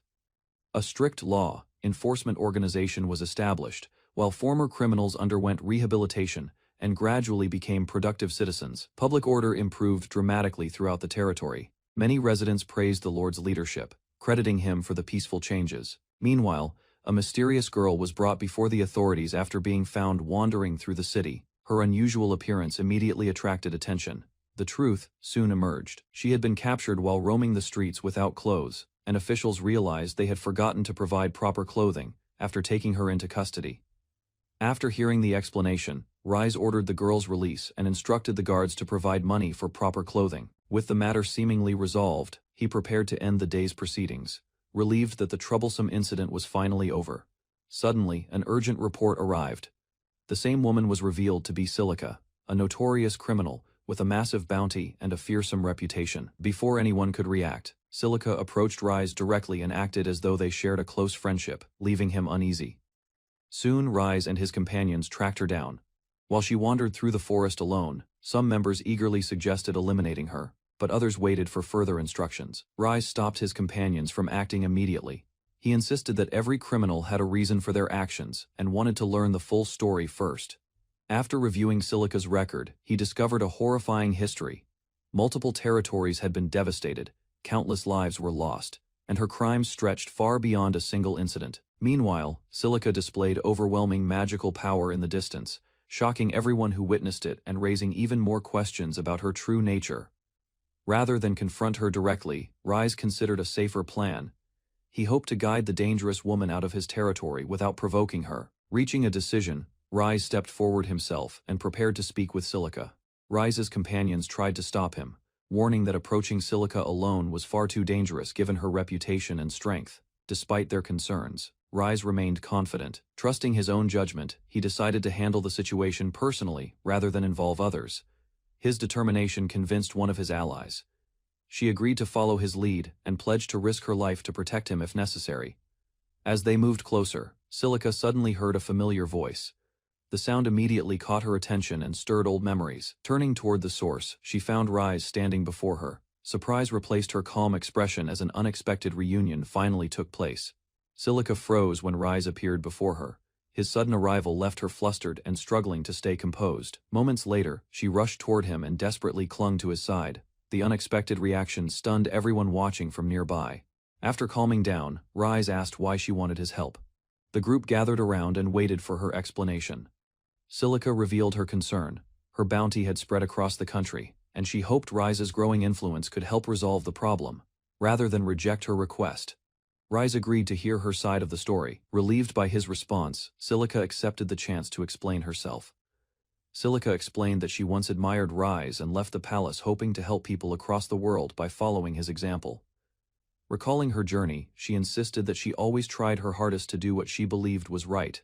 One incident quickly revealed the problem. Believing she was helping hunters, Silica poisoned a spring used by animals to make hunting easier, to support her travels. She continued acting on similar ideas, convinced that her actions would benefit others and solve problems. Instead, frightened villagers pursued her wherever she went. After hearing the story, Rise realized her crimes came from disastrous misunderstandings rather than malice. Silica continued her story, claiming she solved droughts, defeated monsters, and overcame disasters. As she reflected on her travels, she realized she had spent most of her journey fleeing from angry people rather than helping them. The others reviewed additional reports and concluded that many ruined towns had likely been damaged by the same series of misunderstandings. Silica explained another incident, insisting she had acted with good intentions. Even so, her explanation only reinforced why authorities considered her a dangerous criminal. Before the discussion could continue, one of the Panda sisters suddenly launched an attack. To everyone's surprise, Silica calmly avoided the strike while remaining completely unfazed. Silica calmly apologized. Her body dissolved into water and reformed moments later, leaving everyone stunned by the display. Embarrassed by the situation, she tried to avoid attention while the others struggled to understand what kind of ability she had used. Silica then explained that she could transform herself into water particles and rebuild her entire body as long as even a small part remained. Hearing this, the group realized how dangerous she truly was. Her powers allowed her to survive attacks that would defeat most opponents. While the others worried, one companion began thinking carefully. Rather than making an enemy of Silica, she searched for a way to gain her cooperation. Following Rise's suggestion, Silica happily returned to her homeland, convinced that everything would work out once she arrived. She thanked Rise for helping her and eagerly accepted his offer to stay within the territory, believing it was the perfect place to begin again. Confident and optimistic, Silica expected a warm welcome from the people she once knew and proudly announced her return. Instead, panic spread across the region. Residents remembered the disasters connected to her name and feared she had come back to cause more destruction. Overwhelmed by the rejection, Silica lost control of her emotions. A massive flood followed, devastating the Palisade region and adding another tragic chapter to her infamous legend. At the main cathedral of the Church of Demiurge, a devoted nun sought Rise's blessing, hoping for a miracle that would change her future. After hearing her request, Rise agreed to help. The grateful nun knelt before him, convinced that her wish would soon be fulfilled. A brilliant light suddenly enveloped her body. As the blessing took effect, a remarkable transformation occurred, leaving her stunned by the unexpected result. Excitement quickly replaced her surprise. Delighted by the miracle, she imagined countless new opportunities ahead and thanked Rise wholeheartedly. Once the blessing session ended, another church member recorded the outcome. While Rise quietly reflected on the unusual event before moving on, Rise casually explained that he had only used healing magic and considered the result insignificant compared to the hardships others faced. Meanwhile, the church celebrated the miracle. New believers arrived in growing numbers, while many admired the remarkable changes brought about by Rise's blessings. Encouraged by the success, Alicia boldly sought the same treatment for herself. Before Rise could react, another dramatic transformation began. At that moment, Irina suddenly emerged from a hidden space beneath the floor, catching everyone off guard. Seeing Alicia's actions, Irina immediately intervened. She reminded her of their agreement and insisted that distracting Rise during work was completely unacceptable. Irina revealed that she had secretly been watching Alicia and Jardabert during her day off. While Alicia brushed it aside, Rise questioned why Irina had been hiding beneath the floor. Rather than denying it, Irina confidently claimed there was much to discuss. Alicia unexpectedly agreed, making the situation seem more serious. Concerned, Irina pointed out how closely Alicia and Jardabert had been spending time together. Rise misunderstood the tension and assumed simple jealousy was involved. Still confused, Rise failed to grasp what had caused such concern and casually changed the subject. The explanation soon emerged. After an unexpected encounter during a nighttime walk, Jardabert's popularity exploded, turning her into a celebrated idol almost overnight. With Jardabert occupied by work and family responsibilities, the group expected a period of peace, and fewer unexpected incidents around the castle. That hope quickly vanished when Alicia and Irina shifted their attention to another matter. After some discussion, they settled on a plan. A cooking contest would allow them to display their talents while taking advantage of Jardabert's absence. The friendly idea soon escalated into a fierce rivalry. Before Rise understood what was happening, the contest was declared a battle to determine the future first wife. By evening, the castle garden had been transformed into a grand arena, and the unusual cooking competition officially began. To make the contest feel grander, Belle and Captain Claus enthusiastically took charge as commentators and hosts, despite the lack of any audience. The competitors then made dramatic entrances. Alicia proudly displayed her confidence, while Irina stepped forward determined to prove her abilities. Alicia's overenthusiastic presentation immediately caused concern. Even Belle realized she had pushed the performance much further than necessary. Ignoring the awkward atmosphere, Claus officially announced the first stage of the competition and instructed both contestants to gather ingredients. Instead of visiting a kitchen or pantry, the pair rushed toward enormous wild cattle. Rise watched in disbelief as the cooking contest suddenly turned into a dangerous hunt. As the contest began, Belle explained that the enormous beasts were specially altered cattle raised within Babylon. Without hesitation, Alicia launched the first attack. Moving like a trained assassin, she rushed straight toward a beast's weak point before anyone could react. Moments later, the massive animal collapsed. Her precise strike ended the fight instantly, leaving the spectators stunned by her ruthless efficiency. Refusing to fall behind, Irina gathered her strength and unleashed a powerful attack of her own. The ground shook as her determination erupted forward. The clash ended with Irina charging directly into another beast. Her fierce blow landed cleanly, proving that she intended to match Alicia's performance and keep the competition alive. Irina's attack impressed everyone with its overwhelming power. Unfortunately, the enormous beast was reduced to little more than a ruined pile, leaving almost nothing suitable for cooking. Realizing the ingredient had been destroyed, the judges questioned whether Irina should be disqualified. Rise allowed it to pass, and the contest continued.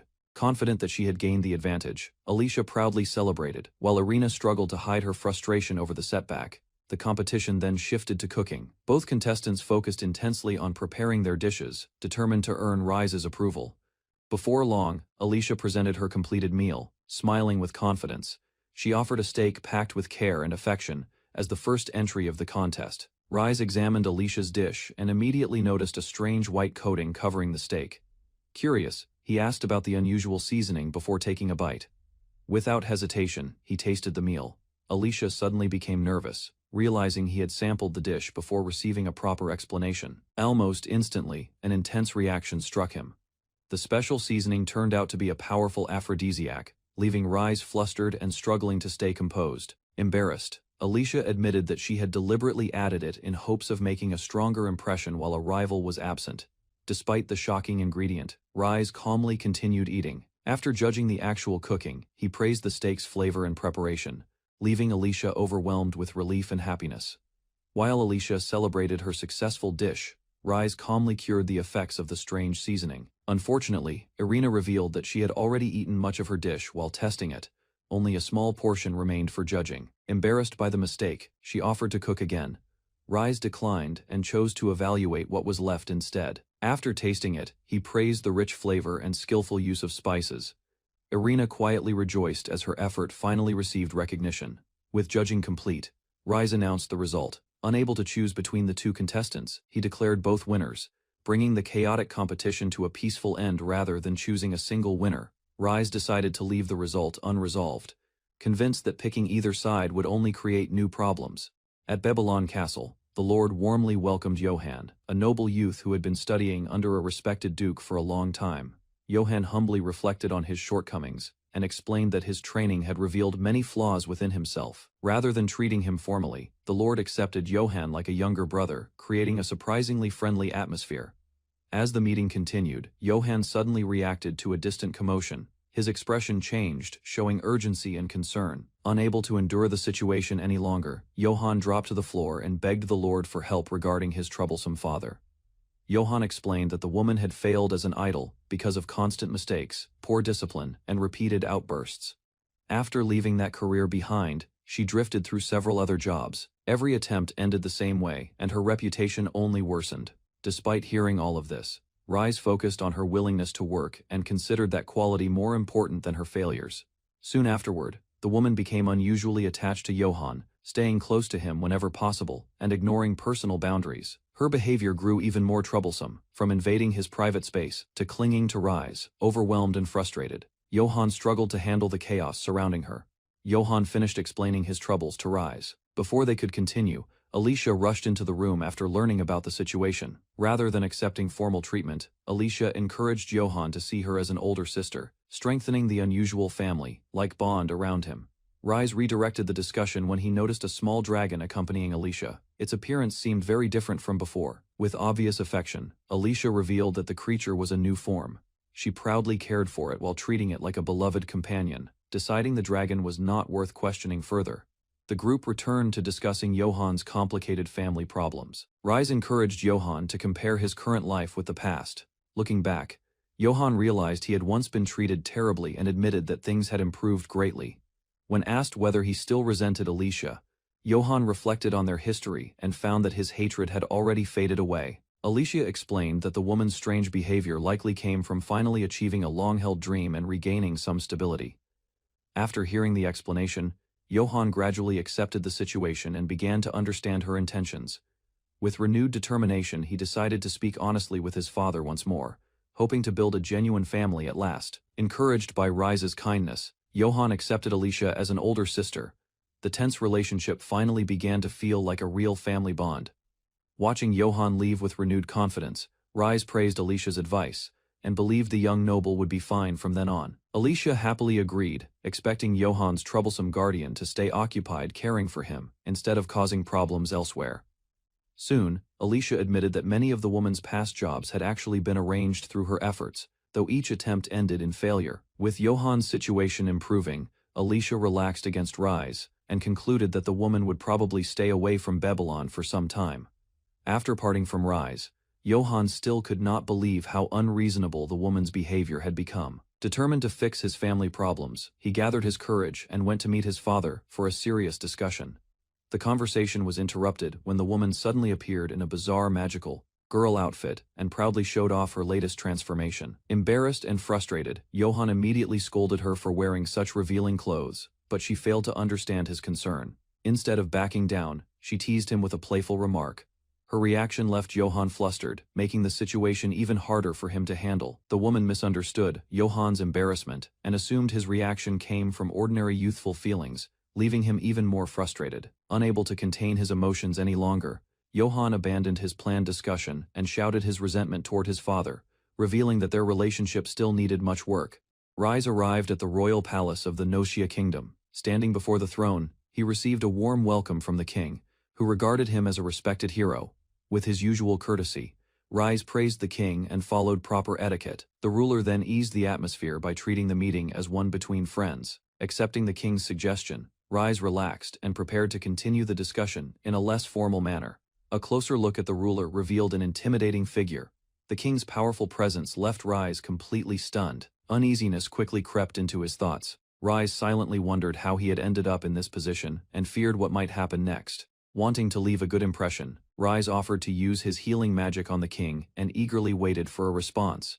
After receiving permission, he immediately activated his magic. Bright energy flowed from his hands as the spell took effect. The king quickly felt the results. Fatigue disappeared from his body, and his condition improved far beyond expectations.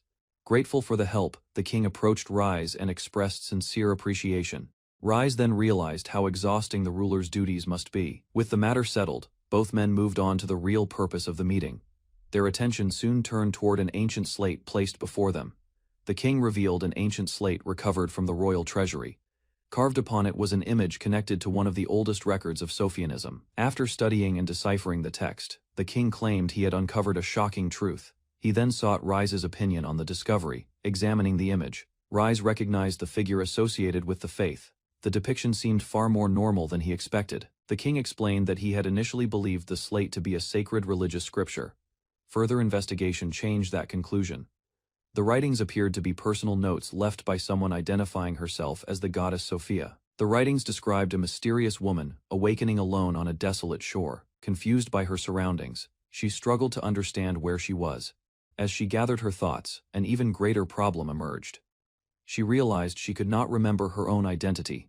Time passed as she wandered across the world in search of answers. Despite her efforts, she found no intelligent beings who could help her. Eventually, she considered accepting a life of solitude. Yet a powerful feeling suddenly rose within her and rejected that path. The source of that emotion soon became clear. Discovering a fierce desire for battle, she concluded that seeking a duel against a powerful opponent was her true purpose. The writings revealed how the mysterious woman found a new purpose. By pushing healing magic to its limits, she decided to create humanity herself.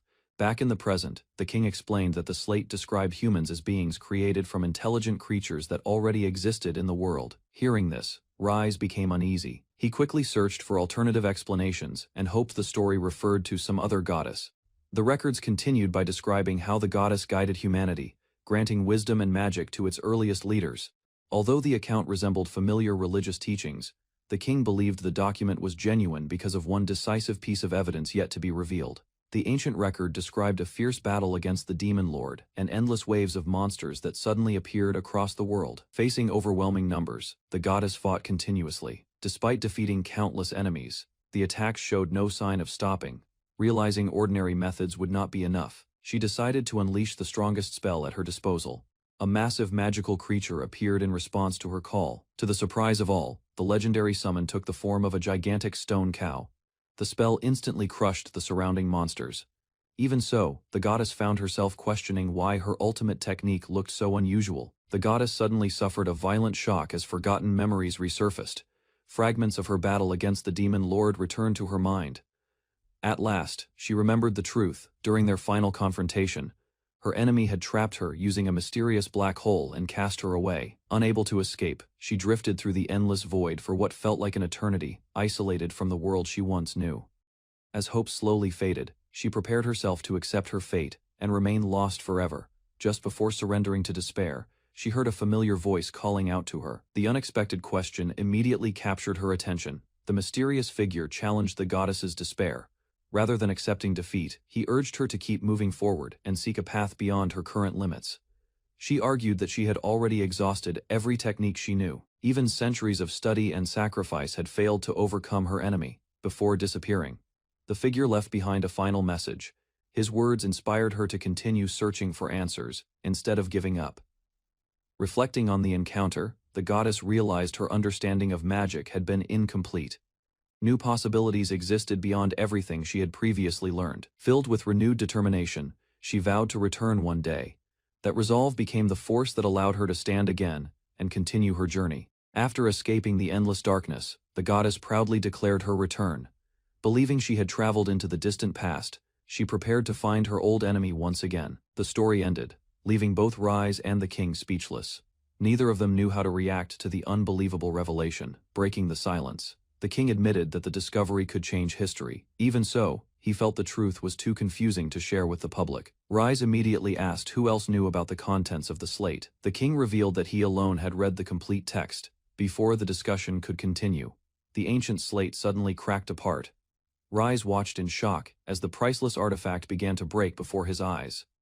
As the shattered slate crumbled away, Rise reflected on the situation. He realized that simply relying on force would not solve the mystery surrounding the ancient record.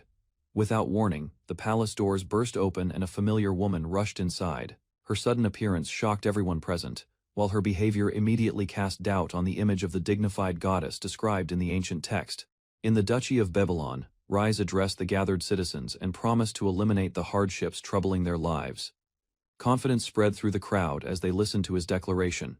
Hope quickly replaced the uncertainty that had weighed on the people. Excitement grew across the gathering. Residents reacted enthusiastically and placed their trust in Rise's ability to improve the territory. Soon afterward, the citizens openly praised him as their savior. The overwhelming admiration left Rise caught off guard by the scale of their devotion. Even after he departed, the cheers continued to echo throughout the area. Rise moved on while the grateful townspeople celebrated his achievements. While walking through the duchy, two former residents discussed Rise's growing fame. Despite their complaints, they admitted that his actions had given them a second chance at life. Their conversation was interrupted by a maid who introduced herself. She revealed that Rise had resurrected her after death, and that she now served in the mansion. Far away, another story unfolded within a prison isolated from time and space. A lone figure remained trapped inside the strange dimension. The confinement defied every known law of the world. Even after countless years, the prison continued to hold its captive. Filled with anger, the prisoner cursed the one responsible. The impossible situation only strengthened his determination to break free. After countless years of confinement, cracks finally spread across the dimensional prison. The barrier that had sealed the captive away began to collapse. The imprisoned figure emerged from the shattered structure.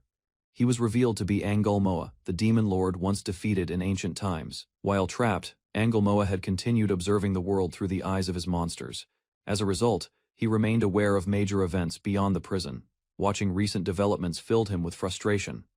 Rise's actions had overturned natural laws, altered death itself, and disrupted the balance of the world. Despite his anger, Angulmoa saw an opportunity, using the chaos as a clue. He discovered a method to escape and swore to confront both Rise and Sophia. While Rise focused on his work, Sophia suddenly appeared and complained about having too much free time. Her unexpected visit immediately disrupted the quiet atmosphere. Ignoring his protests, Sophia clung to him and insisted on spending time together. Rise struggled to free himself as she continued bothering him. Moments later, both of them noticed a violent surge of mana in the distance. The strange energy quickly drew their attention. Rushing outside, they searched for the source of the disturbance. Rise suspected Sophia might somehow be connected to the incident. Before they could investigate further, a dark figure surrounded by sinister energy appeared nearby. The newcomer had finally found the people he was looking for. Angulmoa finally confronted Rise and accused him of throwing the world into disorder. The demon lord viewed the recent changes as an attack on the balance he believed should be his to control. Recognizing the intruder, Rise calmly examined him. The encounter unfolded very differently from the tense confrontation Angulmoa had expected. Instead of reacting with fear, Rise treated the demon lord like a troublesome patient. His unusual response only made Angulmoa even more furious. After considering the situation, Rise reached a simple conclusion. He decided that healing magic was the best solution to the problem before him. A powerful spell engulfed the demon lord. Caught completely off guard, Angulmoa stared at Rise in confusion as the strange treatment began.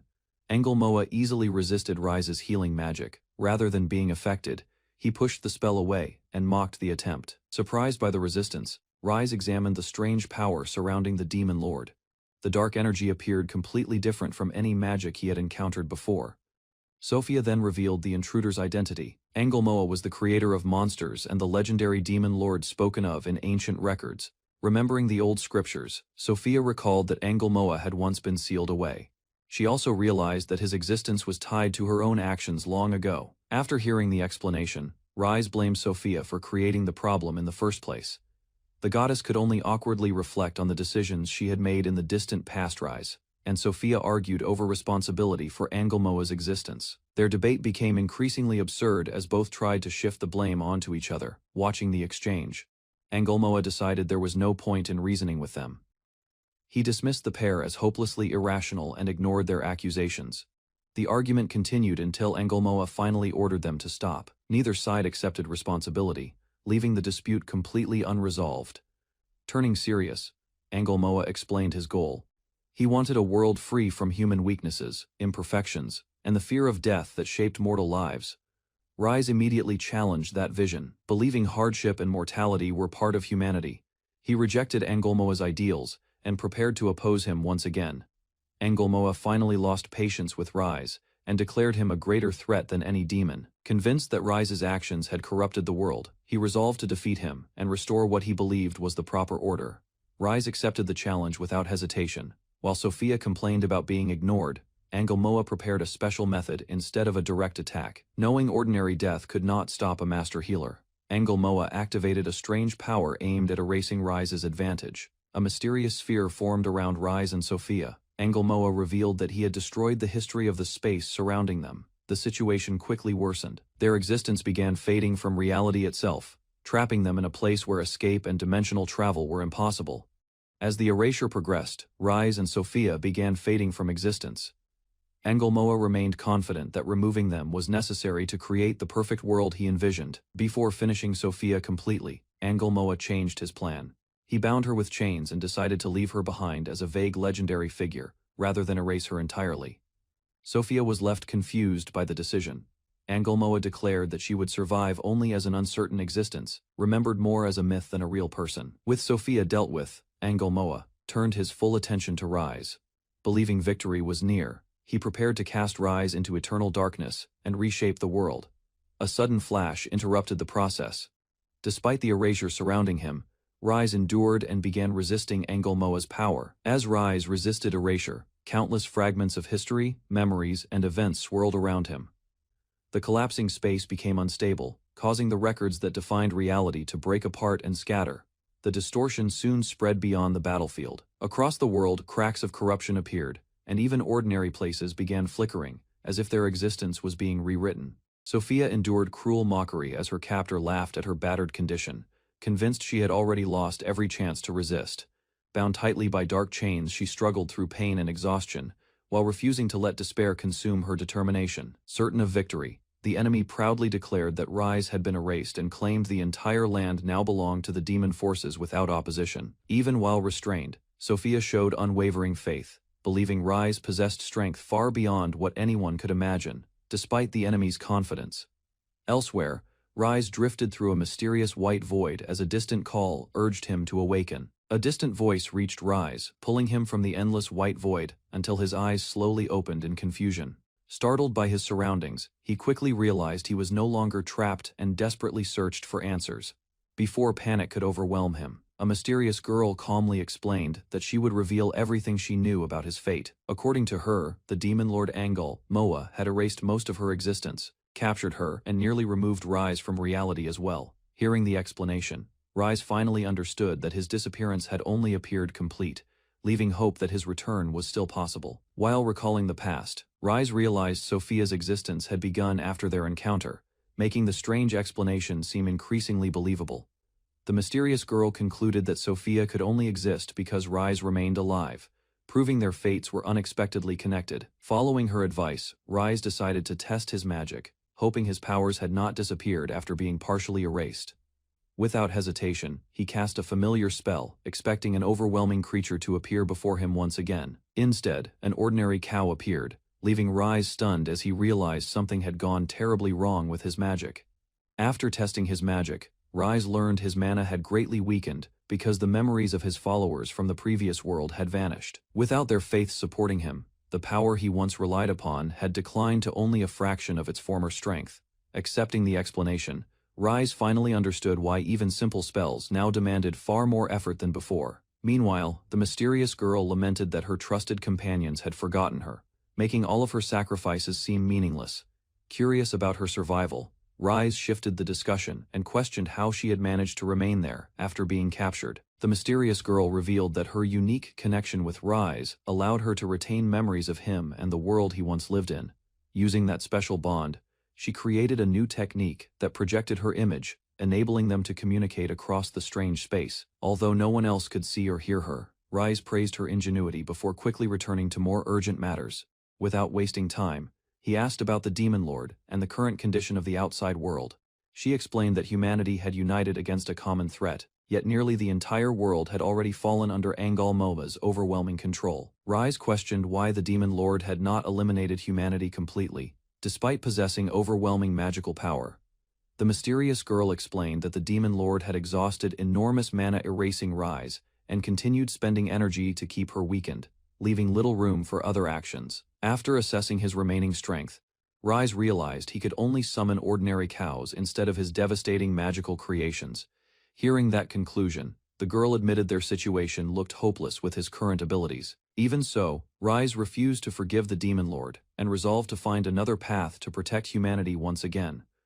Overcome with anger, Rise swore to defeat the Demon Lord for destroying the peaceful life he had worked so hard to build. The mysterious girl immediately recognized his fierce determination, reminding her of the resolve he once showed during their past conflict. Without delaying further, Rise asked for the Demon Lord's location and began planning a direct assault, despite the overwhelming danger ahead. Thanks to the connection between them, the girl realized Rise could track the hidden castle by sensing the Demon Lord's presence.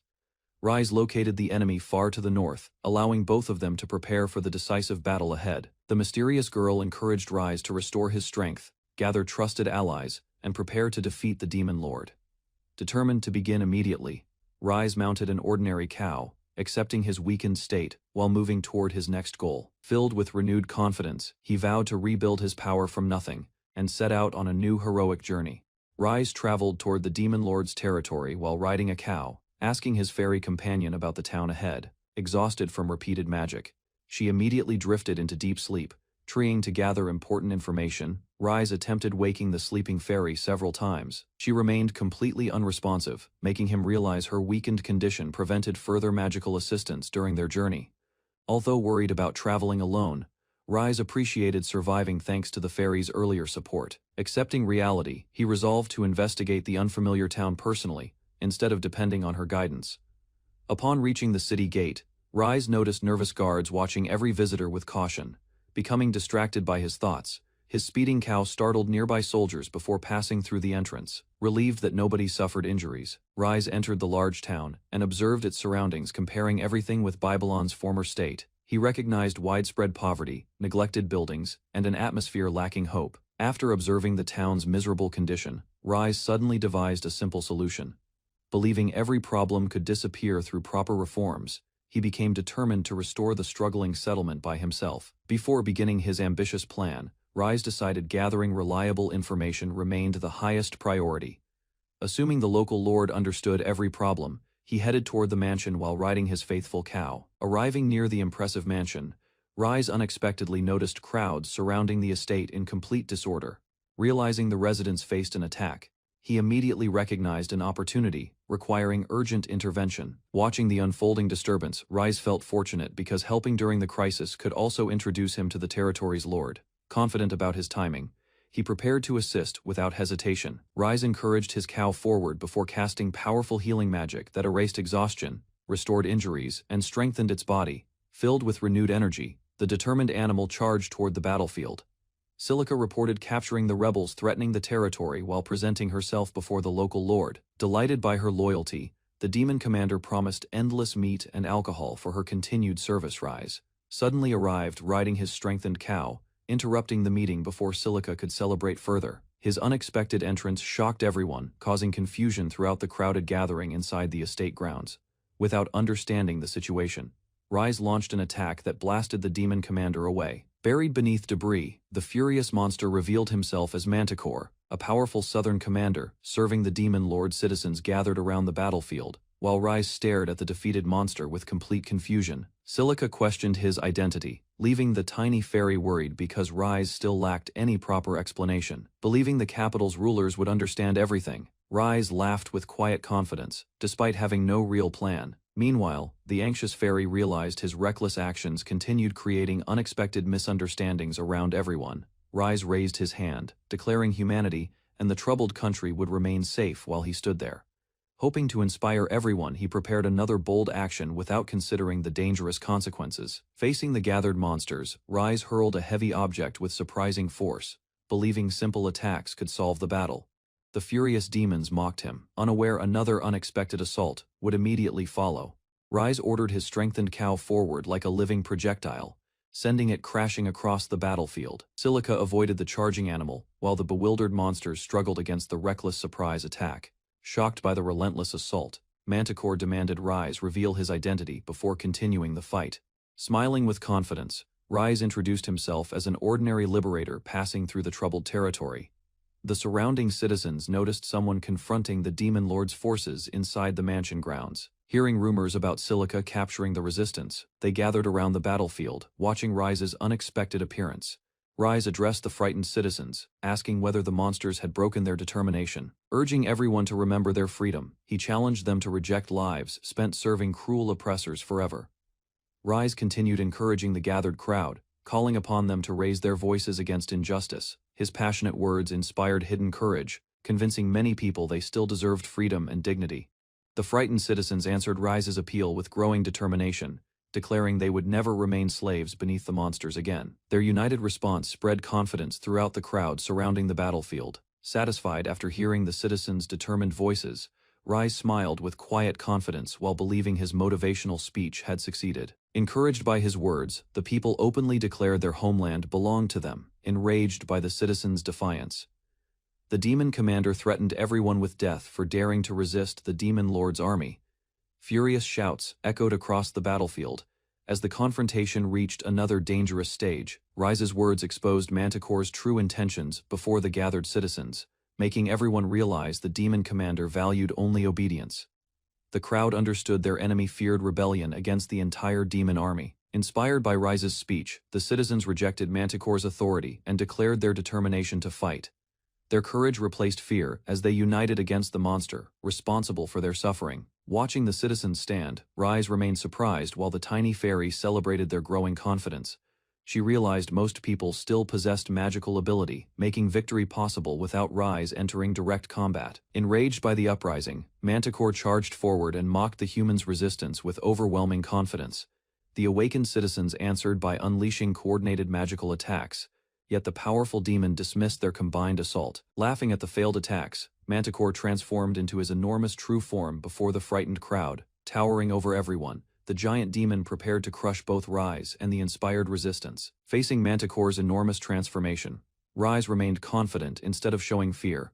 Comparing the giant demon with previous opponents, he dismissed the terrifying appearance as nothing, especially threatening or impressive. Remembering countless dangerous battles from his previous life, Rise believed Manticore failed to match those overwhelming enemies. His relaxed attitude confused nearby witnesses. While the demon prepared another fierce assault, Manticore launched repeated attacks toward Rise, but every strike missed its target. Recalling Jardabert's incredible speed, Rise easily avoided each blow while mocking the demon's slow movements during battle. After dodging another attack, Rise activated a strange technique inspired by his previous knowledge. He prepared an unusual biological attack, believing extreme cellular division could defeat the enormous demon before him. Brilliant light gathered around Rise's hands as Manticore watched with growing alarm and confusion. Unable to unleash stronger abilities because of his weakened condition, the demon observed Rise's mysterious technique unfold. Rise released his strange attack, creating a brilliant explosion that engulfed Manticore before the astonished citizens. The overwhelming blast left the giant demon screaming as the destructive impact spread everywhere. With Manticore defeated, Rise proudly introduced himself as Rise Babylon before declaring he would save the world. Although everyone survived, the unusual attack left nearby people suffering temporary radiation sickness. After defeating Manticore, the grateful citizens praised Rise as their heroic savior and rightful leader. They celebrated his victory, promising unwavering loyalty while believing he had rescued their homeland from destruction. Meanwhile, the tiny fairy noticed Rise's behavior resembled his previous life, where earning people's trust remained important. Watching the overwhelming praise, she quietly realized his influence continued growing beyond expectations. Rise announced a grand celebration, inviting everyone to enjoy the prepared feast after their hard-fought victory.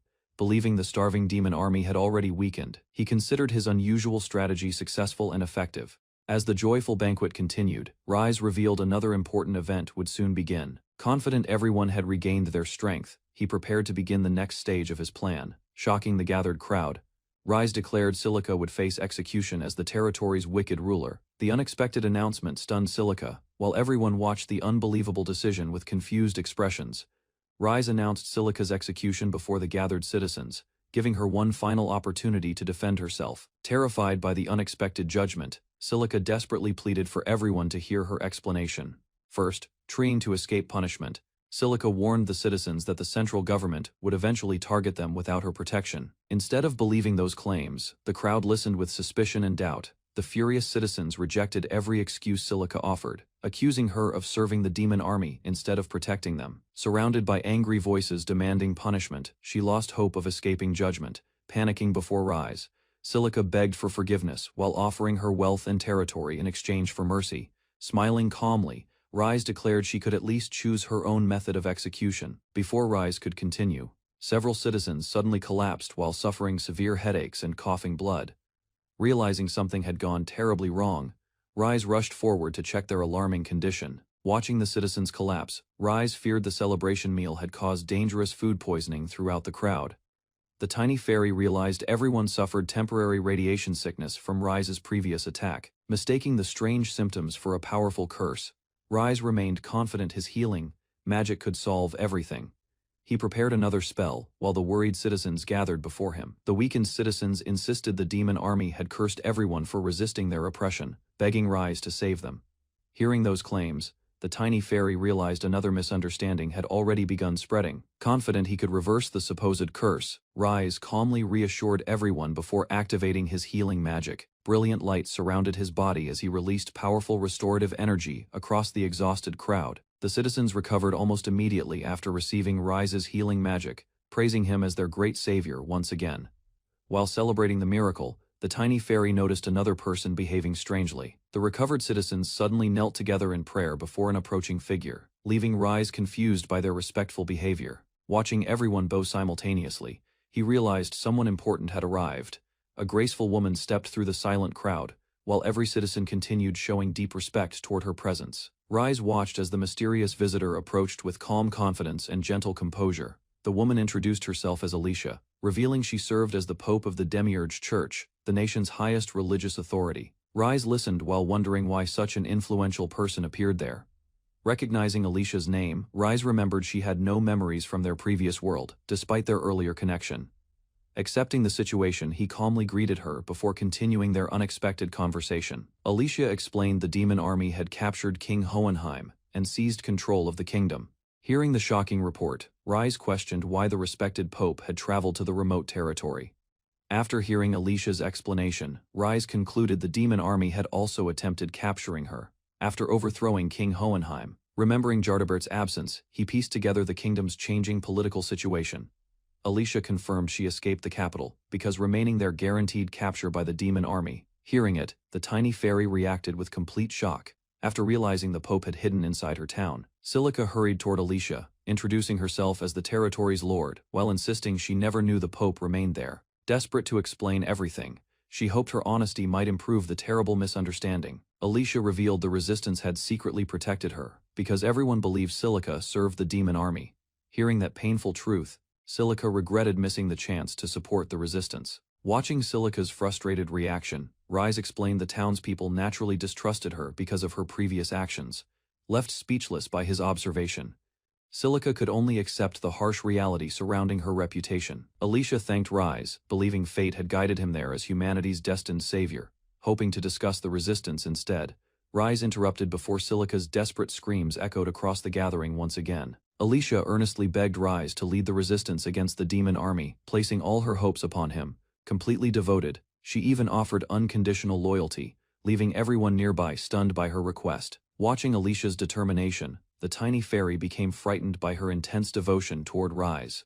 Remembering earlier events, she realized Alicia remained the noble heroine she had always admired in this world. The tiny fairy concluded Alicia had never lost her compassionate personality because tragic events never shattered her spirit.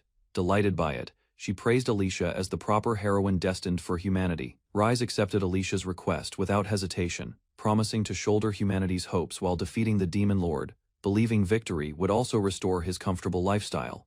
He vowed to handle everything himself. Overcome with emotion, Alicia embraced Rise while thanking him for accepting humanity's burden. Smiling, Rise comforted the exhausted Pope, promising he would remain beside her throughout the difficult struggle ahead. Their peaceful moment ended when terrified citizens reported Manticore's corpse had transformed into an undead monster. Horrified witnesses watched the giant demon revive little by little, creating another dangerous crisis. Seeing the undead Manticore recover, Silica immediately tried escaping before another battle began. Rise stopped her departure while complaining the monster had ruined the celebration he wanted to enjoy. Without showing any concern, Rise calmly decided eliminating the revived monster would only require another quick battle. Alicia attempted stopping him, hoping to discuss the dangerous situation before he charged forward. Ignoring Alicia's hesitation, Rise prepared to confront the undead Manticore once more, with complete confidence.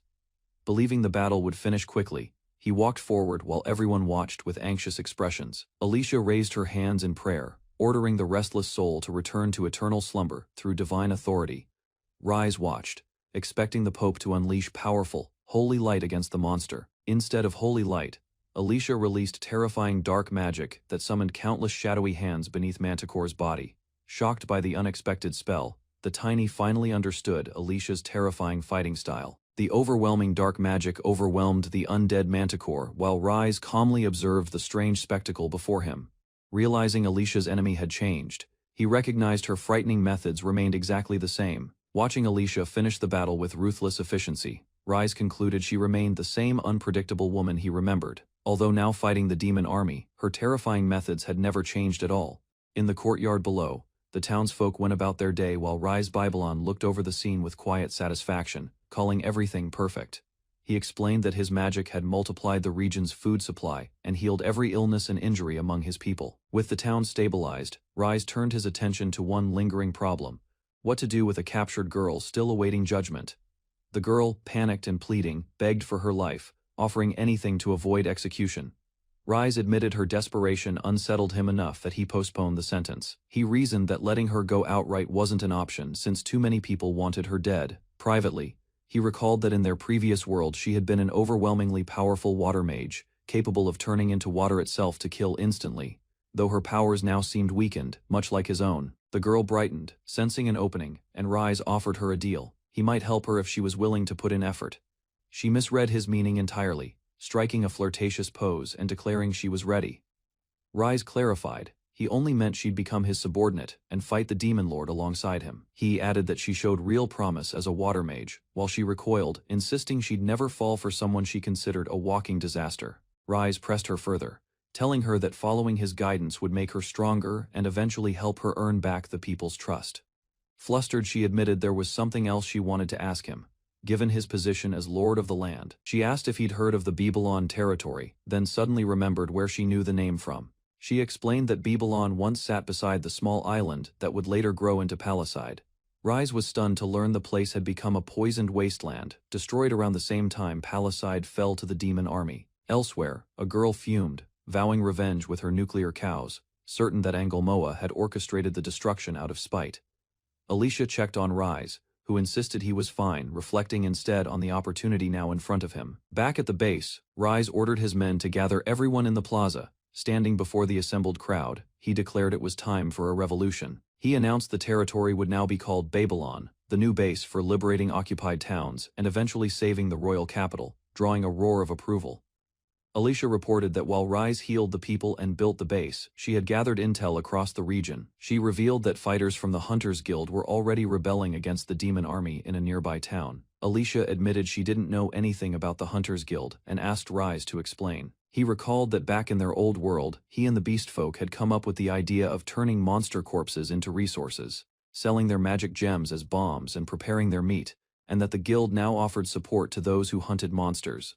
Rise suddenly stopped and asked who led the organization. Alicia answered that its leader was Irina, once the strongest warrior in the royal army and princess of the beastfolk homeland, a land the demon army had burned to the ground. Alicia noted that Irina's town was on the verge of falling completely under demon control, prompting Rise to admit that the gluttonous, dog-eared airhead of a princess had clearly been working just as hard as she had. Rallying the people of Babylon, Rise declared it was time to strike down the invaders, and promised everything would be all right as they set out. At the battlefield, trolls sneered at the arriving humans, while Rise called for his soldiers to prepare for what would be the final battle. Irina tore into the enemy ranks with brutal force, smashing through trolls one after another. Even so, the trolls' regenerative power kept them standing, their thick necks making it impossible to finish them off with blades alone. Exhausted and out of mana, the fighters began to fall, and Irina was struck down mid-battle. A troll grabbed her, ready to devour her, until Rise's voice cut through the chaos demanding it stop. He unleashed his own magic, forcing the trolls' regeneration into overdrive until their bodies burst apart, leaving Irina stunned by what had just happened. Rise knelt beside her, asking if she could stand and praising her for holding out as long as she did. Something about the moment struck Irina as strangely familiar. Despite this being their first meeting, Rise introduced himself simply as the Liberator, who had come to save her once again, reaching out to the fallen soldiers. He called for his warriors to rise, declaring he stood beside them, closing the battle on a note of triumph. The scene shifted to fragments of memory, remnants from a time before the world had been remade. They were pieces of history belonging to a group of friends the world would remember as terrorists. Later, snow fell rarely over Babylon, and Alicia and Irina sat together by the window, remarking on the unusual cold. Alicia poured tea and asked if Irina disliked the cold, who replied she could barely stand it, blaming it partly on her choice of clothing.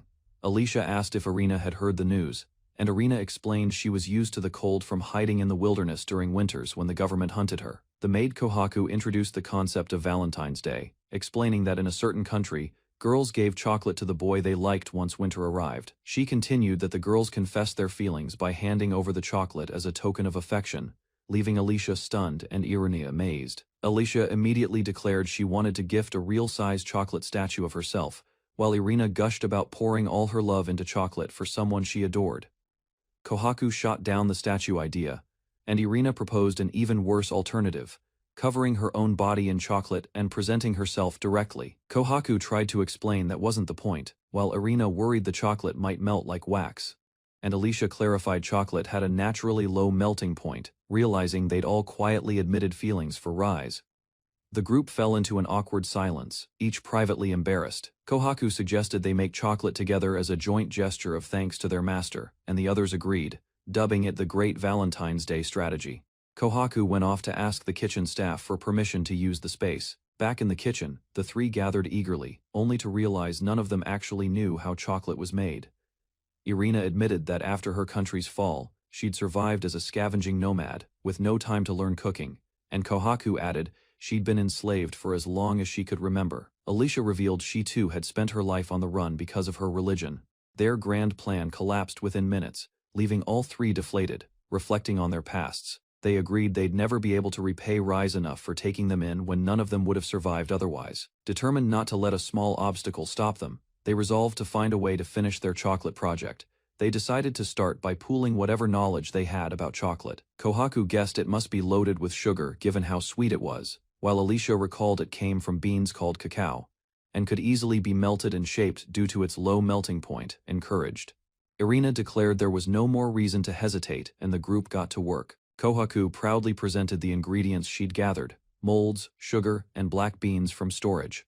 They grinded the beans, mixed in the sugar, then warmed the mixture with hot water before pouring it into the molds. The chocolate finally set, but when unmolded, it looked like a lumpy, dark mess rather than proper chocolate, leaving the trio unsure if they'd gotten anything right besides the color. A knight named Claus wandered into the kitchen and asked what they were all doing. Piecing together the scene, he quickly excused himself, deciding it was best not to get involved. Elsewhere, Claus ran into Rise and asked if he'd found Alicia and the others. Rise explained he'd only melted the chocolate and poured it into a mold, since he'd heard the girls were having a tea party and wanted to bring them these handmade sweets. Claus grabbed him urgently, warning him he couldn't give those chocolates to the girls. When Rise asked why, Claus insisted it was for their sake, for the sake of their pride as women, especially since Rise had helped make them. Rise reluctantly agreed to hand them over, and Claus begged him to just give the chocolates to him instead. Claus told Rise the girls just needed some time alone, leaving Rise to wonder what to do about Alicia and the others. Afterward, a rumor spread that Rise had given Claus a box of chocolates as a gift. A monstrous shadow trembled with fury as a scream tore through the ruins. Chapter 55, opening on pure rage. In the snow, a lone silhouette stood watching the destruction. A chained figure demanded to know why Rise Babylon existed in this world at all, raging that he had joined his old comrades and wiped out an entire troll platoon. Clutching his head, the chained man muttered that his death magic should have erased Rise's existence completely. Unable to understand what had gone wrong, bound in heavy chains, he turned his fury toward a woman standing before him, accusing the so-called goddess Sophia of interfering and demanding an answer.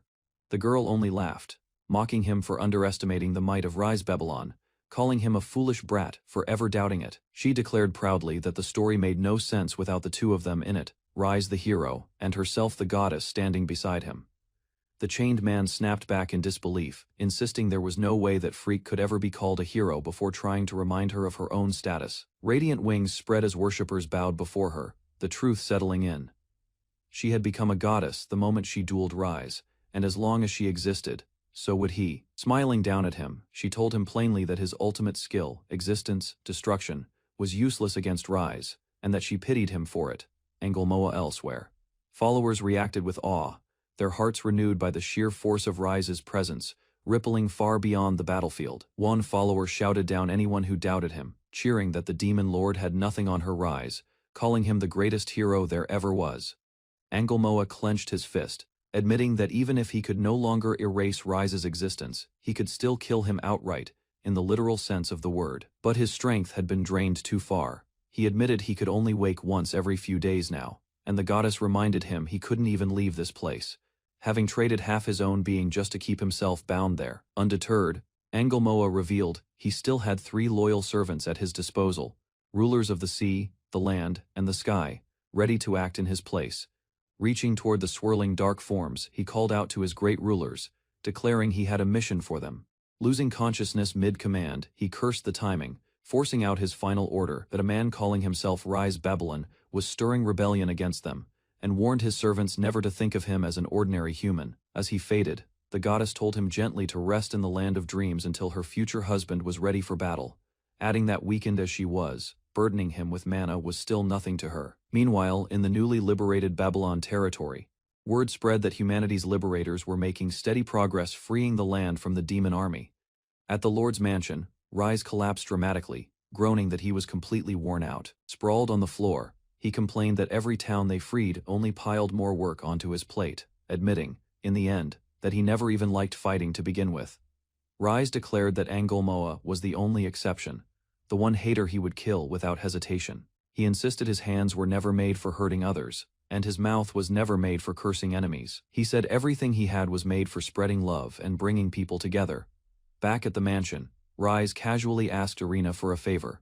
He explained that he had managed to increase the number of his followers considerably, and admitted he might finally be ready. Elsewhere, a captured orc raged that he would kill the cursed human before him, swearing vengeance. Rise, calm despite the threats, told Arena he had started wondering whether fighting monsters would really lead them to peace. His comrades reminded him the orc had been captured alive as ordered, but questioned what he actually planned to do with it. Rise argued that a murder was still a murder, no matter if the victim was a monster, and warned that killing every last one would lose sight of how valuable each life was. Arena asked what he could possibly mean, insisting all such filthy, crazed beasts had to be eliminated. Rise countered that exterminating every monster would be pointless. If humans became ruthless monsters themselves in the process, it would defeat the purpose. Getting the creatures on their side instead would be far more useful against their true enemy. Turning to the terrified orc, Rise smiled and proposed an alliance between humans and monsters. He admitted to himself that a few details would need to stay hidden, and that this plan would take real work. Grinning, Rise declared he would tweak the orc's brain with healing magic, offering it all his affection while the creature howled in confusion. Moments later, the orc stood calm, now one of them. As Rise asked Arena to untie him, the orc wept that it deserved death for the trouble orcs had caused humans, but Rise gently refused, leaving everyone stunned.